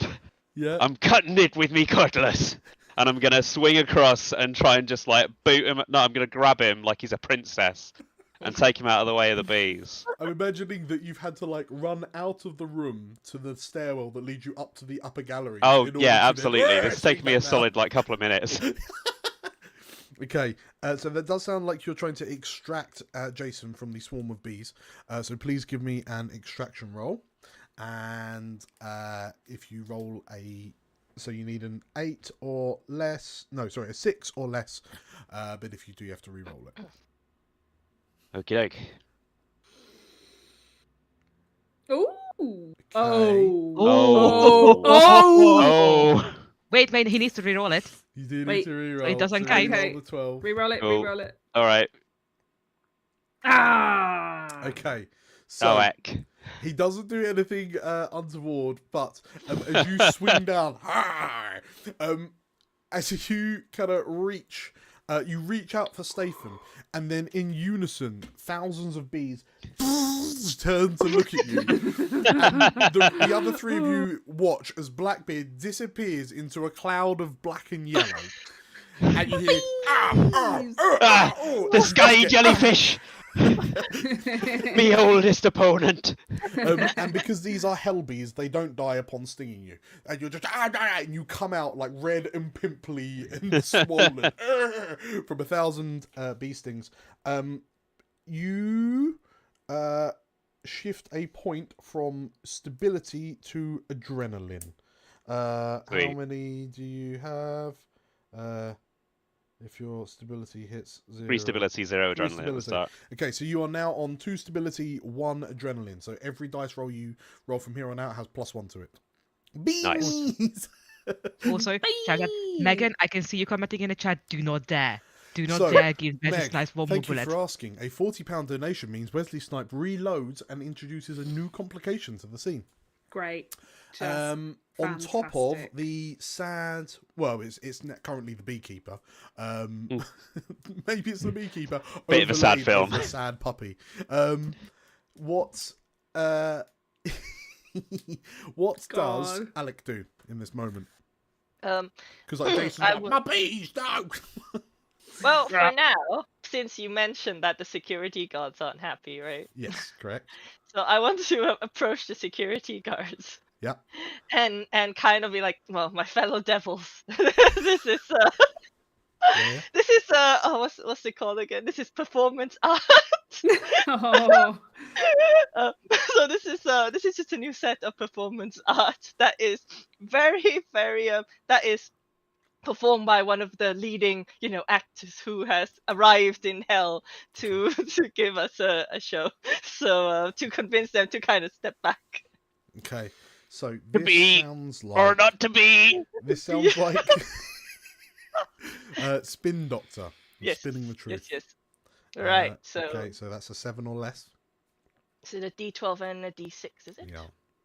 Where is the 6? So that's the 6. Oh no. Oh, Chris. Chris. No, that 5 is good. 5 is good. 5 is Re-roll good. the 5 next is great. failed Thank you, roll. Chris. Okay. We love it.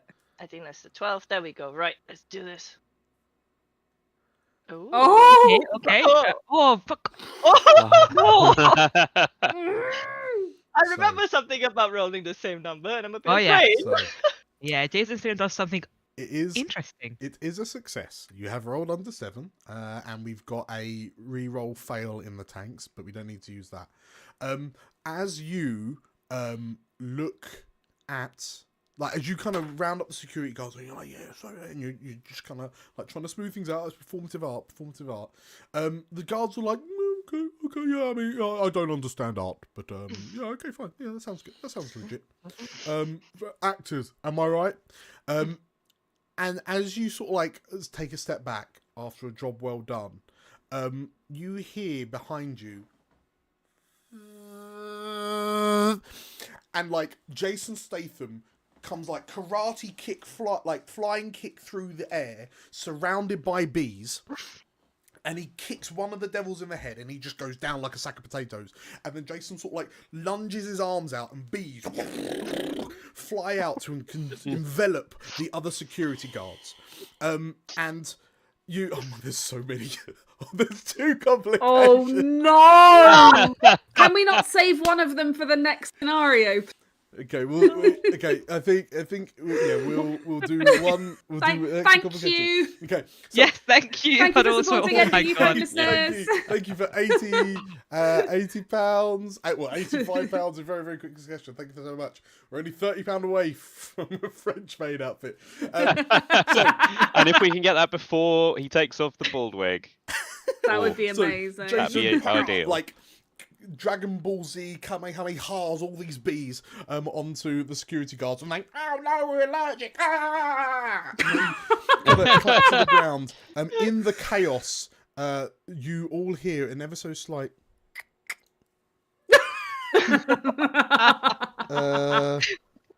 We've had a damn. Okay, hang on, let me start crossing these out. So we've had Drayton framed for bigamy. We've had a damn breaks. Keep rolling. We haven't had Jason is wanted for transporting rare birds. Okay, so so the you hear like there's an how does this work off a sniper shot?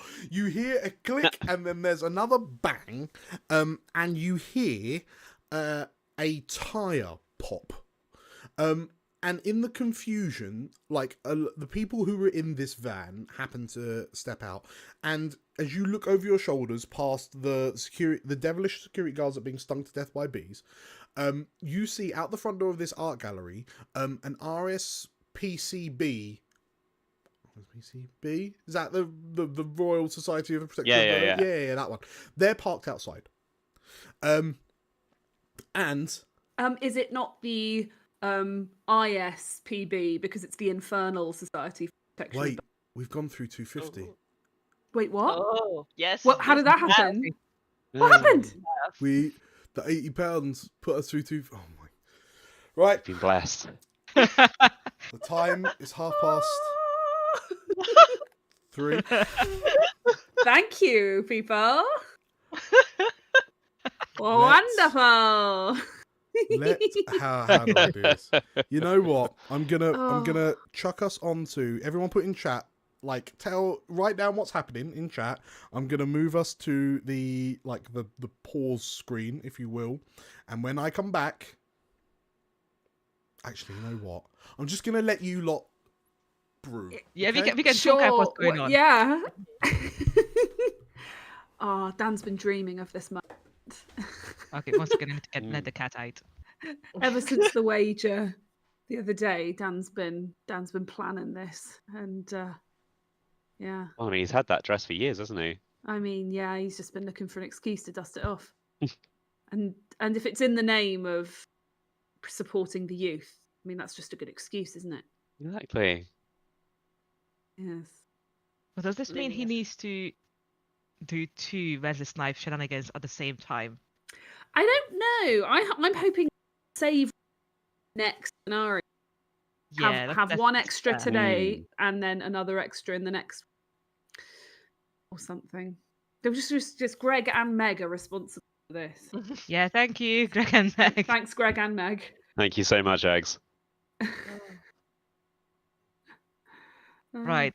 Tornado of chaos just visited. So what's actually just happened? I'm not sure. I'm totally Oh Lord. caught up. Okay, Who so knows? Jason All said I saw is it's- bees. yeah, so he's flying Oh, on bees I think I'm and needed. shooting bees. Okay, it's fine. It's fine. We got this. Oh, there you go. Oh, Whoa. he needs a squire. Oh god. Yeah, so bees. Bees are teleporting. No, bees are making Jason fly. I He's think also shooting bees. he's throwing bees at other people. Yeah. Are they getting him as well? Where's Jason at? No, Jason Jason is is not being now- attacked by the bees. The Okay. bees are his friends. Jason has now Mm. attacked the security guard who I talked to and are now dead. So Yeah, I don't think it's confirmed it's a security guard. It's just a devil. Someone. no, it was the security guard of the that's worse. Garrily. That's why they were. Oh, that's That's why worse. they were approaching. Okay, that's fine. That's fine. We can Everything's do this. fine. Everything's fine. Right, and then there is going to be on ISPCB. Yes. Yeah? Yeah. There's going to be an clever. RSPCB-based bird incident. Yeah, there's gonna be birds. So there's gonna be birds that are probably gonna eat the bees. It's probably gonna make Jason sad. Just a heads up. Or And maybe. And also he's gonna be like complicit in trying to steal the bird. We need I to mean, get we him don't out of here. We don't even know what bird it is. Was it gonna matter? I mean, I I'm- can It might be a hellbird of some sort. exactly. It could be. I mean, it could either be a a rare hell bird, or just a hell pigeon. Oh, a rare Julia. Oh god. Okay, what if I just drug everyone? That could work. Drug the bees, drug the birds. If there's one thing that will improve the situation, I think it's cocaine. And yes, if Arnold Schwarzenegger actually turns up, I would be very confused.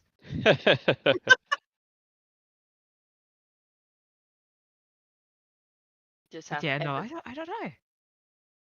everything is chaos right now. It is. I thought I'd be in my element, but I'm just covered in bees, rolling around. I mean, I thought I solved the problem, but or at least try to make it better. I mean, very, very shortly, it was a bit better. I've clearly underestimated Mr. Statham in comparison to the devils I've dealt with. Yeah, I mean, a problem was solved. Yes, there are new problems. Now we just solve them too. It's going to be fine. Yeah, it's like work. Oh, Sorry. Everybody's just like, Yeah, that was a bit too real. Let me go back a bit. PTSD. So much of it. oh yeah, absolutely, guys. We definitely need some more Nicolas Cage energy to fend off Oh no. this swarm. Not the bees. Oh, I'd love to see that remade with our Jason. Oh. I mean, I haven't even seen it, so. He'd love it. He'd get to punch loads of people. Yeah. Be like, oh, not the bees. Oh. Oh, Julia's Are back. we ready? It's all under control. Fantastic. Yeah, we have no plans. No. The only plan I had so far was maybe drug everyone. and my run. plan has completely been foiled. Oh my god! Oh no!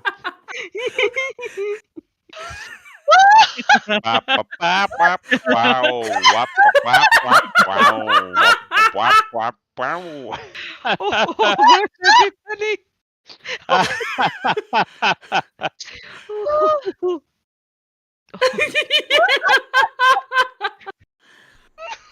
This is a nightmare. What? Okay. No. Julia, can we have pictures after? This needs to be like a screensaver. I think. Hang on. Have I got enough room? Have I got enough? Oh Oh, no. amazing. Yes, a Give us a better little angle. bit of the cleavage. A better angle. Hell yeah. This is No, the now glory you're shot. screaming right properly. here. Oh my goodness. Now let's let's tidy the bedroom. Let's tidy the room a little bit. There we go. Right. Hello. Generous bastard, look what you've done. Okay. Okay, I think we're here. I think we're there. This is what your donations have achieved. What they have Thank brought. you to everyone. Okay, hang on. Let's get let's get a bit of light. There we go. Right. Oh, I was worried we were going to get a little bit of upskirt then. You wish. Right. What I'm going to do. Okay, so we're at 104% of our donations. So, absolutely incredible. Thank you, everyone, so much for smashing the goal. The chat is going absolutely wild right now. So I think right, let me quickly jump into just giving. We've blown through 250, so I think the next step is 500, and God help me for figuring out what we're gonna do for 500. Well, apparently we are away from being banned from the internet, so Yeah, I that's think true. I think we're paying for people's therapy. if we Yeah, get right. 500. Right. Okay, where were we? Oh yes, Jason Statham, bees. It's all about the birds and the bees. Oh no. it is. Isabel, yes. So I will be wearing this maid outfit till midnight. So after we're done here for the entirety of... so after this, we're going to be jumping onto Heroes Wanted, who's in the chat. Hello, everyone. We're going to be jumping onto their stream and doing 5 to 6 hours of D&D. And the DM's going to be wearing a French maid outfit, because that's what we do. That's how we do. Amazing. Right. Bees. Actually, before Yes, these, yes. for the £500 one, can I suggest that T-shirt with the French maid outfit? The world is not ready for that, Tilda. Wow. Okay, so it is very cleavagey, isn't it? Wait, can I wear a French maid outfit with slippers? Sure. Yeah, why not? Anything's possible. Yeah, sure. This is the creme de la creme of yeah. I don't know what you're talking about, Rob. This is casual. Right, so bees, what do we have? 10. Yes, so you notice that the van is for the ISPCB, or the Infernal Society of Protection Prevention of cruelty to birds. Yeah, that's the one. And as the two sort of like devils climb out of the front of the car, they kind of stop and peer at this human that's in this art gallery currently doing like bee kung fu, like just knocking out all these guards and sort of like hurling clumps of bees at people, and just kind of in general going a bit manic, all while shouting. Did Beekeeper win any awards? It's quite recent. It's quite Don't know if recent. it's had time. Okay.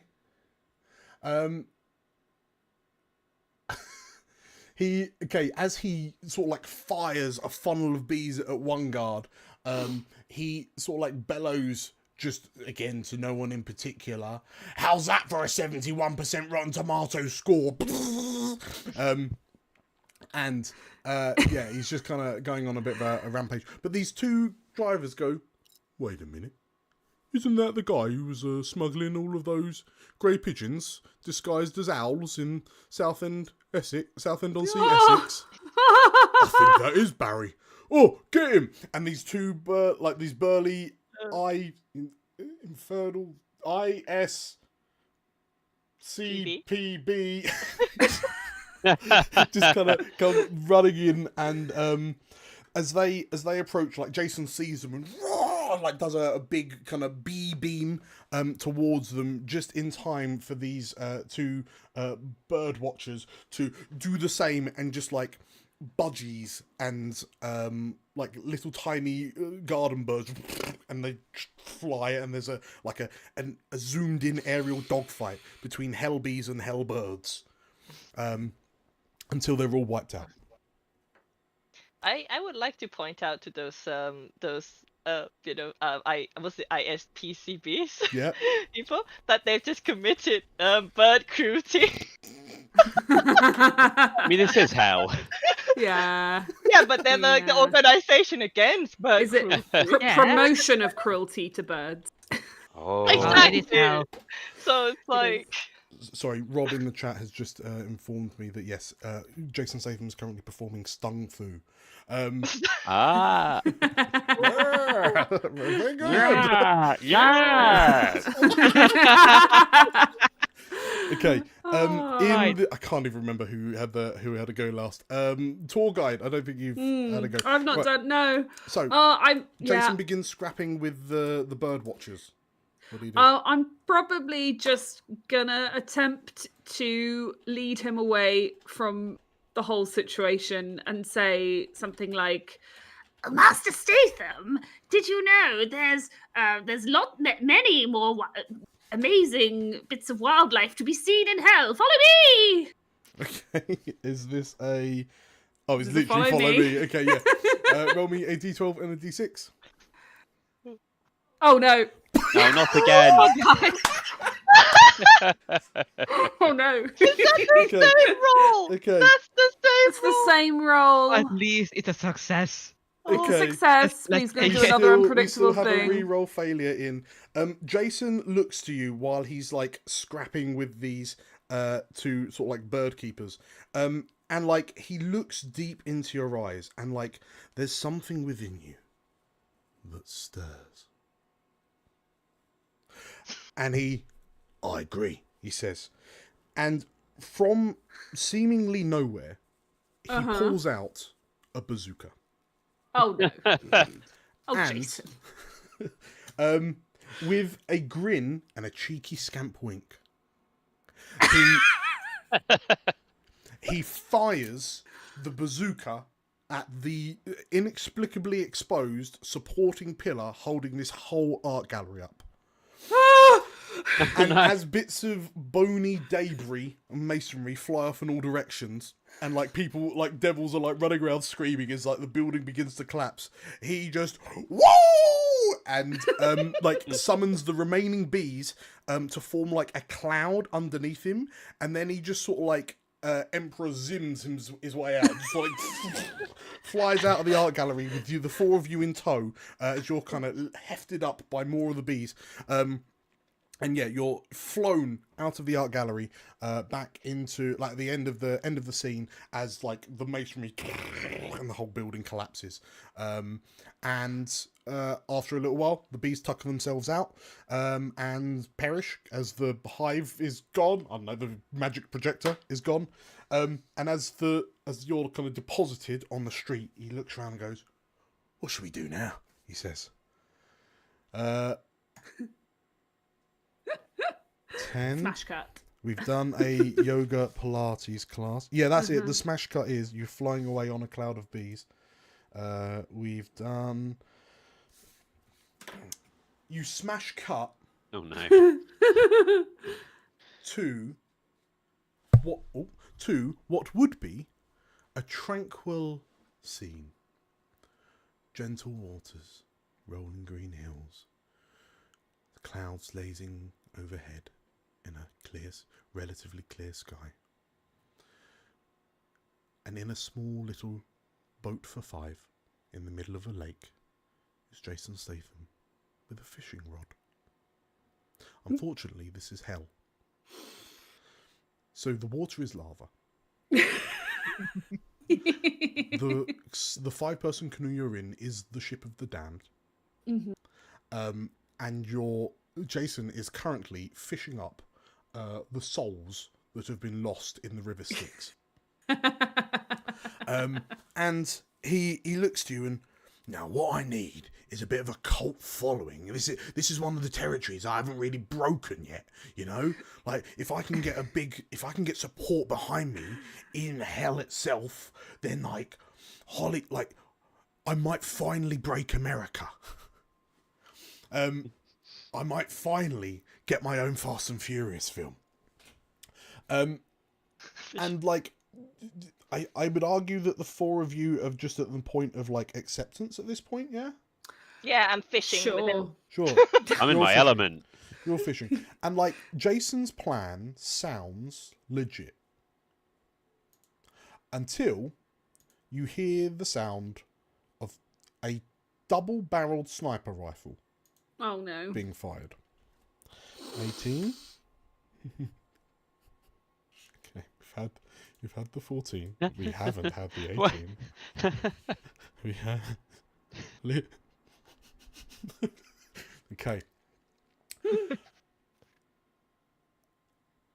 The serenity of the anguished wails of the dead is interrupted by the sound of another boat, like drifting towards you across the river Styx, and in the boat is this.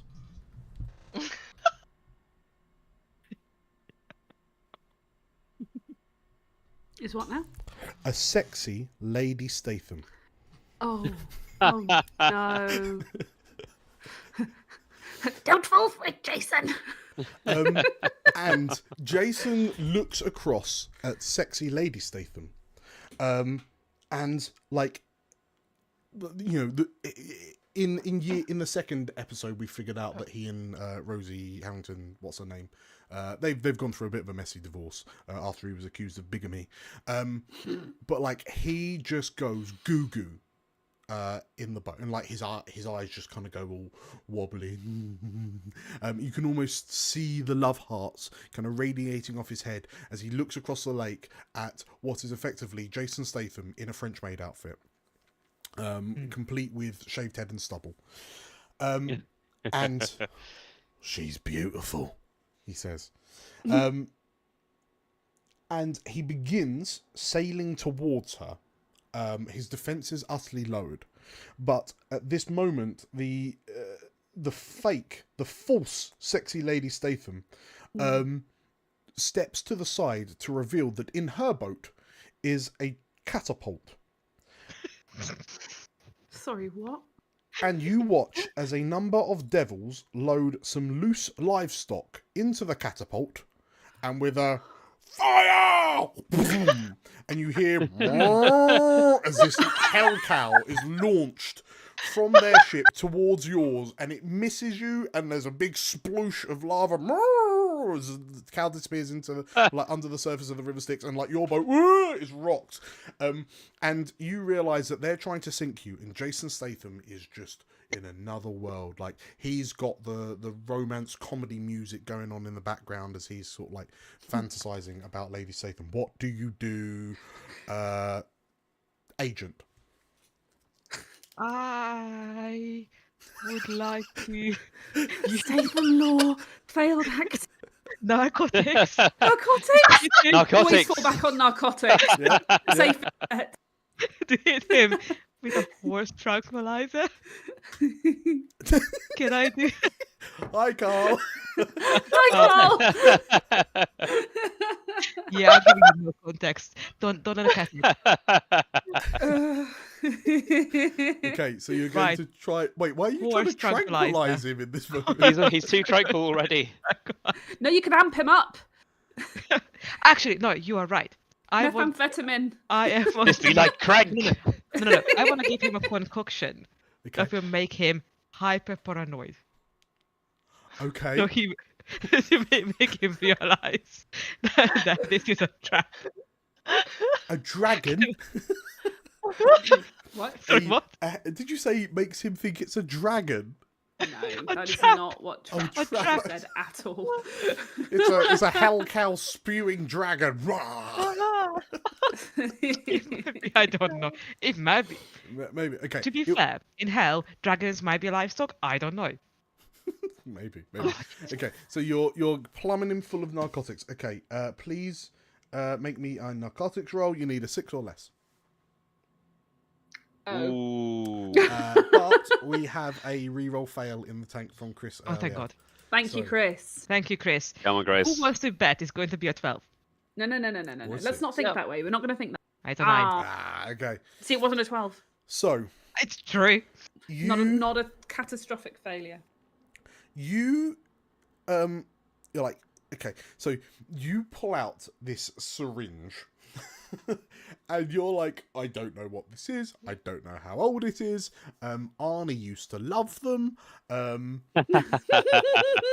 Like, these are prime, like premium 1980s grade steroids, and you jam it into the crook of Jason's neck, and like you can hear the as it's injected into his bloodstream. Oh. And you watch as Jason sort of like stops. He's snapped out of his reverie, and then he oh, what's this? I feel weird, he says. And he turns around and you notice that his tailored white shirt with his black tie is flanked by 2 very erect nipples. Okay. Okay. And you notice that he's still as amorous as he was before. He's now in a much more doing. He's feeling a lot more productive now. And then you see him and he's just like licking his lips in anticipation of getting to grips for the compulsory sex scene with Lady Statham. Hi, Alec. What do you do? I'm going to so Yeah. okay. I'm going to cite in my head somehow think about the law around doing sex scenes in hell. What is necessary? Like, we need to go find the right person. The what are they called? Like the body doubles. Yes, body Intimacy double. director. Intimacy Yeah, director. okay. So Yeah. he can't do anything until we draft a contract and go find the right people. Okay. I mean, this Yeah. sounds quite detailed. You're finding the right person, aren't you? It's got to be the right person. Oh, you're so mean. Well, the alternative. Make it harder. What are you arguing for? Well, I was going for lore because I have to think about what is the law in hell for such things to draft up the contract, and the people required to make sure the contract works or is the retrieval, the choosing of the right person sounds quite. But that would be according to the law. If we don't know the law, then we wouldn't know, wouldn't it? Good Okay. point. Make the role you think works best. Yeah, I'm gonna go on for this head, lore. on your head be it. I will go for lore just because I do need to know the lore. If that fails, then I would no idea who to pick. So shoulder. That's... come on. He's a little more. Ah! Oh, bad luck. Okay, so a 10 is a right. So you, but you kind of like Jason's on a mission right now. Okay, to have his Act 2 intimacy scene with the female lead of his Escape from Hell, which happens to be Jason Statham in a French maid outfit. You conjure up the laws that are required. Unfortunately, it's going to be the wrong laws. So with that in mind, Julia or Tim, who's taking the next step for Jason's like mid-movie encounter? All right, I can see I can see that our lawyer is struggling. What they're saying. I mean, I've got around a few laws in my time, and this doesn't make much sense to me. So, hard to port, lads. And I'm gonna get Jason's bazooka, which hopefully is unattended. Thank you, Tilda. Jason's bazooka. I'm gonna prop it up on the side of the ship like a good old-fashioned cannon. Nice. Okay. And I'm gonna try and take out Lady Statham and resolve this whole problem. Okay. Very, very good. Roll me a. These weapons are weapons, and you can re-roll a fail. Fire! Yes. Oh no! Oh! Why do we keep getting the double 3? Where does it keep coming from? Okay.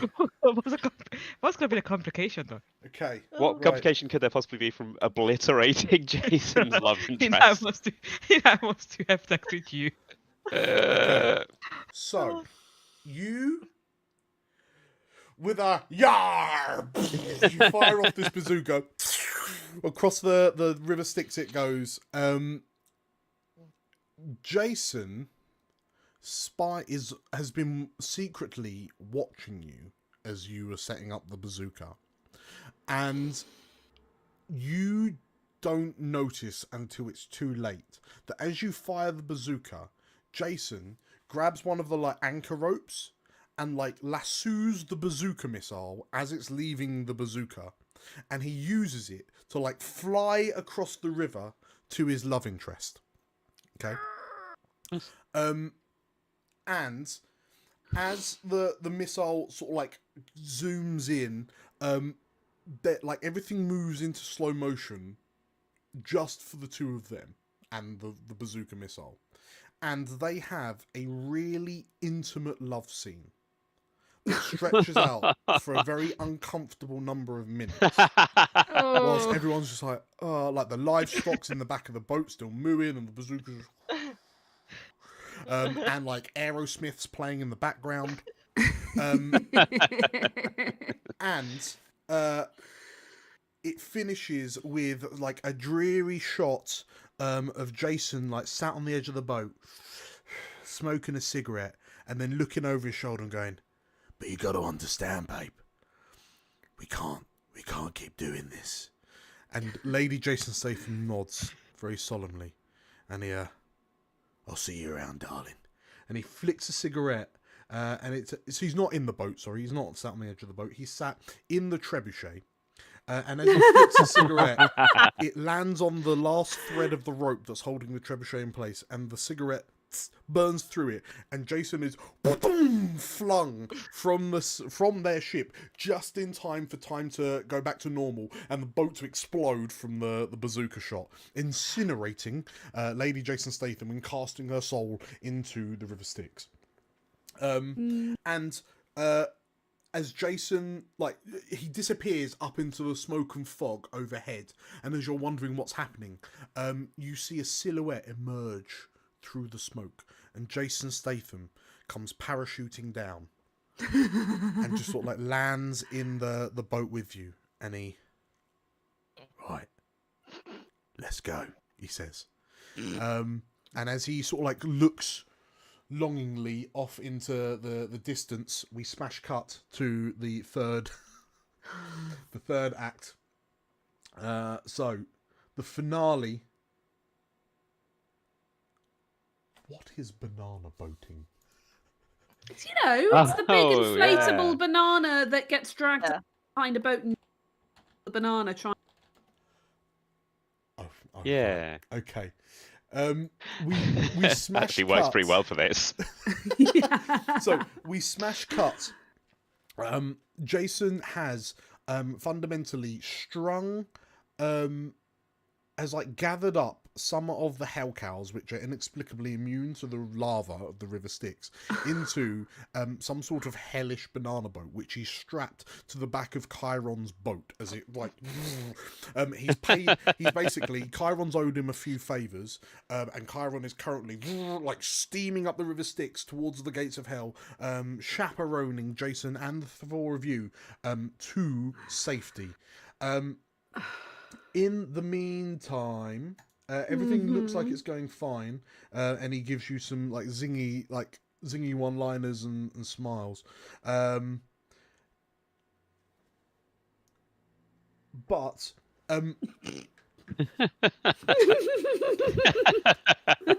you notice that the boat, so, you know, Chiron's ship that's leading you up the river Styx, you hear like the indicator start going, and the ship starts like veering off to the left, and you notice that there is like roadwork signs, road closed, like river closed, across the river Styx, and you seem to be getting funneled off onto a side stream.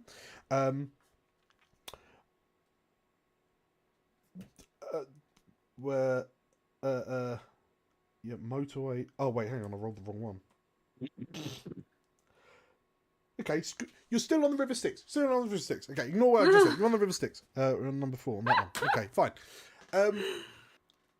But as you're heading along, and like you can see like the gates of blue, like blue sky and green hills off in the distance. Like you can see the gates of hell that will lead you out of this place.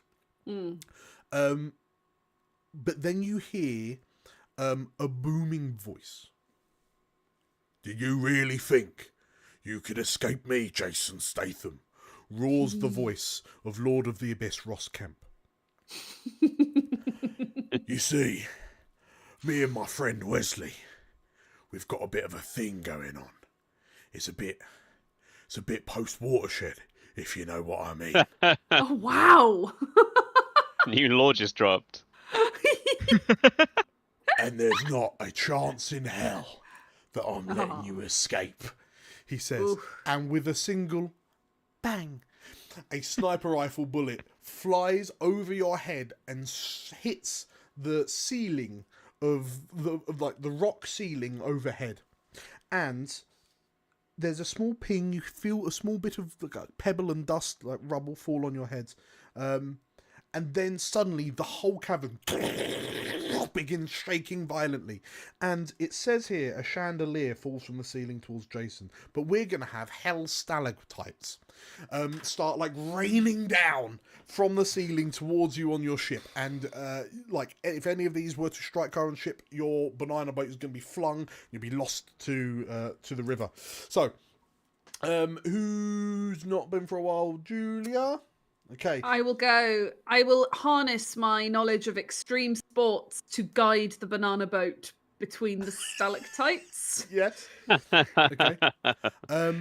In fact, what I'm going to say is, like as the stalactites fall, Chiron's ship is immediately destroyed. Leaving just you on the banana boat, and Jason like looks to you, like he does the dramatic look to camera, and then he looks like he's going to swear, but he's not going to because it's a PG-12. And then he goes, "Oh, if you need something done, you just do it yourself," he says, and he thinks back to his swimming lessons working in the Meg, and the Meg 2, and he vaults off the back of the banana boat into the river Styx, and then he grabs the back of the boat and goes, "I'm getting us out of here," and then he just does the most intense butterfly. And Jason Statham is now your propulsion. Okay, so am I like essentially guiding him by sort of moving his his head back and forth? You're just powered by his really manly thighs. Okay, right. Shall I roll it then? Extreme sports, yes, please. My extreme sports isn't actually that good. It only gives me an extra 1. So let's see if I can roll a 5 or below. I cannot. No. Oh no. This is really hard. Okay, what I'm gonna do, I think everything's pretty much just gonna be the death track now. So, oh no! Like one of the like you're you're trying to figure out where the stalactites are gonna fall, and you're like left, right. Jason's like, wait. Is it possible for me to use eye for detail to help Julia? You can in a second. Well, first off, I'm gonna roll D3 as one of the stalactites falls, and sort of like donks Jason Statham in, like catches one of his legs, and he's like, oh no, my leg. So that's 3 on the Wait, dead wait, wait, wait, trap. wait. Yes. Wait. Julia, I thought it had a 5. You can reroll the 11. No? Wait. Yes. Can yes. I? Can I? Reroll- Yes. Yeah, Okay, yeah, reroll the right. 11. Just missed it. Just missed it, but thank you. Okay, yeah, he... Wait, did you roll... I re-rolled Exactly the the D12. number. You rolled a 5. Well, you need a 5. Yeah, you and I rolled got a a 6. Yeah, which is a fail. Which is also the number of the Statham D6. Oh, no! Oh, no. Okay. Jason, gets hit by one of the stalactites. And then he looks at you and he's like, this is impossible. What am I going to do? And he, pulls himself from the river Styx and, inexplicably, lava dripping off his wiry form. And then he goes, we're not going to get out of here as long as Ross Kemp draws breath. And he turns and he looks, and on a police boat style ship, kind of chasing you up the river Styx, is Ross Kemp sat on a throne of skulls and bones. Wow. And you don't know how, but suddenly both of your banana boat, now that no one's paddling it, suddenly starts going really, really fast. But much like a protracted Fast and Furious 6 finale, the amount of river that you have to travel just becomes miles and miles and miles and miles and miles, just speeding past you, motion blur, but you're not actually going anywhere. And Jason looks to the 4 of you and, thank you. You've been the best team I could ever want, he says.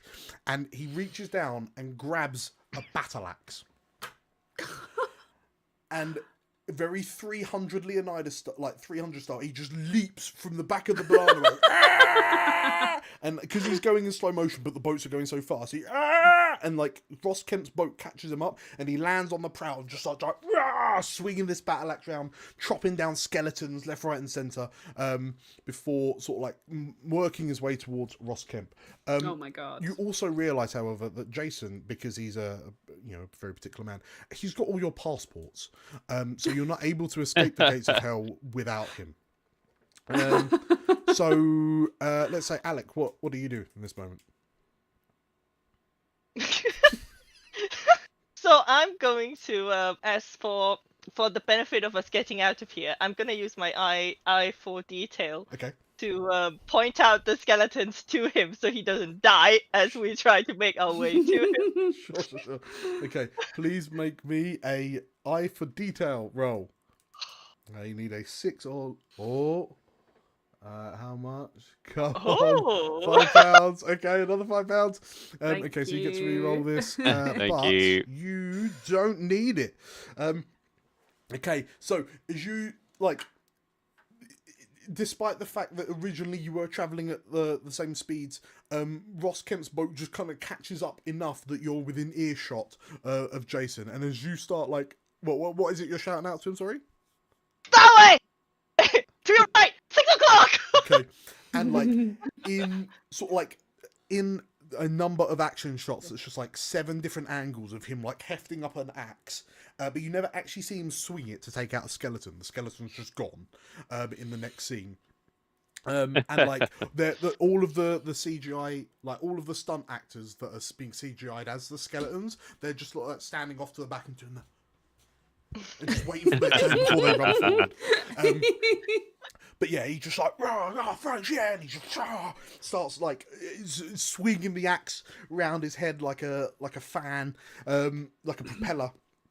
And soon enough, he manages to clear off all of Ross Kemp's skeletal army. So it's just him and Ross Kemp, who's sat in a very Doctor Doom, kind of like a Thanos kind of way on this throne. And Ross Kemp says, "Fine, I'll do it myself," he says. And he slowly rises. And as he stands from his throne of skulls and bones, Gothic Baroque kind of blackened iron armour starts sprouting across him till it forms what looks like, sure, why not, an Iron Man mask, which thonk, falls over his face. And Ross Kemp and Lord of the Abyss and Jason Statham, international movie star, begin their final epic battle on the lava river of Styx. Tim, what does Blackbeard do? I mean, I suppose this is my element. You know what? As Ross Kemp's armor forms around him, he raises his hand up, and this sword, massive sword, covered with like visages of ghoulish, ghostly faces up its blade, and like the eyes on the ghostly faces start glowing, and a whirlpool, very much like the end of Pirates of the Caribbean 3, starts like swirling, and your two boats, your banana boat and Ross Kemp's vessel of the Damned. Oh yeah. Yeah. So you're just kind of going around in circles. What do you do? All right. Oh. I need to use violence. I guess. Tim, if you need a second, I actually do want to do something really badly here. Oh, be my guest. If I may. Go, Tilda, go. Okay, so I want to stand up on the banana boat, which I know is a bad idea, and shout as loudly as I can, "Mr. Statham, remember the end of Terminator 2 Judgment Day."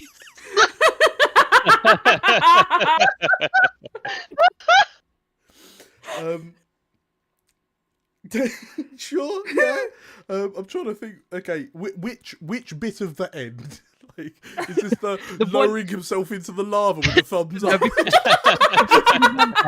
They defeat the bad guy. Is that it also falls into the lava? That's how they find out. That's the only way to destroy it. Okay. Roll me a Statham law.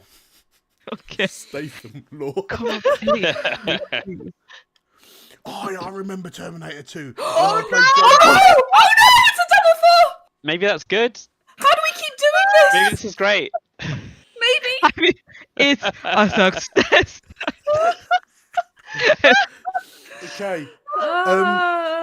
Jason, like the most epic multi-action cut shot like fight between Jason Statham and Ross Kemp presents itself to you. Since you last looked, Jason Statham has lost his shirt. He's just like bare torsoed, and like he's covered in rain, like it's raining on the two of them, just for like dramatic mood and lighting. And like there's slow action shots of like Jason like, because like at some point Ross Kemp has lost his helmet, and you just and then it pops on back on for a minute, and then but you see like the ripples going across their face. You see like Ross Kemp loses a tooth that flies off, and as you stand on the edge and shout out, "Remember the end of Terminator 2," and he looks to you and what you mean? You want me to dip myself in the lava? He shouts, and he's like, no. He stops, and like there's a moment of clarity, and then he drops to one knee, and with one solid uppercut delivers the most egregious bullet uppercut directly to the gooch of Lord of the Abyss Ross Kemp. And as Ross and like his cheeks bulge out, his eyes bulge out a little bit, like spittle flies like blood flies everywhere. Jason grabs Ross Kemp by the gooch and the collar and just lifts him above his head. Ross Kemp in his arm is probably like 300 pounds, and he just lifts him effortlessly above, aided with wires. And he just, if you want hell so much, why don't you join them? And he throws Ross Kemp, Lord of the Abyss, into the River Styx. And as Ross Kemp lands in the lava, he disappears for a moment and then splashes back up and sort of starts flailing and starts trying to climb his way back to the boat. But the armor begins to melt as the river sort of melts it. And you see a ghostly apparition of Ross Kemp begin to get pulled away from his body as the river takes what it is owed. And before long, Ross Kemp just melts into a puddle of failed actor and disappears in the lava. All right. I wanna. Jason hasn't done Oh, his sorry. unpredictable bit yet. Oh, of course. Oh, right. And Jason takes a moment and picks up the Iron Man helmet that Roskemp was wearing. Oh no. He's not Actually, going to claim. No, he you know can't. what? He can't. I quite like it here. He says. And like with choir, like angelic choir music, you watch as Jason puts the helm of the Lord of the Abyss onto his head. His eyes start glowing, and you just get the impression that perhaps Jason doesn't want you to leave. He's still got your passports. Tim, what do you do? Oh. You need to eject him. All right. How are we gonna get this boy? I've got an idea. I've got a Hail Mary. Try something. And I'm going to try something. Okay. You have very few chances to save Jason from his big damnation. Do we still have a reroll of failure? Because we used tildes for sure. I think we've got more. We got one more. That was also me. One more. Okay. What's the plan? Okay. Right. We need to obtain this Jason. So. All right. I want to see if I can see a bit. Here's the plan. Yeah. And it's gonna work. Yeah. I want to see if there's a bit of Charon's boat in this swirling whirlpool of doom. Yeah. I'm going to grab one of the ropes that is remaining on our banana boat. I want to jump onto a piece of Charon's boat, kind of surf it round, and then get the rope between us so that it's around Jason, and then hopefully the centrifugal force of the whirlpool will spin me round him, and I can get him tied up. We'll have him out of here in a jiff. Yes. Okay. What are you proposing? Does that fall under one of your skills? Extraction? Oh no! Argue for weapons. Argue for weapons. These hands are These weapons. hands are weapons.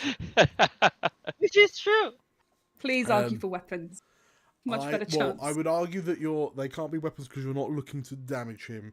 Are you trying to because it looks like the spirit of Roskemp lives on in this mask, lives on in this helmet. So are you trying to extract Jason from Roskemp's final curse? If we can get him out of the mask, that could do it. All right. That could. Okay.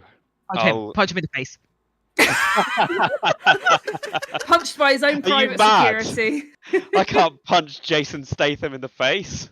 Well, technically, you'll be punching the helmet, not the face. Okay, like a true lawyer. Punch the helmet off his face. In that case, I do want to use a chunk of Charon boat as a rudimentary gangplank to allow me to get across. Sure. That famous Jason Statham film Pirates of the Caribbean, the theme blares in the background as you across the mast of the Chiron just before it disappears into the middle of the whirlpool. You are face to face with Lord of the Abyss, Jason Statham. That sounds like a Dark Souls enemy, by the way. Come on, Tim. Ethan. These. Okay. You'll never break America from in here. And I'll pull out my single shot flintlock pistol. And I want to try and get it under his chin and shoot the helmet off of his head. Trick shots. Okay. These weapons are also weapons. You need an 8 or less, and you have a reroll. All right, here we go. Go, Tim. Yes. Yes. Okay. As you say that, you say that line, and there's like the click as you grab Jason's wrist as he swings for you. You bring your arm up and block his other blow, and then as you sort of like push him to you push him down to one knee, and you realise that Jason himself is fighting against the control, the domination of Ross Kemp's helmet, and you don't put this flintlock pistol underneath, and I'm assuming this is like cartoony pirates, so like the bullets are like this big. Oh, absolutely. And there's a slow-mo zoomed in action shot of like your fingers like pulling, like squeezing, and then like the hammer lever, ding, there's a little spark, and then it zooms into the barrel and you see the fire, and then you follow the bullet as it leaves out the bottom of the chin, and like the helmet is ripped right up the front and it peels away from Jason, and he Amazing. as he's freed from Ross Kemp's helm of domination. And like as he falls down, he looks up to you and he nods to you and nice, he says, and he gives you a warrior's like arm grip, like inspired by all those Arnold Schwarzenegger films he starred in. And you pull him up, and as he looks to you, the other three of you have to jump ship as Ross Kemp's boat smashes through your banana boat, and carries you towards this now finally growing blue door of sky and rolling hills. And Jason sort of like looks to you all and, thank you all. You've given me a reason to live, he says. And it's completely at odds with everything else that he said up until this point. But he says it anyway because the script demands it. And the scene fades to white. And the sound of a presumably V8 engine in a very, very expensive sports car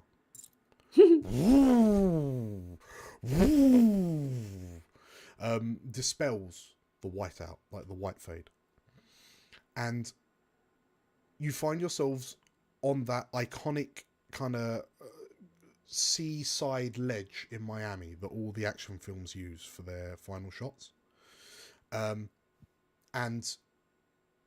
Jason stands like doing up the buttons on his shirt, straightening out his suit and jacket, straightening his tie. And he turns to you and he looks at four... Actually, you know what? No, you're still exactly as you looked before. So a little red imp, a lawyer with tiny horns, black beard.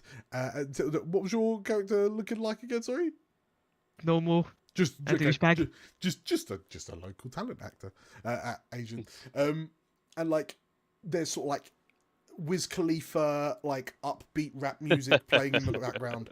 And he sort of like nods to you. There's a slow panoramic shot, and like it pans on him, just catches the light bloom across him. And Jason is stood in front of this kind of red Ferrari, red Porsche. Let's say an Aston Martin. He's British. And then he stands there for an uncomfortably long time before you hear, "Come on, love, we ain't got forever." And you watch as Helen Mirren steps out of the driver's seat of the car, and looks to you and, "Thanks for bringing my boy back. It's past his bedtime," she says. "Come on, you cheeky little scamp. Let's go home for tea and crumpets." And he goes, "Oh, that sounds lovely." And like they both go to get in the driver's seat, and they just kind of like laugh, and the camera pans away. You never see how they resolve that. But the four of you, now that you have a new chance at life, what do you do with your newfound freedom? Julia? I think probably an imp from hell wouldn't get on very well in the real world. I think probably this tour guide is gonna wish everybody well and go back and say, I'll smooth it over somehow. Don't worry. I mean, Ross Kemp isn't the Lord of Hell anymore, so maybe I'll find a better replacement. But you should all go. You should go and try to blend in and get your lives back. Okay. Tilda, what does your agent do in the closing shots of the film? Yeah, agent goes. Agent has found a smartphone from somewhere and managed to figure out how to use it. So goes like, well, I have a lot of movies to catch up on. Apparently, I should really watch The Expendables. Amazing. Expendables, sorry. Alec, what does your lawyer with small devil horns do? They'll fit right in here, but Yeah, just go to yeah, LA, he'll be fine. they're going to assume the role of Al Pacino in Devil's Advocate. Amazing. Okay, so I mean, yeah, you're in Miami, so that's basically Hollywood. Exactly. So yeah, you're already there. And Tim, what's Blackbeard doing? I reckon he's a smart guy out in the new world. He's updating himself. He's getting with the times, and he's going to do the worst form of piracy there is: downloading films without paying for them and selling knockoff DVDs. I'm coming after you, Tim. Okay, so as Blackbeard declares this, and like he lets out his heartly pirate laugh, and then like you all just and you're instructed by the script to laugh alongside. Roll credits. The credits begin to roll as the camera like slowly zooms out on you all, and then just keeps on zooming out slowly as the credits roll, just further and further and further and further, and never fading to black, and you're still laughing, and and it just keeps on getting bigger and bigger and bigger and bigger and bigger and bigger, and then the screen fades. And we get a stinger of you still laughing, and it's still coming back. And before long, you see the funny little symbols at the end of the credits that say it's the end of the credits. And with that, we bring the Jason Statham's Big Vacation trilogy to a close. Oh, yay! Yay! Hey. Beautiful. Congratulations, everyone, on completing Jason Statham's Big Damnation. Hooray! So, hang on, let me oh, this is horrid. Oh no. Okay. Well, thank you all. Thank you for playing in this slight variation on the theme. But more importantly, thank you to everyone who donated during that. You've absolutely smashed it. Alan, Yeah. great. So I appreciate you all to the end of the world and back. Yeah, I don't know what else to say. This brings the Explorers of Elsewhere charity live stream to a close. Woo! Yay! Yeah, thank you, everybody. Thank you. If you enjoyed that, I sincerely hope you did. Make sure to subscribe to the channel. Make sure to like the video, like the stream if you haven't already. Comment down below on who you think the new Lord of the Abyss is to replace Ross Kemp. And if you want to see us doing even more stuff, well, you can subscribe to the Explorers of Elsewhere channel, where we release very, very regular content, and we wouldn't want you to miss out on the actual plays, the live streams, the soon-to-be, like, soon-ish, well, probably in about 6 weeks, my Fallout London playthrough. As a voice actor, I wanted to see what the game was like, see how the finished product looks, and I'm very, very much looking forward to that.